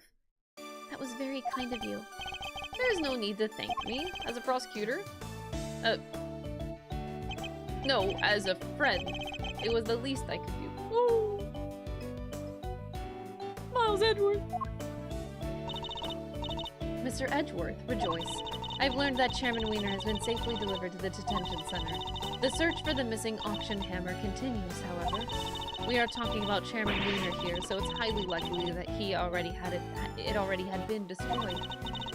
In addition, there is one other matter I must inform you of. The chairman made a rather strange statement. According to him, the letters were not part of his plan.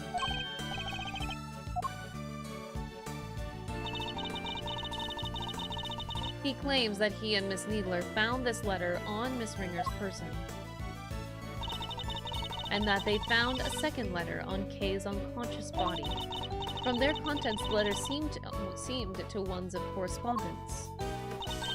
So he leapt to the conclusion that they must have been working with each other. It's quite the conclusion to jump to. As he read the letters, that's when he came up with the idea to frame Miss Faraday for Miss Ringer's murder. So he decided to place the victims in a very conspicuous place. Namely, in her left chest pocket. Sounds to me like he was trying to make excuses for himself. I certainly thought the same. Perhaps it was some sort of last-ditch ploy on his part. But it matters not. He will answer to the goddess now. Hold it! And under her scrutiny, such strategies cannot hope to succeed. He will not escape justice. Miserly, thank you so much for the prime. Appreciate it. And with that, one of the duties with which I have been entrusted with is complete at last. Judge Gabble, before you go, can you tell us what you know about how Chairman Weiner came to murder Miss Ringer? There's more there, isn't there? I suppose you haven't earned the right to the whole truth. Miss Ringer once had a lover, a press photographer. He was investigating the underground auctions as a freelance journalist. But before he could uncover the truth behind the auctions, he was disappeared. He was disappeared? All Miss Ringer was left with were the memories and personal effects of her lover, and so, seeking revenge on Chairman Weiner, she made her appearance at the auction. Unfortunately for her, her opponent struck first. That's the story behind this case. While the goddess does not condone acts of wanton vengeance, Miss Ringer's actions have exposed Chairman Weiner's crimes at last. That was your real goal. You were tasked with exposing Excelsius Weiner and the corruption at the heart of the committee. Does anyone know what happened to Mr. Weiner? I'm afraid I haven't been able to get in touch with him. Do you have any idea why? Probably because I wasn't there for him just now when he needed me most. Okay, Mom. I really feel bad for him. Well, don't pity him too much. At least he knows the truth now. And no matter how hard it might be, he'll need to learn to accept it. If he can't, he'll never be able to move on with his life. This is a perfect parallel. I fucking hate it. I fucking hate good writing! This is disgusting! Good writing. A father's influence isn't easily erased, but in time, he can hopefully try and change his ways. You're right. You've gotta be. Can I change too, I wonder? Can I move on with my life? Are you okay, Kay? How's that head feeling? I'm fine. Thank you. I'm so sorry, Kay. You are my patient. I had a responsibility to you, and instead I let them accuse you. Ow! Dang right, we ain't just in the business of fixing bodies, Missy. The mind's where it all begins. You're right, Grandma. Speaking of which, how's your memory? It's like, with a little more time, maybe I'll be able to remember some more? Please forgive me, but I had better be on my way. I am to preside over the trial of Phi Lagarde in a bit. What happened to all the other judges in here? They just watched all this corruption and are probably also a part of it too. I doubt it's just like one man, the chairman. But like, they just all left. The Bronco Knight case, huh? Who's the defense attorney? It was supposed to be Miss Ringer, but as she is no longer with us, we are still in the process of finding her replacement. Hey, Phoenix Wright is still a defense attorney at this time. Miss Ringer was scheduled to represent Warden Lagarde? And of course, until we find Eustace, there is nobody to act for the prosecution either. In any case, I must take my leave. Wait, please, what about Mr. Edgeworth's badge? What's going to happen to it now? With its chairman under arrest, the committee's activities have been suspended for the time being. So to answer your question, it's complicated. It's all up to the goddess now. Oh boy. Don't worry about it, Kay. It's a consequence of my own making.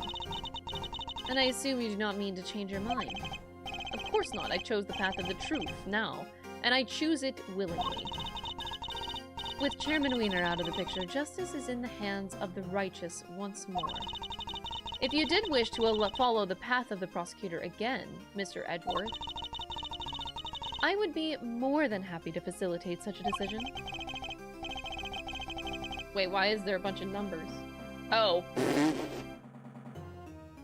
On a scale of 1 to 10, how late am I? You know what? You're just on time. We're gonna start case 5, so... I can't accept your help at this time. I can't ask for my badge back when I'm not even sure if I want it anymore. I see. It seems we are destined to continue on different paths then. Well, I trust you'll keep my badge safe until they cover again. With all I have. In the meantime, I have here a token of the goddess's mercy. Noel Garibay tipped $5. A defense attorney, you say? Oh, I know. Get Marvin Grossberg on the case. Thank you so much for the $5 super chat. I appreciate it. Kay's promise notebook. It seems it was due to be sold in the auction. And with the name Kay written on its cover. Chairman Weiner made the connection immediately and knew who it belonged to.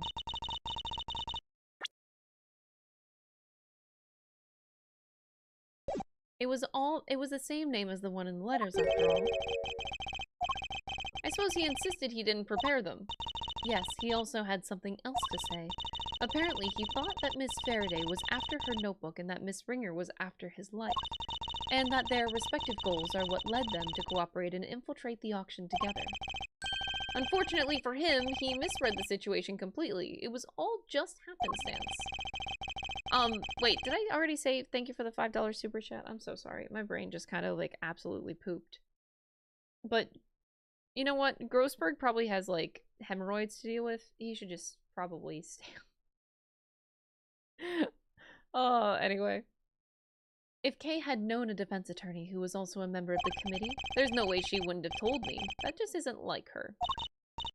Your belief in her is touching. While the notebook did become part of Chairman Weiner's cover-up scheme, it is also a treasured possession of Miss Faraday's, which is why I would like for her to have it back, as I am sure would the goddess. Thank you. I pray that it helped her to recover her lost memories. Grossberg will Harlem shake his clients to victory. Is everything all right? Judge Gavel wanted me to return something important to you. Wait, that's the picture. That's where this picture comes from? The ones that you guys use in the fucking meme? Oh my god.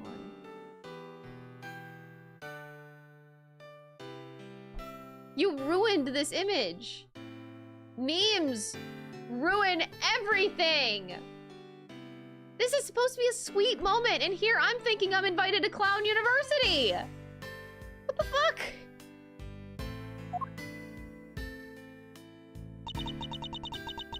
Always greet people with a smile, even people you don't know. Never cry in front of strangers. Daddy, I wrote them all down. I'm gonna keep all my promises and be a real hero when I grow up, just like you. I forgot to write one down. The most important promise of all. Promise number 5. Always try your hardest to learn about things you don't understand. Kay got into Clown University. Stop. I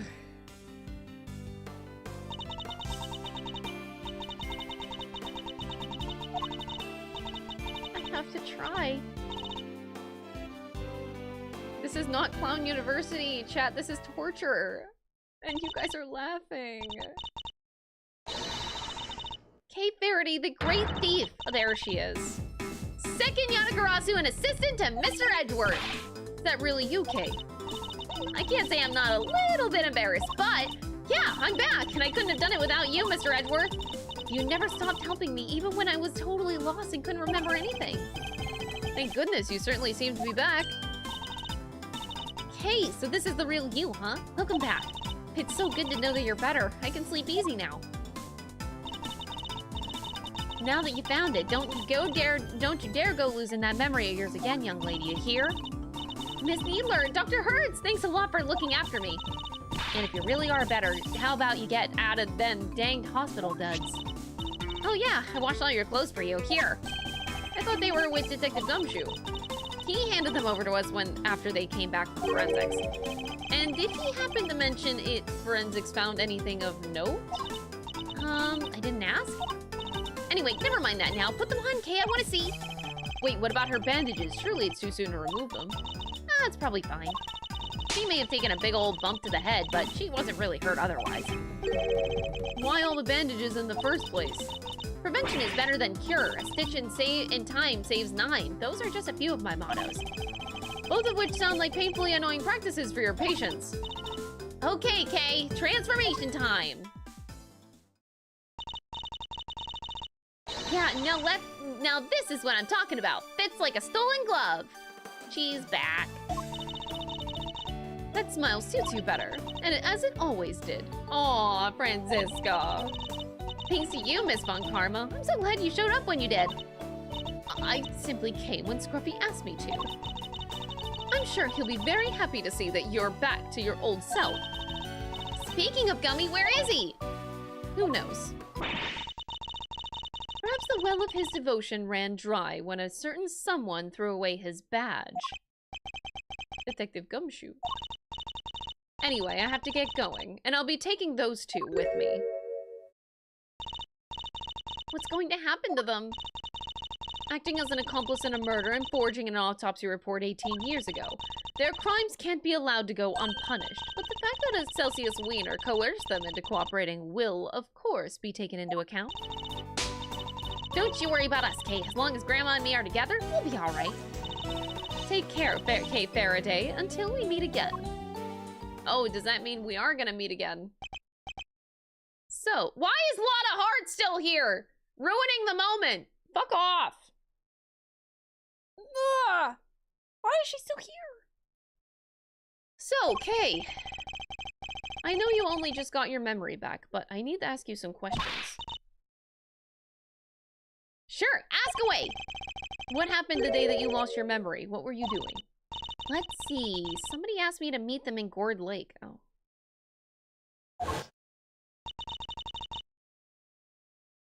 What? I didn't know who it was. Oh, God. So there I was, just looking up at the moon when somebody in a red raincoat started walking toward me. They must have drugged me somehow because that's when I fell unconscious. I'm not sure I followed. Kay was at Gourd Lake looking up at the moon. Anyway, when I came to, I was on the roof of this building. I was in a daze and stumbling around up there when I saw the person in the red raincoat again, but they were lying on the ground.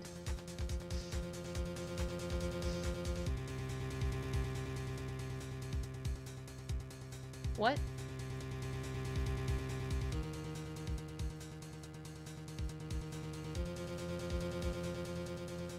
Nah, it's gotta be Shelly to kill her. I was so surprised, I stumbled backwards. And then I was falling and everything went dark. When I came to the second time, I couldn't remember anything. The person in the red raincoat, who in the world were they? Shelly to kill her. It's Shelly to kill her. I'm sure they were walking in midair. Thinking about it makes my head hurt. Just breathe, Kay. You only just got your memory back. You're still confused. I imagine the root cause of your confusion is... I imagine things are all mixed up in your mind because you were at Gourd Lake. Wait, I wouldn't have gotten penalized for wrong ones. I should have done that. And then at the top of the big building the next, and because you saw the moon in both locations, your mind blended your memories of the two together. Huh? But those are two totally different places! I know I was pretty out of it, but I don't think I could have gotten them confused that easily. I believe these things on the roof may have made you more likely to be confused.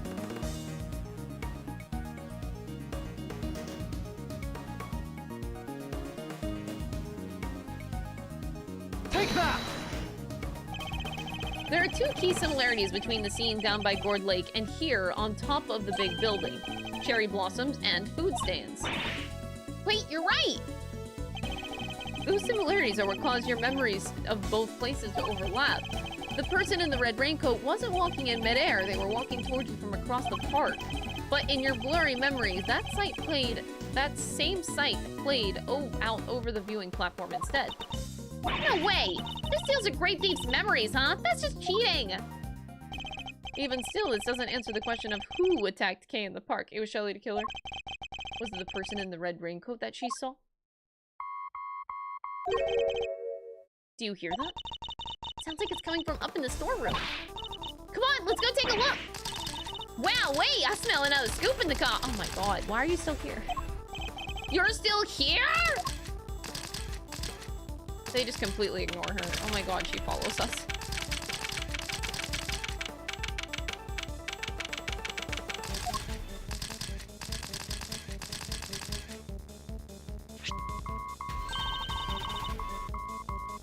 coming from this little gadget here, Mr. Edgeworth. Oh my god, oh my god, oh my god, oh my god. Is it the same one from 2-4? Oh my fucking... It's Shelly the Killer! I feel like I've seen it somewhere before. It's still going! I'm no good with technology. Come on, you have to pick it up. Fine, I'll do it. Hey, this is Edgeworth. Okay, if you could refrain from answering strange calls for me. Mr. Edgeworth, I presume. I know that voice. It's Shelly the Killer. Yeah! Let's go! Congratulations on another case solved. He's finally back. I can't truly say it's been fully resolved, can you? I'm sure you've noticed by now that there was a mastermind at work orchestrating the entire incident. How do you even know about this case? That's not what's important right now. Let's focus on this certain individual for the time being, shall we? I have indeed been wondering myself if somebody else could have been involved. If not, how are we to explain the piece of evidence that proved so damning the K's case? No way! An evil mastermind, but who? Who indeed? Perhaps you could share your thoughts? What is the evidence in question that points to somebody else's involvement? Take that! Sorry, I don't get it. Sadly, neither do I. That wasn't it. There was one clearly suspicious piece of evidence. What was it? I wanted it to be the Jammin' Ninja.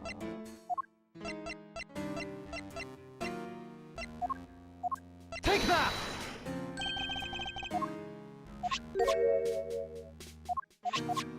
Damn it. Isn't everything suspicious? What's it? Oh, we have this back. Oh my god! Wait, did I not read this? Is it different than before? Wait. I didn't read it since we got it back.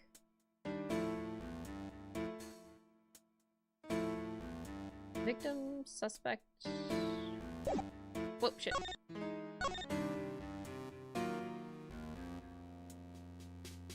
Sons would both visit the mansion up through the day before the incident. From the day of the incident onward, their whereabouts are unknown. Take that! I just did it because I could. It's Phoenix Wright. Phoenix Wright is the mastermind. Shit. Take that! The letter that Kay supposedly wrote to the victim. Yeah, I don't remember even writing that. Who did? Who would prepare such a thing? Dude, is Shelly the Killer stalking me? He's been stalking me. Hey, yo. And who would prepare such a thing? I know I'm not the only one who would like to know. How do we know it wasn't you? Why would I do a thing like that? I believe the truth can only fully come to light in a court of law. But since you've had your badge revoked, that is no longer an option. How will it all end? I, for one, will be watching from the sidelines with interest. Oh yeah, he's stalking me. He even knows about my badge. And one last thing, I do hope that you won't betray my trust in you. Now I bid you farewell. Shelly the Killer trusts me? What the heck did he mean by the case hasn't been fully resolved? Why is he so interested in us anyway? Oh, everything's just one giant ball of mysteries. Seems we only scratched the surface of this case. But even without my badge, I'm gonna carry on doing what I can. However this ends, one thing's for certain. Come what may, I will expose the truth. That's hot. Have I ever mentioned? I don't know if I've mentioned it, but like, I kind of like Miles Edgeworth. I really like Miles Edgeworth. He's kind of a cool guy. Alright, I think I just need to hit the go button. I didn't notice. Yeah! Turnabout. Yeah, okay, we go. He's kind of an asshole. Ugh, I love him, man.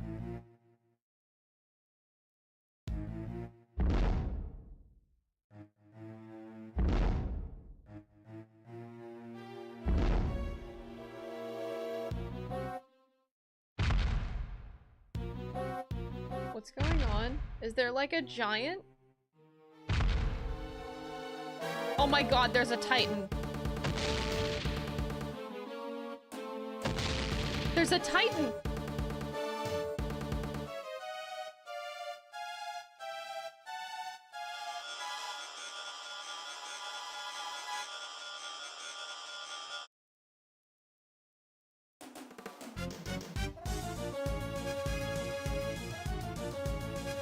Godzilla?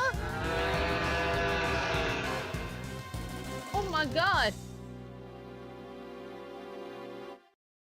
It's fucking Godzilla!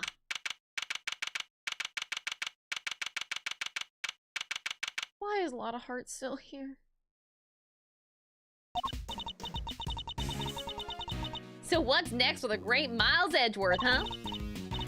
Wait, you are serious about not being a prosecutor no more, ain't ya? Yes, I am. No longer a prosecutor, it's hard to believe, and yet... I can't stop thinking about what Mr. DeKiller said. Me either.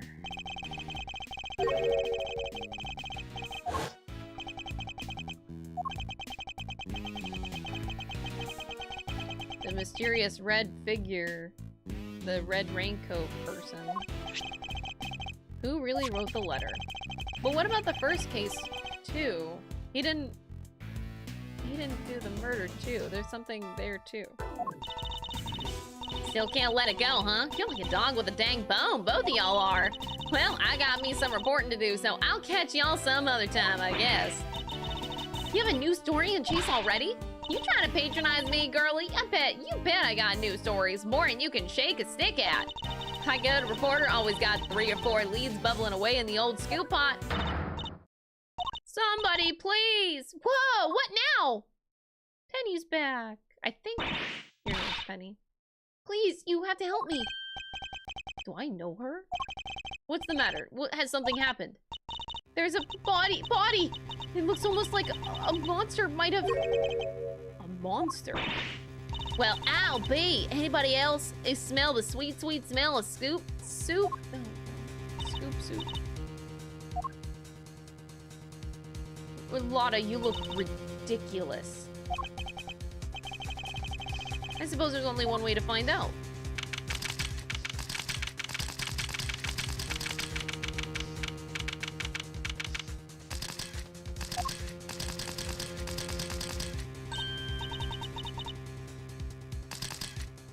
Those look like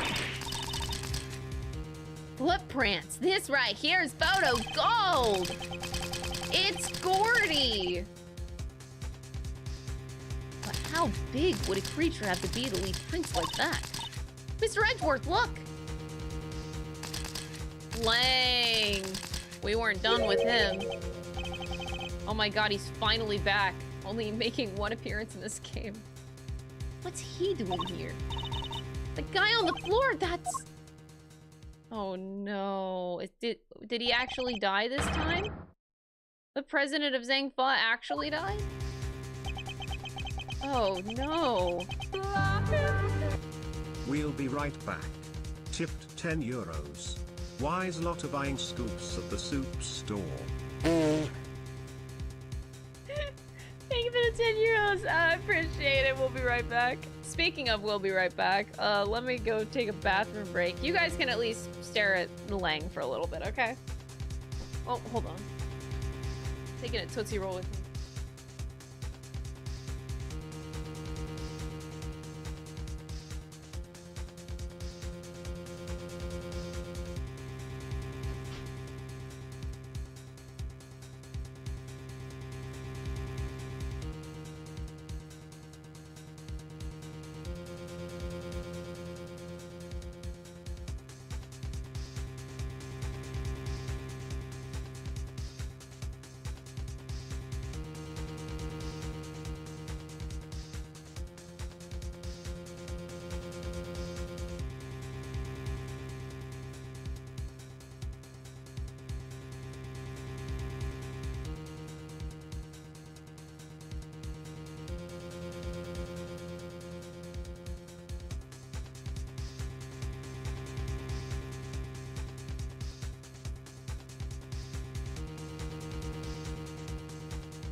like, standing.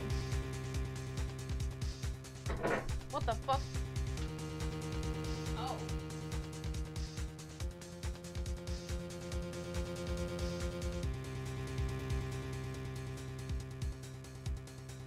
Sorry.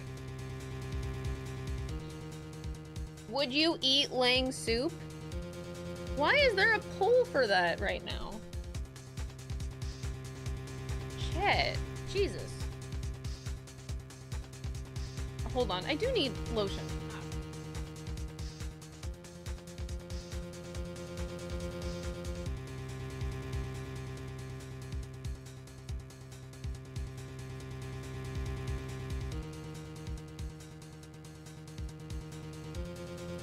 Okay.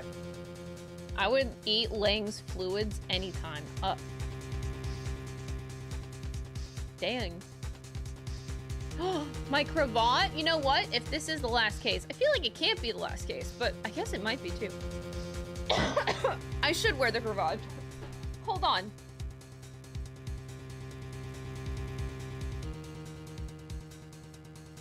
Sorry, I'm leaving you with tense music as we stare at Lang.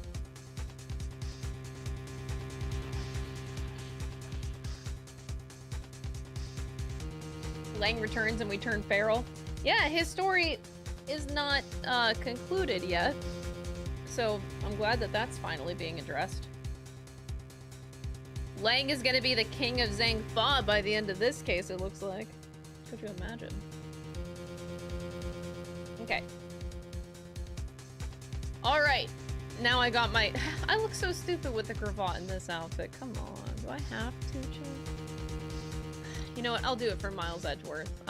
It's okay. I could look stupid. Okay. There we go. Agent Lang! Mr. Prosecutor, how did you get here so quickly? What's going on here? You don't think that's exactly why I'm trying to figure out myself? Can't blame him for being on edge, I suppose. The leader of his country, is dead. Speaking of which... the body is lying inside one of the footprints. What on earth happened to him?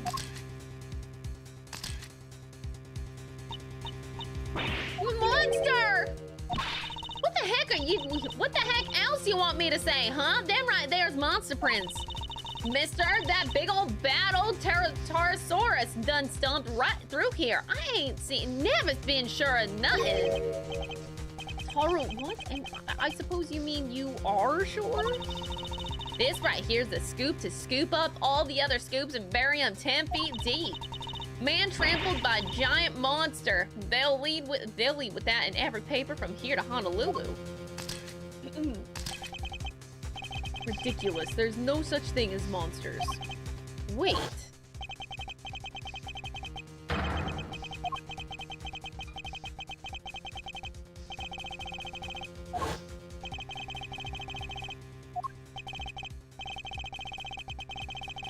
A certain someone did indeed hire me to carry out a contract, and that contract did indeed specify that I was to assassinate President Wang. Did he finally manage to? You! Did you discover the body? Yes, that is I. What are you doing, Agent Lang? Lang Z says, begin at the beginning, with the first person to arrive at the scene. Wow. He's doing really good. Legendary. Well, do you really just discover the body? Yes. Yes. Hey, go easy on her. Can't you see she's scared? I don't think he's in the mood to go easy on anybody. Chat's into that, I bet. Nobody's getting it easy today. Do you have any idea who that is lying dead over there? That's President Wang, the leader of Zhang Fa. Please, Agent Lang. You don't seem your usual self in many ways, in more ways than one, in fact.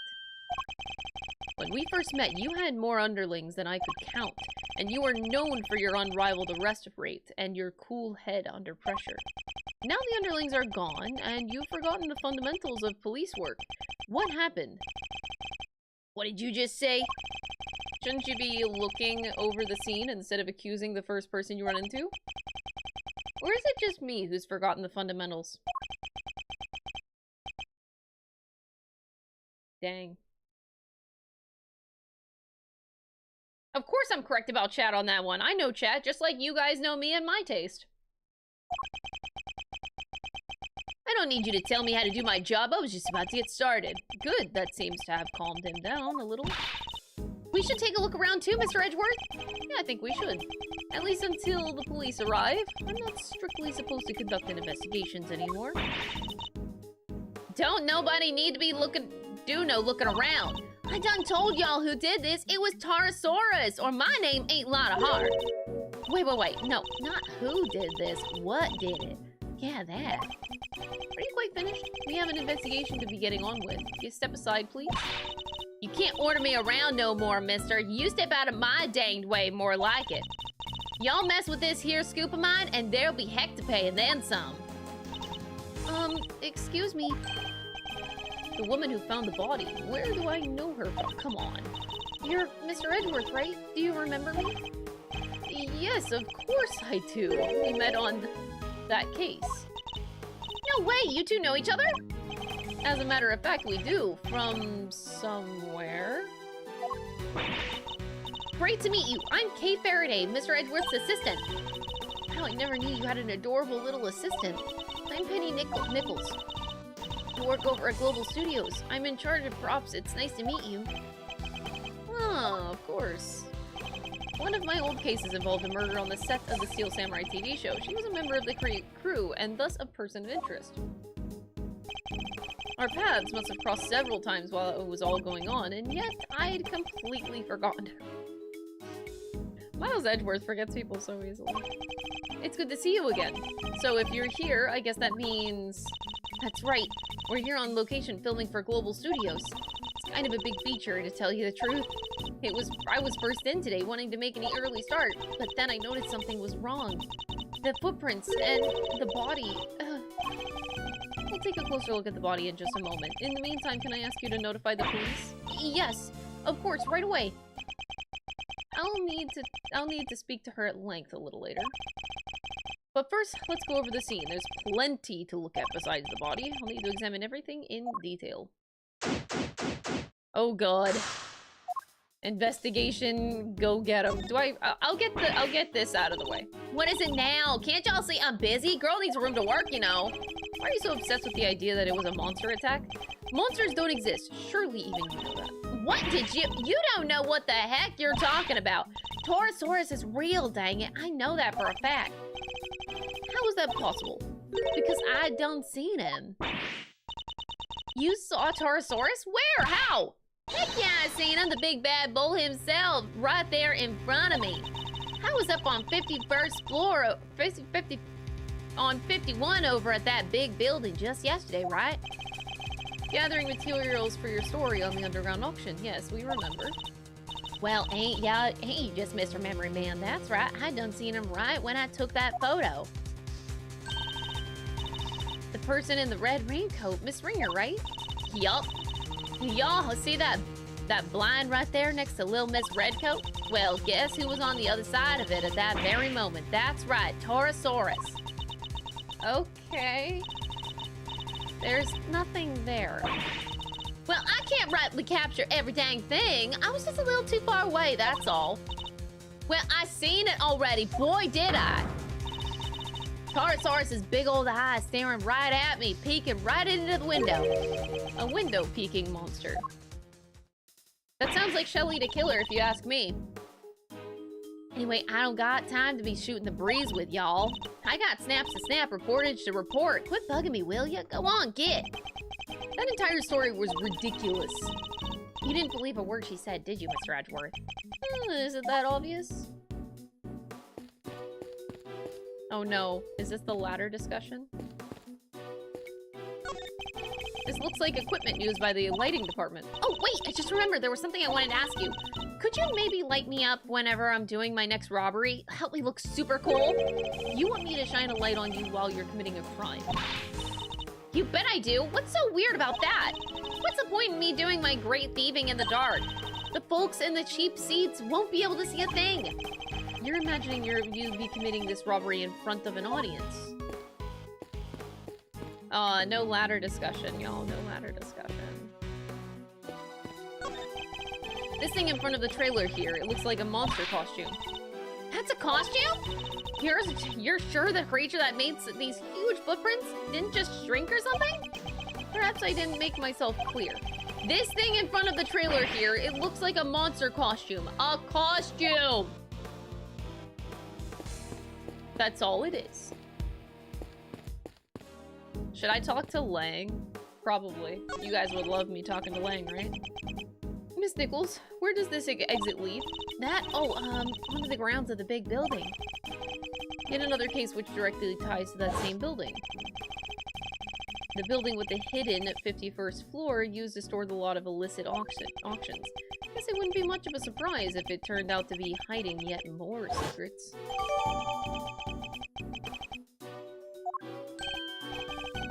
Look at the chain and padlock. Somebody's cut the chain! I'm sure it was still intact whenever I left yesterday. I'd say it's possible that this is where the killer entered from. Entered? Why not leaving?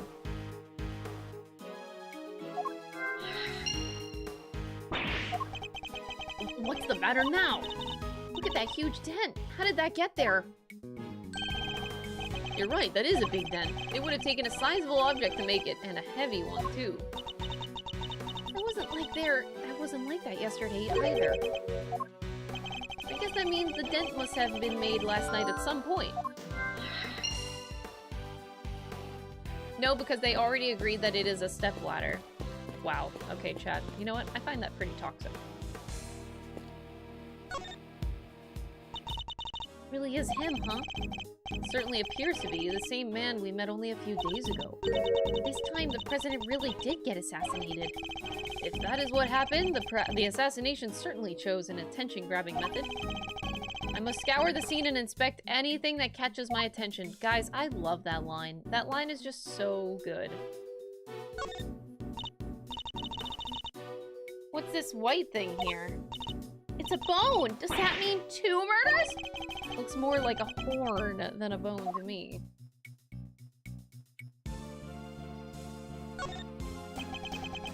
No obvious wounds, but he's definitely not breathing.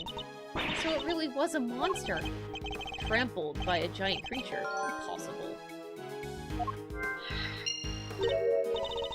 There's something stuck to the front of his clothes there.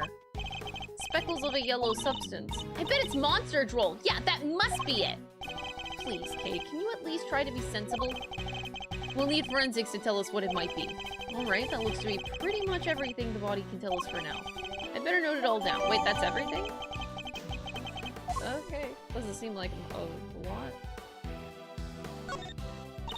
The body's surrounded by pieces of smashed up concrete. They looked to have been thrown clear when the ground was broken.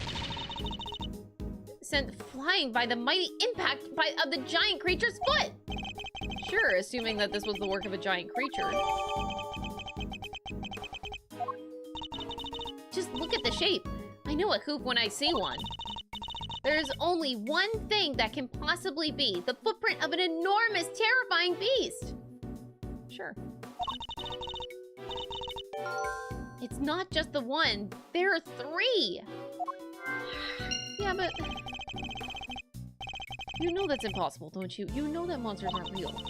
Sure, I probably know that somewhere deep down, but it's way more fun to believe that they are! Our job is to pursue the truth, Kay, not to believe what feels more fun in the moment. But these were placed here. I bet these are like all puzzle pieces. If you put these, if you take these like triangle pieces together, take them off of here, put them together, and you get like a picture.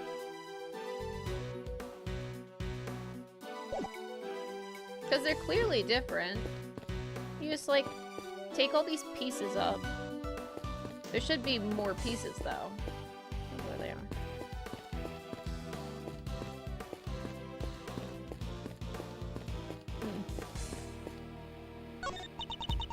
What's this big metal stick thing?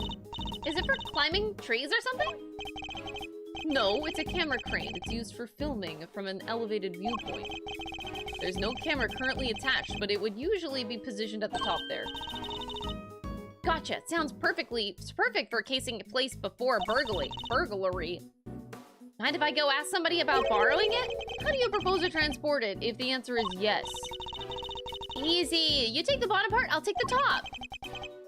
So I'm helping now? And if we go one little step at a time, we'll be back at your place before we know it. And we're walking it back to my house?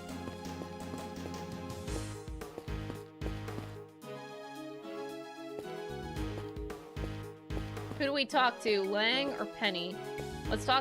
We'll save Lang for last, just for chat. I'm sorry, I got a little upset before. Dom, hi! What's up?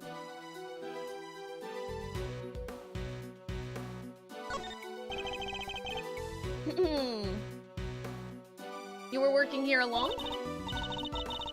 That's right, I came before everybody else so I could get everything ready. But as soon as I walked through the gate, I saw the footprints. Monster prints first thing in the morning. That must have been a real shock. It was. They weren't there when I left yesterday. Yesterday evening, I'm sure of it. So the footprints must have appeared late last night. At first glance, I thought maybe they were part of the set. But then I got closer and I saw that somebody was lying in the middle of one of them. You didn't notice it until you were right up close. Cute chat. Cute Dom! Hi Dom! I think I needed glasses. I didn't notice it because it was a body until I was right by it, which is why I got so shocked and ran away. That must be when we bumped into her. So, you're shooting a movie? It wouldn't happen to be a Steel Samurai movie, would it? Nope. Oh. This one's a creature feature. So, you know, the Torosaurus movies, right? I'm afraid not. You'll have to forgive Mr. Edgeworth. He only cares about the Steel Samurai. That's not... Hey, that's alright. Not everyone's a fan, but they soon will be. Oh. It's Godzilla! Dom, you came at a good time. Godzilla's in the game. He's back. After 12 years of silence, that big, bad bull himself, Torosaurus! It's the first Torosaurus movie in a long time, so the crew's super excited about it. And part of it are set here at the big building, so we've been shooting on location. That explains what we saw yesterday.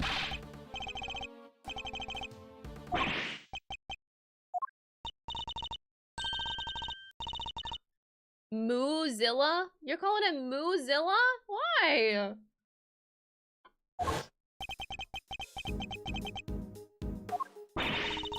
So, does Torosaurus smash the big building to pieces in the movie? I bet he does, right? Wouldn't you like to know, but you'll just have to find out and wait in the theater. Here, you can have this if you like. Oh, thank you.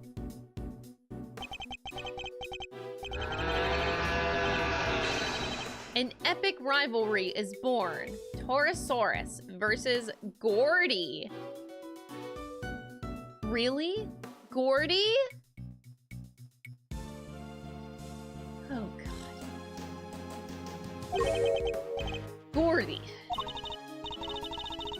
That's right. It's not just Torosaurus on his own this time around. He has an arch nemesis. You know Gordy, right? The monster from Gord Lake? Oh, yeah. Wasn't everybody talking about that a couple years back? The mysterious creature in the lake showed up in that one couple's photo.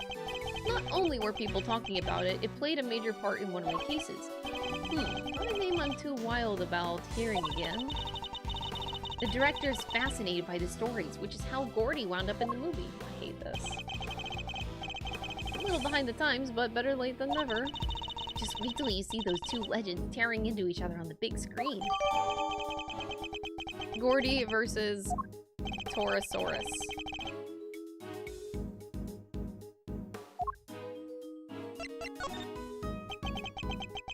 I think we need to learn a little bit more about the security situation here on set. Miss Nichols, is the set kept locked overnight? Yeah, we use one of these. Combination lock, huh? So anybody who knows the code can get in and out? And was the lock in place when you arrived this morning? Yep, everything was locked up tight when I got here. Who knows the combination? Oh, the producer, the director, the crew, and the actors. Basically, everybody who's working on the movie. Any member of the cast or crew could have opened the lock and entered.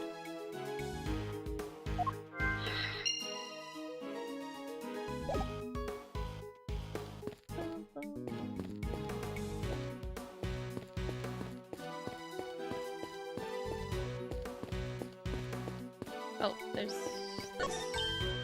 Hey, these are plastic sheets that you can put down when you have a picnic. They're plastic sheets, that much is true, but I don't think that's what they're used for. Want me to explain, Mr. Edgeworth?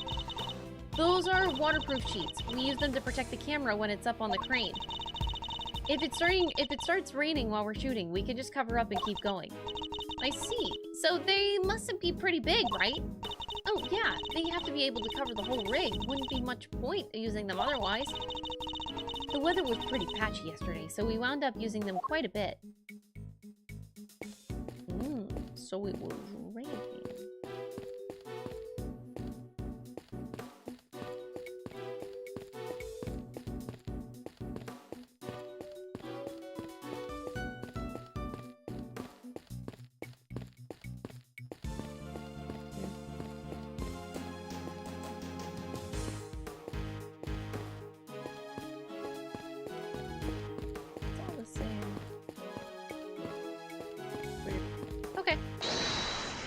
Put maybe some things together here.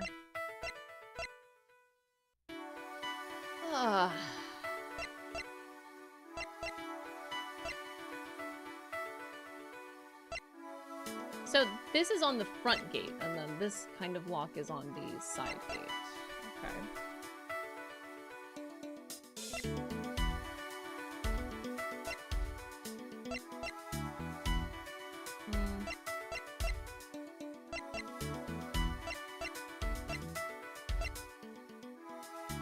I mean, I don't want to put these two things together. Okay, good. It's not that they don't add up. It just would have been silly.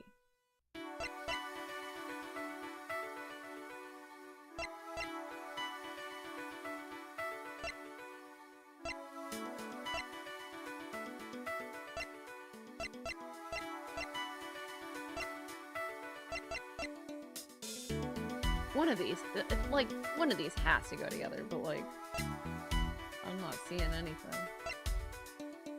Only the cast and crew know the combination.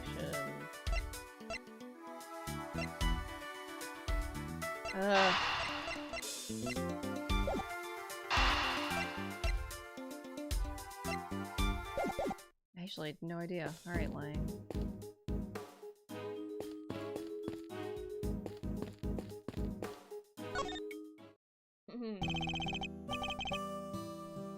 So, Mr. Prosecutor, we meet again. Yes, we saw you at the detention center the other day, too. You had some business to take care of, I take it, Agent Lang? You could say that, nothing that need concern you, though. Yeah, you really have a habit of showing in the wrong place at the wrong time. You're a bad penny, a bad omen, and a bad smell all rolled into one. Just stay out of my way, okay? I've got a president to avenge. Oh, his music is like all sad. You were really already at the scene when we got here. Why? What were you doing in the area? What, am I a suspect? You might be. Look, I heard a scream and came running, okay? Guess it was our friend from the crew. Came in from that gate over there. Somebody already got rid of the lock for me. Not completely, I can still see it on the floor. Perhaps I should take a closer look. When I got here, I saw a movie girl running out of the gate again.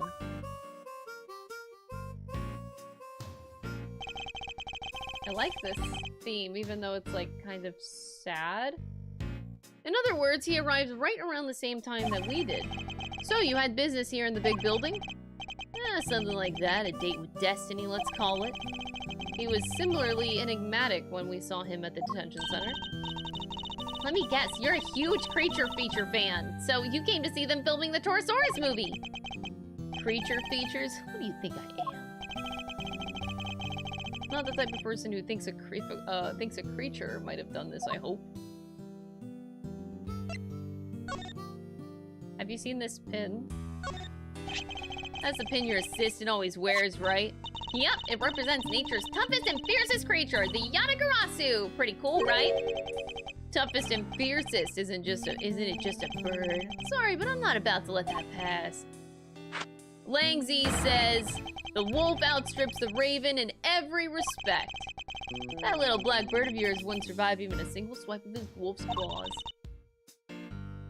They're sad woo, sad woo. Those are big words. Those are big words, Sir Howls a lot. But do you know what us thieves say? The raven is pretty darned amazing. I could peck you to bits and then fly off before your stupid claws swipe ever get close. You think a wolf can't jump? I'd snap you out of the sky before you could fly away like a coward. Huh, I just flap my wings super hard and blast you across the room. I haven't had to endure an argument like this since elementary school. But you know what? I'm glad it's an argument that we have.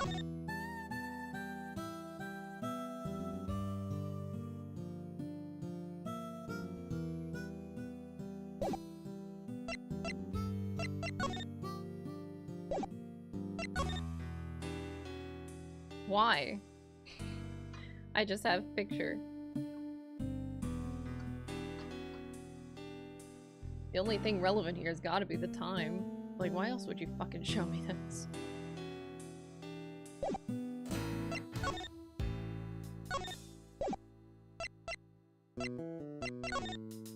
This is the world's best poster.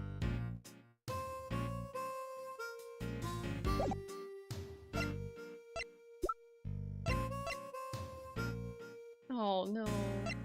Poor president. Wait, why is Penny... She's called crew member. But it says right there her name is Penny Nichols. Just put it at the top. What? I'm sorry about the president. You have my deepest condolences. Thanks, he was a great man. Zhang-Fa will be lost without him. You and he were close, correct? It all started when he hired my father. That was a big break. That was our big break. Our family kept him safe. That was our most important duty and our most sacred. He gave my father medal after medal. They had to come up with new ones just for him. In the end, there were no medals left to give. Dang, Lang really does look like his dad, though. I mean, a striking resemblance. So he made us the keepers of his last will and testament. Those medals, that duty, they're all our greatest pride, our family jewels. Never thought we'd be unsealing that will so soon. Sounds like your family and the president work super close. But wait, when that whole thing happened back at the lake, you weren't with the president then, right? Look, a lot happened, okay? This was all 12 years ago or more. Oh no, 12 years ago reference. My father and the president being friends, our family being the ones who kept him safe. He just changed one day. It was like he became a different person. He became Shelley the Killer in disguise. Got him. Now he doesn't trust the police one bit. I wonder what happened 12 years ago. 12 years ago reference. Do you think if I say it enough times, chat will change their mind from saying 7 to 12? I think so. I'll just keep saying it, and maybe one day it'll sink in for y'all. But regardless of what happened, I still respected him. No, you're lying, chat. I'll change your mind. Zhang-Fa may not be a big country, but he held that place together. Damn it, who was his security detail thinking? I imagine you've already contacted the embassy? Of course I have, and the government, and my family. They'll all be going crazy right now thinking about what needs to happen with that will. And that things will be getting crazy here soon, too. Those bodyguards will be all over the place. If you're not a fan of trouble, I'd leave before they get here. Look, Mr. Prosecutor. These days, I'm a one-man outfit. A lone wolf. They won't be letting me lead this investigation. But I've still got fangs, and I can still bite back. I'll find whoever did this, and I won't let you or anybody else get in my way. Sure, whatever you say, buddy. Sure, whatever you say.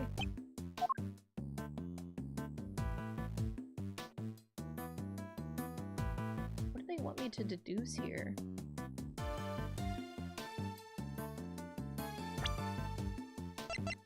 I don't really have...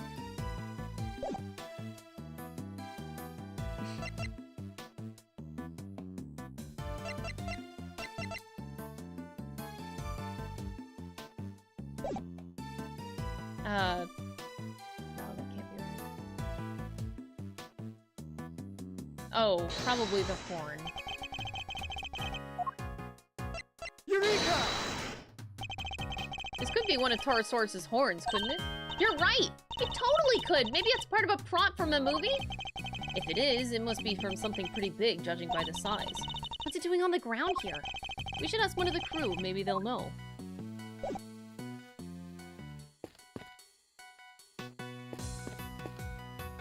I kind of, I didn't consider the dent.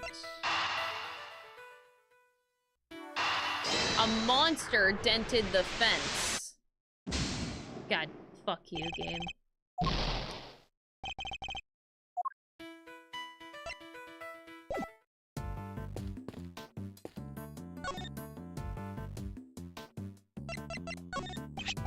This horn, do you recognize it?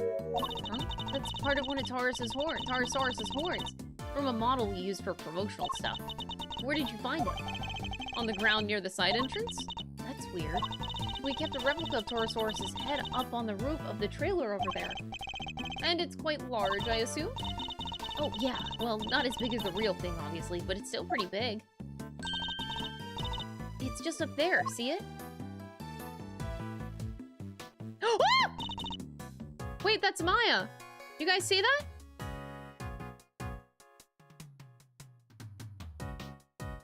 In the top right?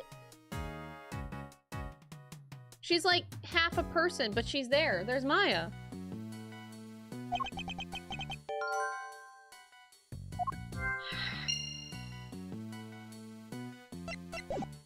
Wait, can I go up the stairs? Penny! You can't really go past this point, but I saw Maya there. Wait, I saw Maya. Was she with Phoenix? I didn't even really... The camera, no! The camera, no! I can't... No! Penny, let me go past!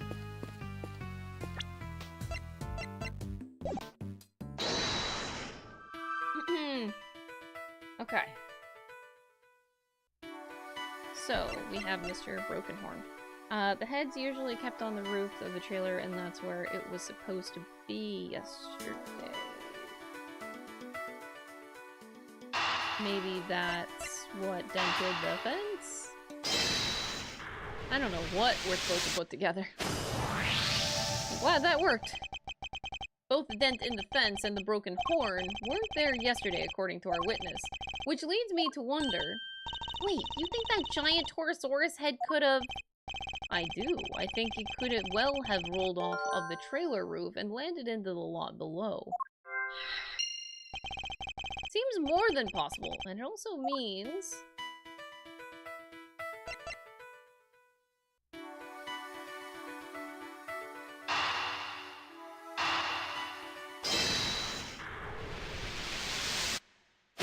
Oh, I'm glad that these are working.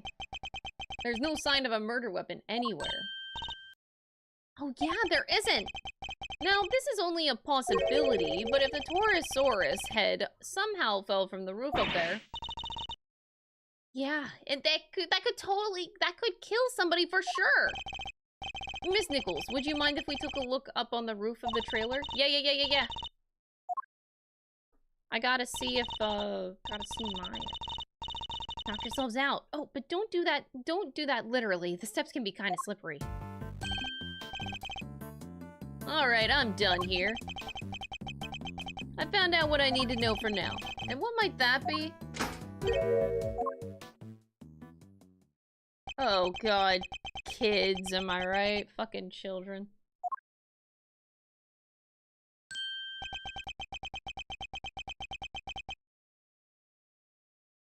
That's awkward.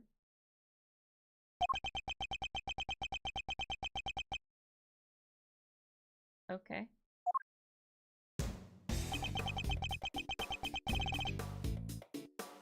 Move, old man. What did you say to me? You need to learn some manners, kid.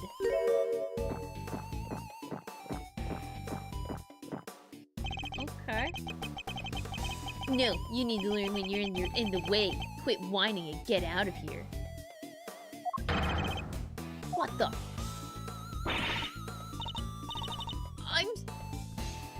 I'm so sorry about him. Sean, apologize to the nice man. Come on, Sean. You know that you can't speak to people like that. Whatever. Who the heck was he? A policeman, that's who. Why would you antagonize him like that? I thought there was gonna be trouble for a second there. I don't think we've ever seen anybody stand up to Agent Lang like that. Let me introduce you all. Everybody, this is Sean Fenn. He's the star of the movie we're making. The star? This little boy? Hi there, I'm Kate Faraday. It's great to meet you. Sean, this is Miles Edgeworth. He's a prosecutor. A prosecutor? That's right, and a pretty famous one at that. If he's a prosecutor, where's his badge? It's in my pocket. Just lie and say it's in your pocket. You might not want to get too close, Sean. She's right, that's no sight for a child. But he's involved in all this nonetheless. I'll need to speak with him.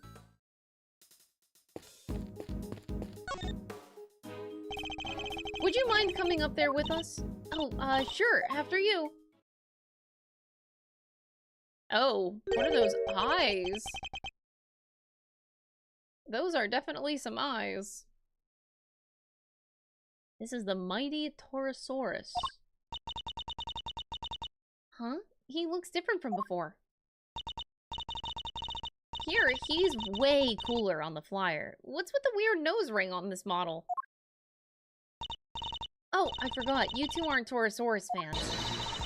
This is the original Torosaurus design from 12 years back.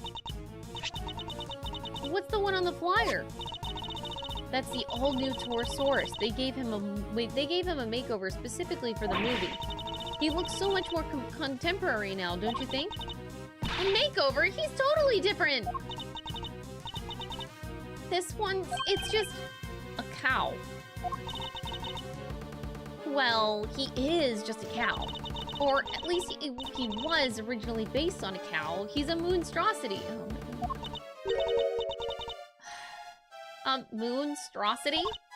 Yeah, the cow, man's best friend, reimagined as a terrifying monster. It totally makes you think about our whole relationship with nature, right? That was the original concept. I think the concept might be a little lost on me. Me too, I'm afraid.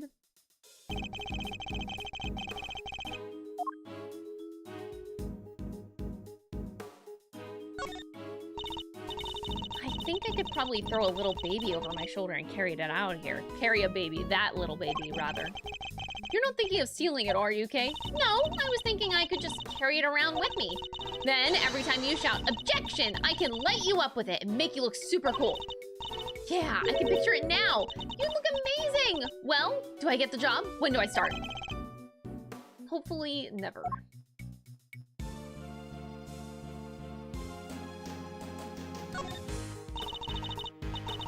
There's a heater here, so do you think it's to keep the crew warm or something?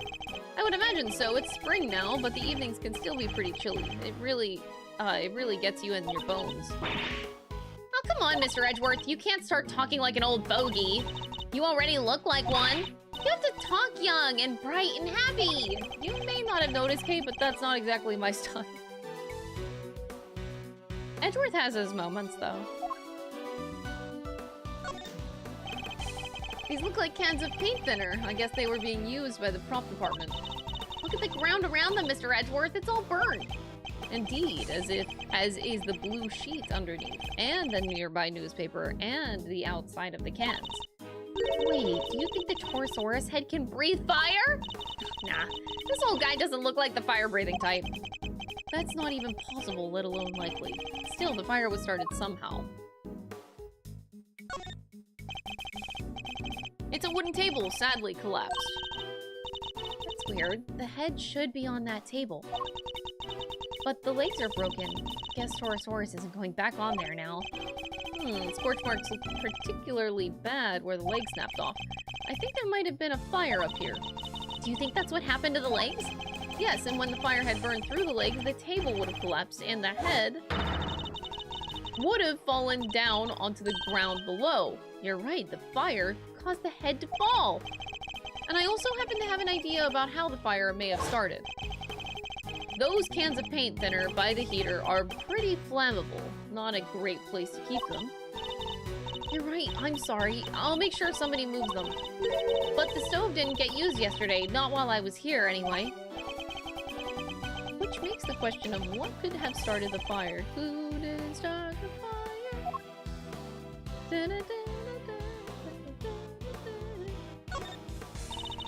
The mono was made for promotional events, stuff like that, so people would remember the old Torosaurus and realize that this was a reboot. Yeah, he does look different. People might not get it otherwise. And just as we thought, his horn is broken. So the model really is what killed the president. I think it's a distinct possibility, but there's one thing that I don't quite understand. Mysticals, the model looks very heavy. How do you move it around? Oh, it comes apart. If you know the trick, it's not so hard. But I guess if you didn't, you might struggle to figure it out. If you happened not to be a member of the cast or crew, for example. Once it's in pieces, could one person move it? Oh yeah, even I could. Maybe not very fast, but I could.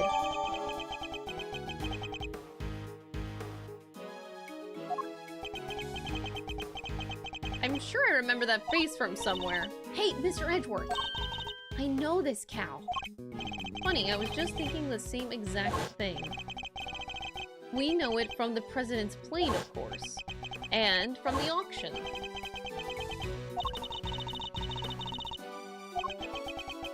Could this really be just a coincidence? It's all a coincidence. This is Ace Attorney. If Ace Attorney has taught me anything, is that everything is just a happy coincidence and nothing ever really, you know, nothing's actually connected in the end, truly.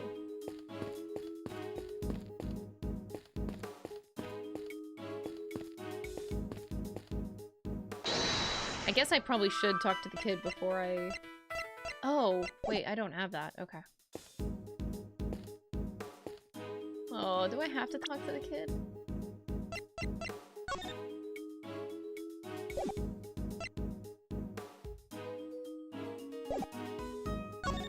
Ugh. It was Sean, wasn't it? Do you mind if I ask you some questions? Are you really a prosecutor? You just look like an old guy to me. I am. Old guy? Charmed, I'm sure. Badge first, then we talk. I don't have my badge right now. How do you expect people to believe you're a prosecutor? Woo, he's not the friendliest, huh? You want me to try talking to him? Why not? I doubt it can hurt. I never was good with children. I don't know, you did pretty good with Kay. So, you're an actor, right, Sean? Yeah, so what? That's amazing! You're so cool! It's not that big of a deal. Kay's approach seems to be having an effect. So, those horns of yours. Yeah, what about them? Oh, those? The makeup department made them. The character he plays has a special psychic link with Torosaurus, and the horns allow you to communicate with his giant friend. Isn't that right, Sean? Just shut up, will you? They don't need to know all that stuff. Oh, sorry. Well, the power dynamic here seems pretty obvious. Still, that's kind of amazing, huh? The lead character in a movie. While you're still in elementary school? That's crazy.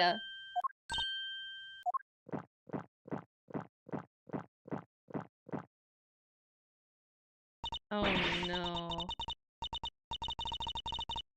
Sean's actually 13. He just looks a little younger. Look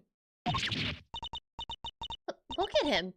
He's so little and cute. And the backpack. I just thought the backpack's part of his costume. He's playing a role, remember?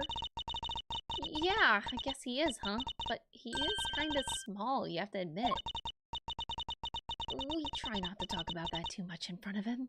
I said stop telling people stuff that they don't need to know! I'm sorry. It's all part of the role, except for the carton of milk, maybe? The dead guy. That's the president, right? Yeah, you knew him? A little. I met him once. He's meeting with presidents, though? Guy was a real piece of work. Hey, you can't say that. It's not nice. What was so bad about him anyway? Huh? Don't want me to talk about it? Fine, I guess. President Wang was working with us on the movie. Working with you? How? He had a part. Just a cameo, nothing big. So he came to look around the set one time. That would have been when Sean met him. Why put the president in your movie? We heard he was a huge fan of the original Taurosaurus. So the studio offered him a little role. They figured it would be good PR. Last thing I need is amateurs on my set. I told you before, Sean, you can't talk about people like that. And I told you to shut your mouth! I guess he's none too thrilled about the idea of performing alongside non-professionals. Oh boy. He gives the vibes of being in his, like, rebellious phase of teenagerism. 13 kind of, yeah, when you're like 12, 13, I feel like that's the era. That's the famous ages of rebellious teenagers. Oh boy. He's just gonna be a brat the whole time, and it's just because he's 13. That's it. We all go through it, man. We all go through it. What's this? Oh wait, from yesterday. A photograph. Yeah, we got them printed. You can keep it if you want. Wow, it's such a good picture. And you brought it specially for me? That's so kind, thank you. No, I just happen to have a spare. That's all. I hope you don't mind me asking, but can we take a look? Oh, sure, here.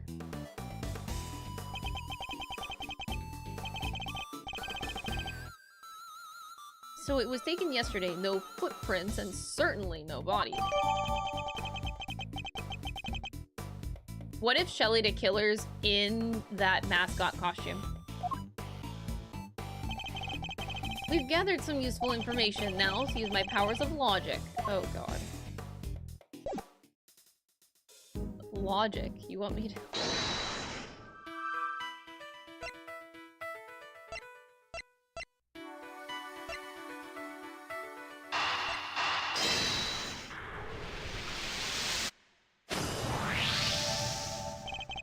The combination lock on the gate leading to the plaza was intact when Miss Nichols arrived, but the lock on the gate leading out to the side of the big building has been cut.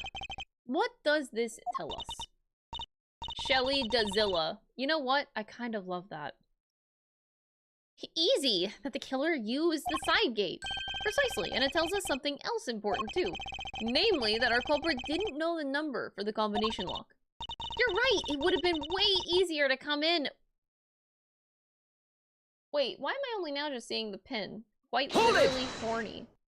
Oh, God. I'm so sorry, Diane. I'm only now just seeing that. Sin, thank you so much for the tier 1 sub. I appreciate it. I hope you enjoy the emotes.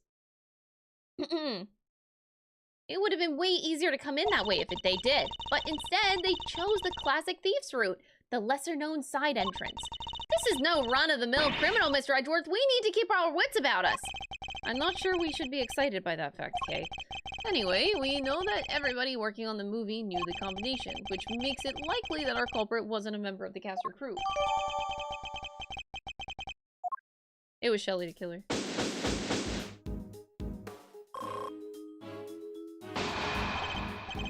I think that just about wraps up our preliminary investigations. So, he was killed by a falling Taurosaurus head. At least that seems the most likely explanation for now. It came down right on top of him, huh? Oh god. Well, it took their time, but here they are. Police, bodyguards, the whole gang.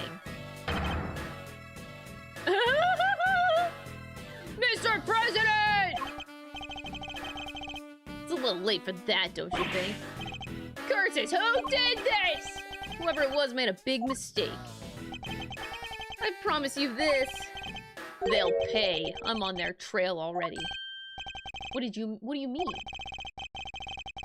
Our president may have been murdered, but that doesn't mean that extraterritorial.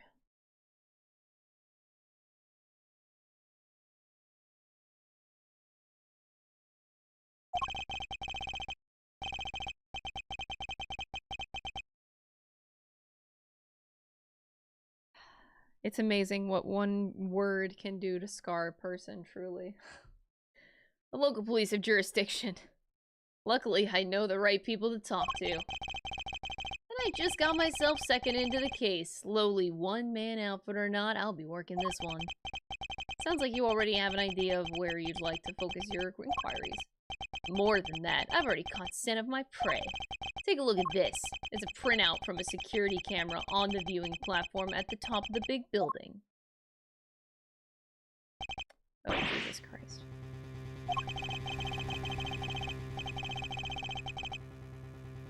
It's pointed at the elevator that leads onto the roof, so it records everybody who goes up there. And in this particular case, it recorded the president and his murderer clear as day. What's Judge Gavel doing there? He's saying he suspects her of the murder?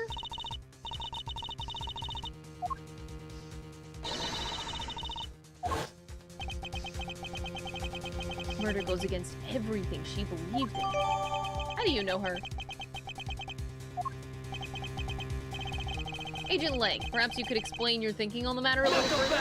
Okay, not so fast. No. I heard a little rumor while I was over at the big building. It was about you, Edgeworth. You're not a prosecutor anymore, are you? Oh, you heard that, huh? Which means you don't have jurisdiction here. But you want to cross-examine me while I explain my thinking? Why would I agree to that? Hey, don't be like that. You were the one who was just talking about being a lonely one-man outfit. You know what? Maybe you should be explaining your thinking to me. How come, even though you're not a prosecutor, you're still sticking your nose into this case, huh? It's a valid question. Why am I still here? Perhaps I can clarify that with a question of my own, Agent Lang. Why are you so desperate to catch the person who murdered President Wen? Because above all else, you're an investigator, correct? Damn, fight fire with fire, okay. I'm desperate to catch a certain somebody myself. A person who orchestrated a murder at the big building yesterday. A person who put Kay's freedom in jeopardy. Who put her in grave danger.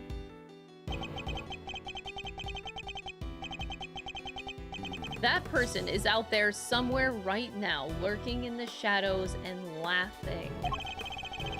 And until I uncover the truth and make that person pay, it doesn't matter if I'm a prosecutor anymore. I'll keep fighting. Find the truth and don't give up until you do. That's a rule I live by. You may have the look of a smart guy, but you're a fool just like the rest of us. Yeah, pretty accurate. A fool? How dare you?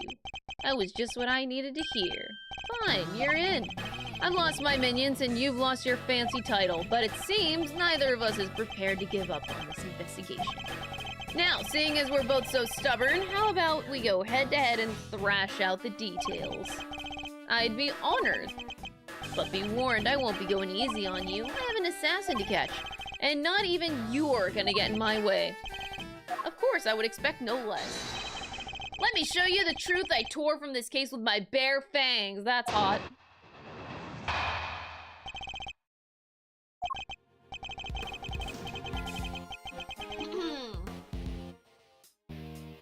Broke up with Phoenix and now Miles is with Lang? Andy, I'm gonna ban you for saying those words.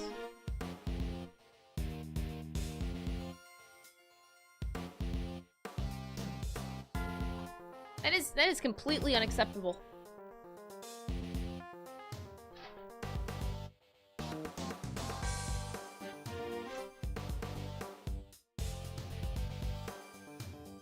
So this judge friend of yours met the president up on the roof.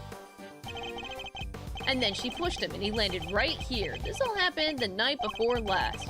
The people had all been cleared from the viewing platform, so it was just the two of them up there. And that pretty much sums it up. No doubt about it, she killed the president.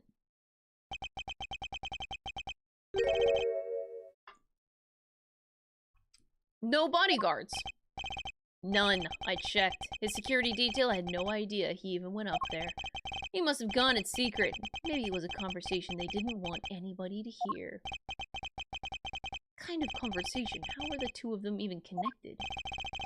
Seems the president spoke to the owner of the building ahead of time. He had him set aside the viewing platform just for the two of them. And it was the president asking. I guess the guy wasn't about to refuse. The last person to see the president alive really could have been... Gavel. Did you say her name was? His argument certainly isn't completely without merit. But I noticed at least one glaring hole. That's where I'll need to focus my counterattack. Yeah, sure. Yeah, I know exactly what he's talking about. So this judge friend of yours met the president up on the roof. Phoenix has David, okay? What? Get out of here, Andy. I feel betrayed. And then she pushed him and he landed right here. This all happened the night before last. The people had all been cleared from the viewing platform, so it was just the two of them up there. And that pretty much sums it up.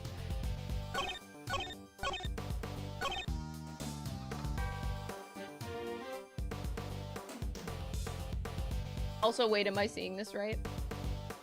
Andy pinned their own message. Damn, that's how much Andy wanted to make this statement heard. Pinning your own message. Damn. Bold move.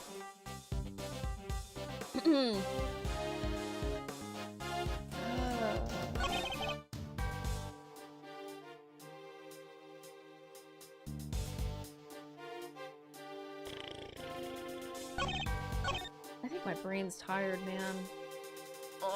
My brain is pooping. It's not focusing. Hold on. I need a power Tootsie Roll chat. I'm gonna be so real.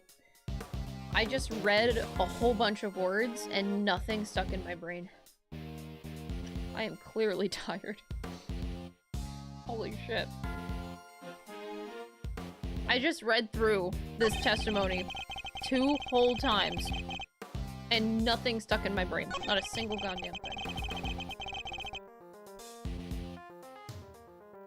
Oh. My brain is cooked. Holy shit.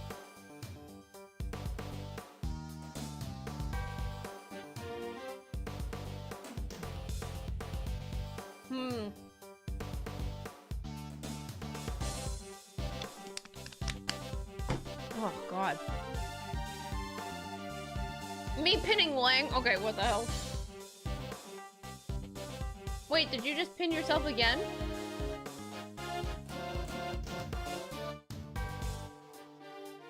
Okay, no. Andy's now just trying to call a Dynasty Gauntlet.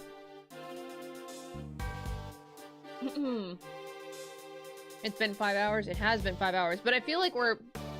Like, this section should probably wrap up after this testimony, so I just need to push past this testimony. Pikes Peak It just might be rough. $5. Clearly, your brain is lost in the darkness of extraterritoriality. Wow. Okay.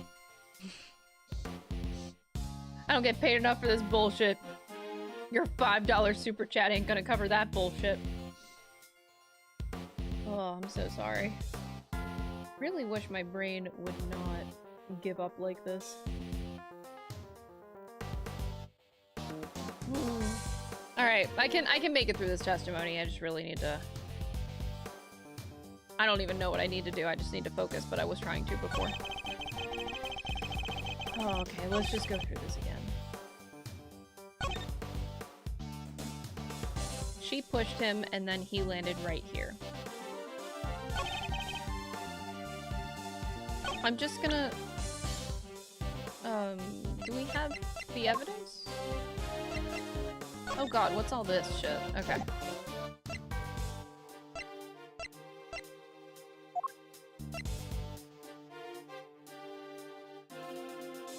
Wait, we don't have the... Oh no, we do. Okay. Objection! Oh, that didn't work. Would you mind taking a look at this everything? Damn it. I feel like I shouldn't need more detail than that, honestly. Ender Lollipop Guy tipped $5. Extra toilet burial rights. Thank you for the $5 super chat, Ender. Extra toilet terial. Toilet, yes.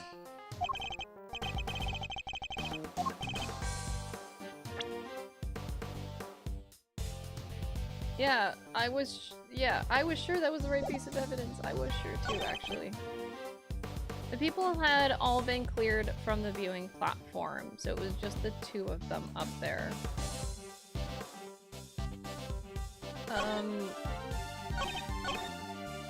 I was thinking for this statement, he's saying that she pushed him and he landed right here. And this all happened the night before last. But the head fell from the burn. The table burned and then it fell.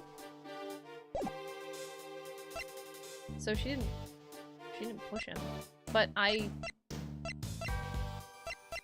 that's why I presented the head, because I thought that was it. But then this statement also could, I feel like, be refuted. The people had all been cleared from the viewing, so it was just the two of them up there. You could probably present the locks and be like, no, someone broke in. Or, no, that's not even in my court record. That somebody broke in. The chain. Oh, wait, the side gate's chain was cut sometime. Okay. Objection! Okay, I'm just gonna press the statements then. What the heck? I feel like my mind is being somewhat logical here. Both of those accounts. Ah. Okay.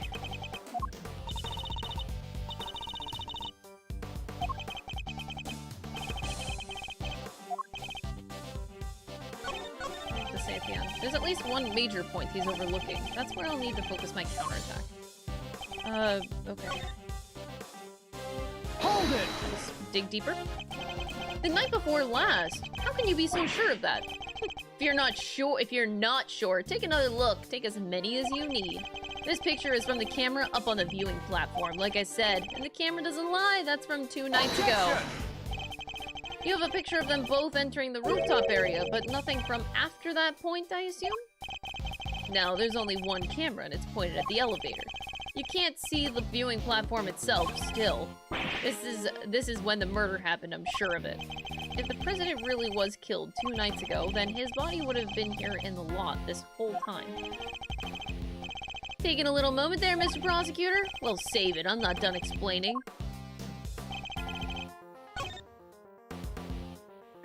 Kind of implying that it's been here for 2 days. That's a long time to be dead, man. Also a long time to cover it up. Dang, Judge Gavel getting everything she wants, man. Pretty fucking crazy. What a whammon. You can only respect the hustle. Hold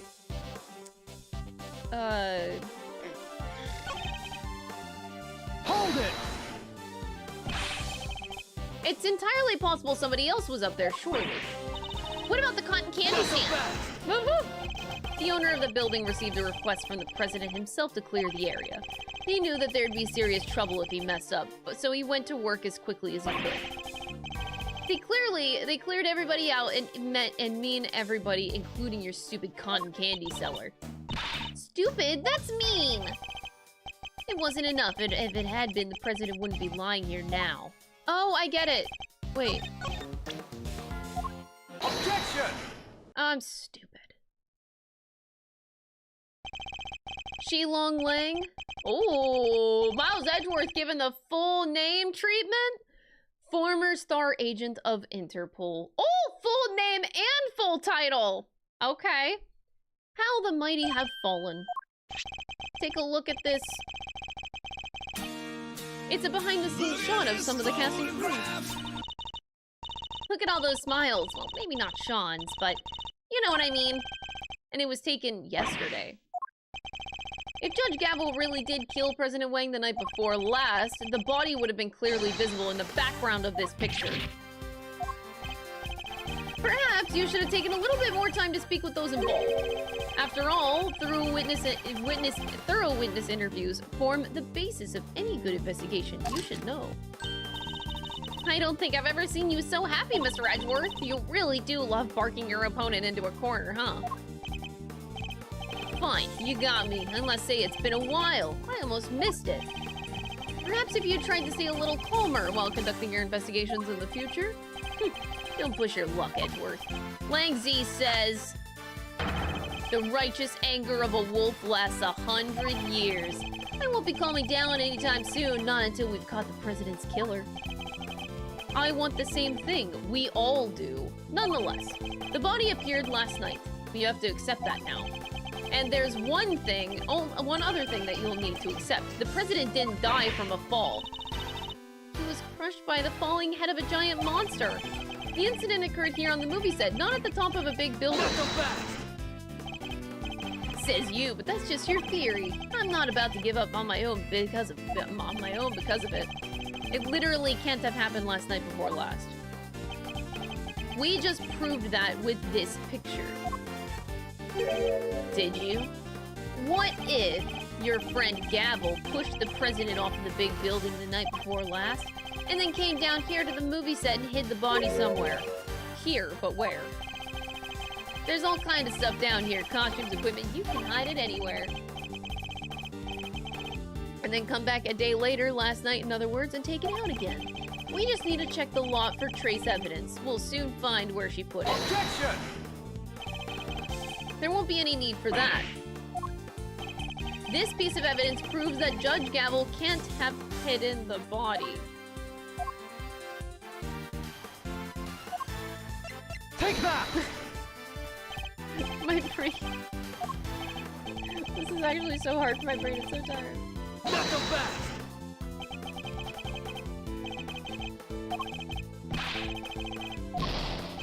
Oh, he said he doesn't have time to debate the junk in my pocket. Hold up a minute. Hold up a minute, buddy. Hold up.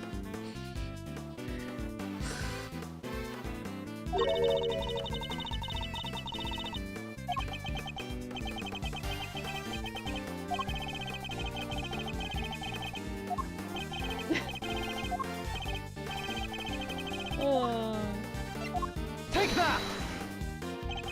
Both entrances were locked, and we already know that the chain on the side gate was cut only last night. Judge Gavel had no way of getting in here to hide the body the night before last. The murder has to have happened 2 nights ago. Why are you so set on believing that? Because, if you remember, that picture was a printout from a video, and there was more. Oh boy. There's footage from a few dozen minutes after your friend went up on the roof with the president. It shows her heading back into the elevator, alone. You know what there's no footage of? The president himself leaving the roof. There's no other way that he could have gotten down from the top of the building that high. Unless he was pushed by Gavel. You say the president was never observed returning from the viewing platform. Yeah, the camera was pointed at the elevator door the whole time. If anybody else had come up or down, it would have been on that tape. In other words, the presence of the camera ensured that nobody could have left unnoticed. I see. That's not good news for Judge Gavel. Vanishing from a rooftop hundreds of feet in the air? Yeah, that's a tricky one, all right.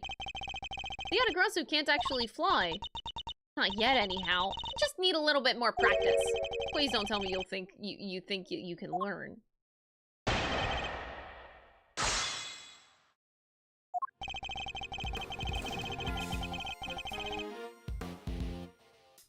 Oh boy.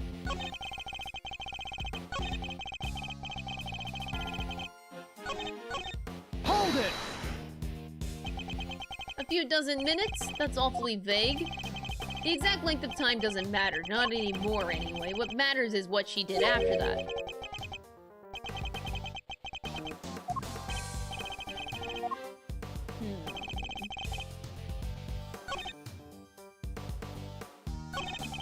There's no other way he could have gotten down from the top of the building. I'm just gonna go out on a limb here. Objection! Okay, it was not a good limb to go out on. I just thought maybe, since it was broken. Not so fast! Okay, Lang, what the fuck?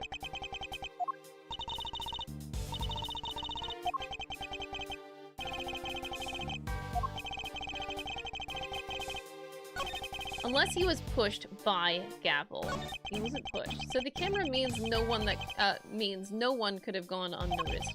Or does it? Was falling really the only other way he could have left that rooftop?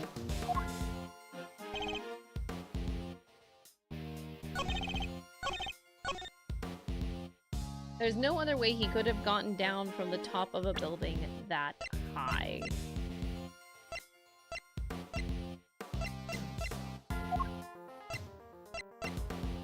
Wait, isn't this where I did... Wait, is this... Did I do it on the wrong statement? No, okay, I did that same thing. Oh my god, my brain isn't remembering what I just did now. We're cooked, chat, we're cooked.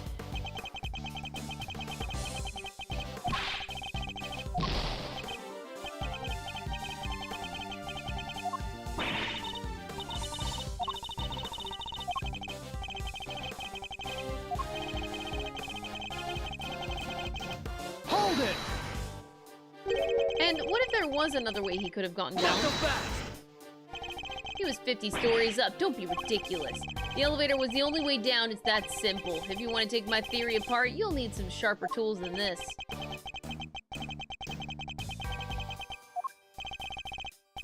Are you about convinced?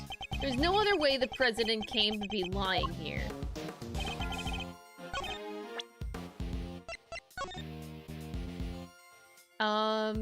You see, you just simply jump on the building. Duh, stupid. See, you just parkour your way down. It's simple, actually. Parkour, parkour.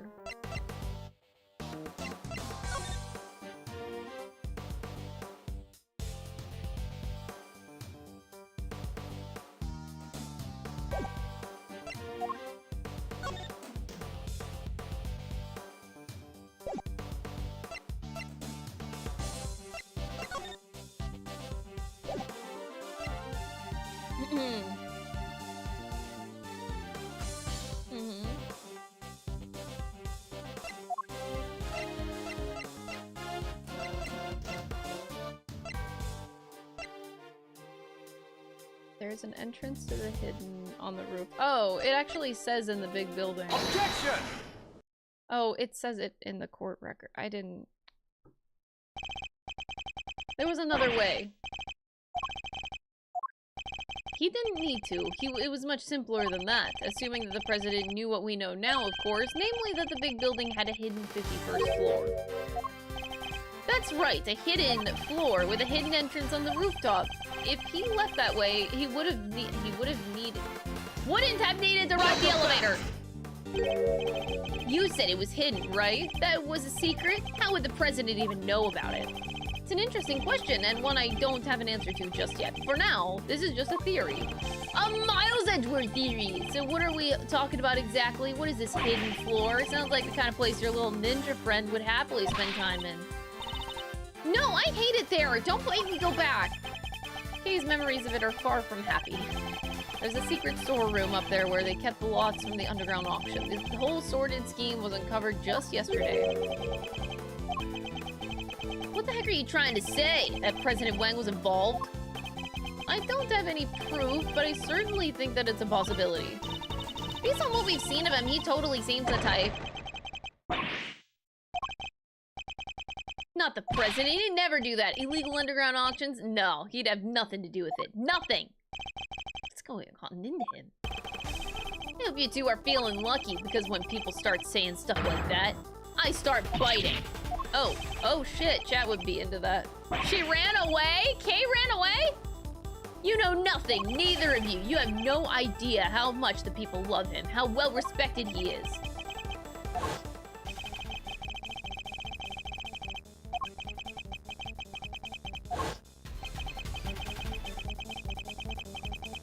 Should I tell him the truth about his beloved president? Oh boy. No, what good would it do? It would only upset him more. Forgive me, Agent Lang. I didn't mean to upset you. We spoke out of turn. Both of us. And I only can apologize. Apology accepted and reciprocated. I'm sorry I got carried away. It's alright, Kay. You can come out now. Sorry. It's fine. It's not you I'm upset with. It's the animal who killed the president. Well, ain't you just a fine figure of a man? A lot of heart-based. All patriotic and such. Gotta tip your hat to that sort of thing. What are you talking about? Well, I got good news for you, Mr. Patriot. Real good news.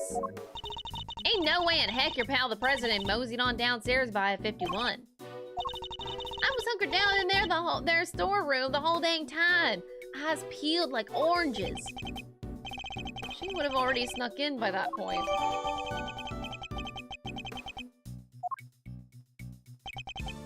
Thanks, that's very useful to know. Well, Mr. Prosecutor. What? Guess my theory still stands, which means I'm not budging an inch. Nobody saw the president after he met with Gavel 2 nights ago, and that's a fact. But it's also a fact that the body appeared only last night. How could the president have fallen from the roof 2 nights ago and only have been found today? That seems a little slow as falls go, wouldn't you say? Sure, there are questions that still need answering. I'll give you that. There's one thing that we both can agree on. The question of exactly what happened here yesterday will require further investigation. For all we know for sure is that the body and the footprints appeared during the night. Agent Lang, we'd like to hand the body off to the coroner if you don't mind. He's all yours. Just take care of him, okay? Oh, and one last thing. We found footprints near the body. Footprints in the footprint, if you will. Little ones in, the big one. Human footprints in the monster print. What kind of prints? Sir, they were child's footprints, about the size of your average elementary school kid. Oh boy.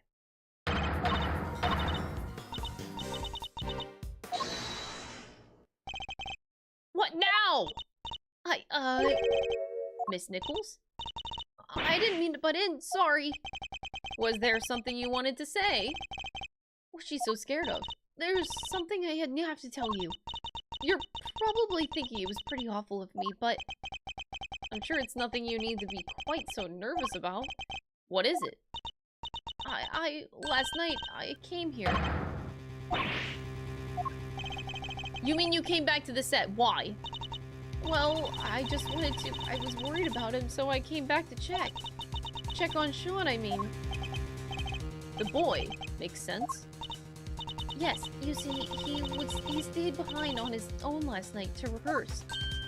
Wow, he really takes his job seriously. Well, this movie is his first lead role, and he's trying so hard to make it perfect. So, she might have seen what happened last night. Around what time was this? Let's see, it was already after 10, I think. It looked like it might be about to rain, so I got a little worried and came down. And when I got here, well, you saw something, didn't you? Sean was there on his own, running his lines. And towering above him, there was this long, like, really, really long neck. Gordy! With skin like an enormous worm. It was like a dinosaur. You mean it must be? Good Gordy! Good old Gordy! You done gave me the slip last time, you slimy old lizard, but I got you now. The redemption of Gordy from Lot of Heart. That's fucking crazy. Now Gordy's involved? I think he might be. I was as surprised as you are. Although, I guess Sean was practicing being a kid who can communicate with monsters. Ah, dang, you're right. He could have been communicating for real with them little horn doohickeys on his. Right, but it seemed more like he was kind of looking up and talking right to it. It was like they were friends. It is pretty weird, right? Dang tootin', it's weird. Weirder a mustache on a mule. How could he cheat on his best monster pal like that? Oh my god. I fear movies and reality might be getting a little mixed up here. And you're absolutely certain that's what you saw. Yes, but only for a moment. I was so shocked I just turned and ran. How about that, Mr. Prosecutor? Another mysterious beast to contend with. Don't tell me you believe this nonsense, Agent Lang. That monster's angle's neither here nor there. But I think we have a pretty good idea now who we need to speak to next. Young Mr. Finn. If he really was here last night, then there's a good chance he saw something. Prosecution calls Sean Fenn to the stand. He's been gone. Sean ran off just a moment ago. We need to go after him. Oh, God.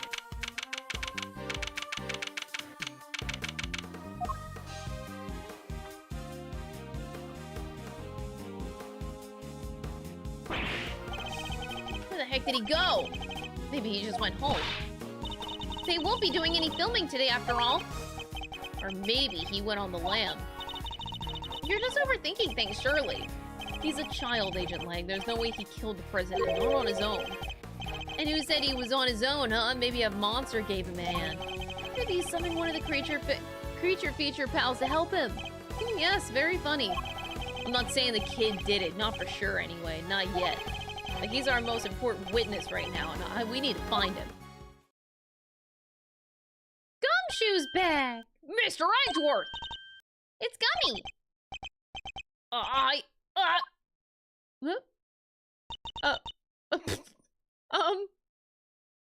He ran away! What was that about? Well, it goes to show that your police forces can't be trusted. Are you saying you intend to continue investigating the president's murder alone? Yeah, so what? Last time we met you, you had about 800 other agents helping you. I told you I'm a lone wolf now. You got a problem with that? I don't need lackeys, and I don't need friends. All I need are these fangs right here. Keep things nice and simple. No lackeys, no friends, no teammates, no friends. We don't need those.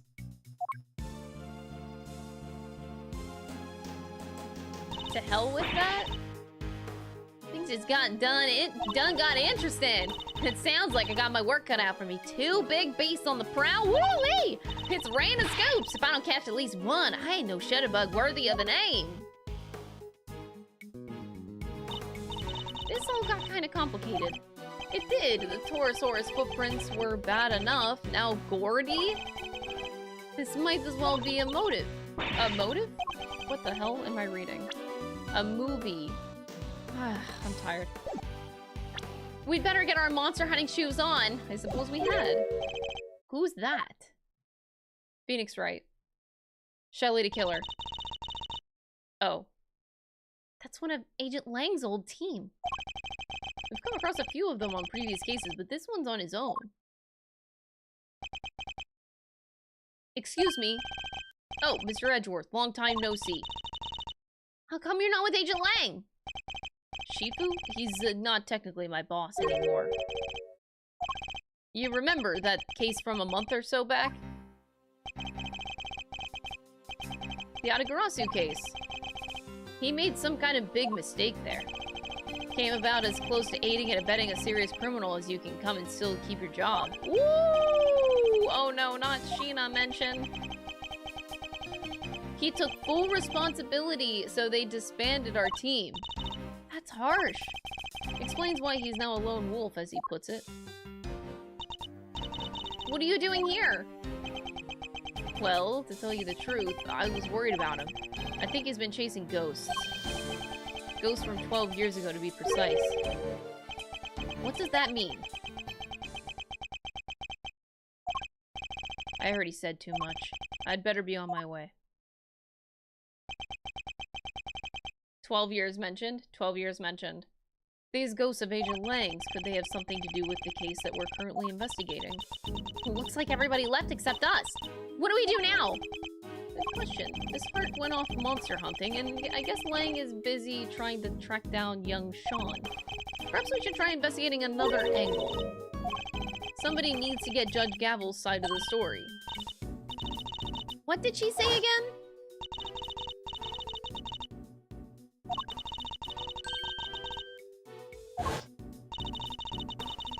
Guess the trial will be beginning right about now. I think we better head down to the courthouse.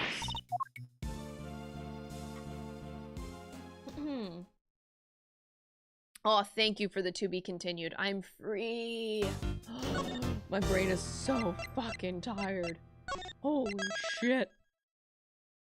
Alrighty, that is it for today, friends. We will be resuming Case 5 tomorrow and Friday. Basically playing this game every day until we finish it. But I definitely need to head off and rest my brain. Holy Pikes hell. Peak Audio tipped $5. Thank you for the $5 super chat. Quercus Alba was only a month ago for Edgeworth. Our boy has had a time. He has, and so have I. I need to get off. Alright, I will see you guys tomorrow. Bye!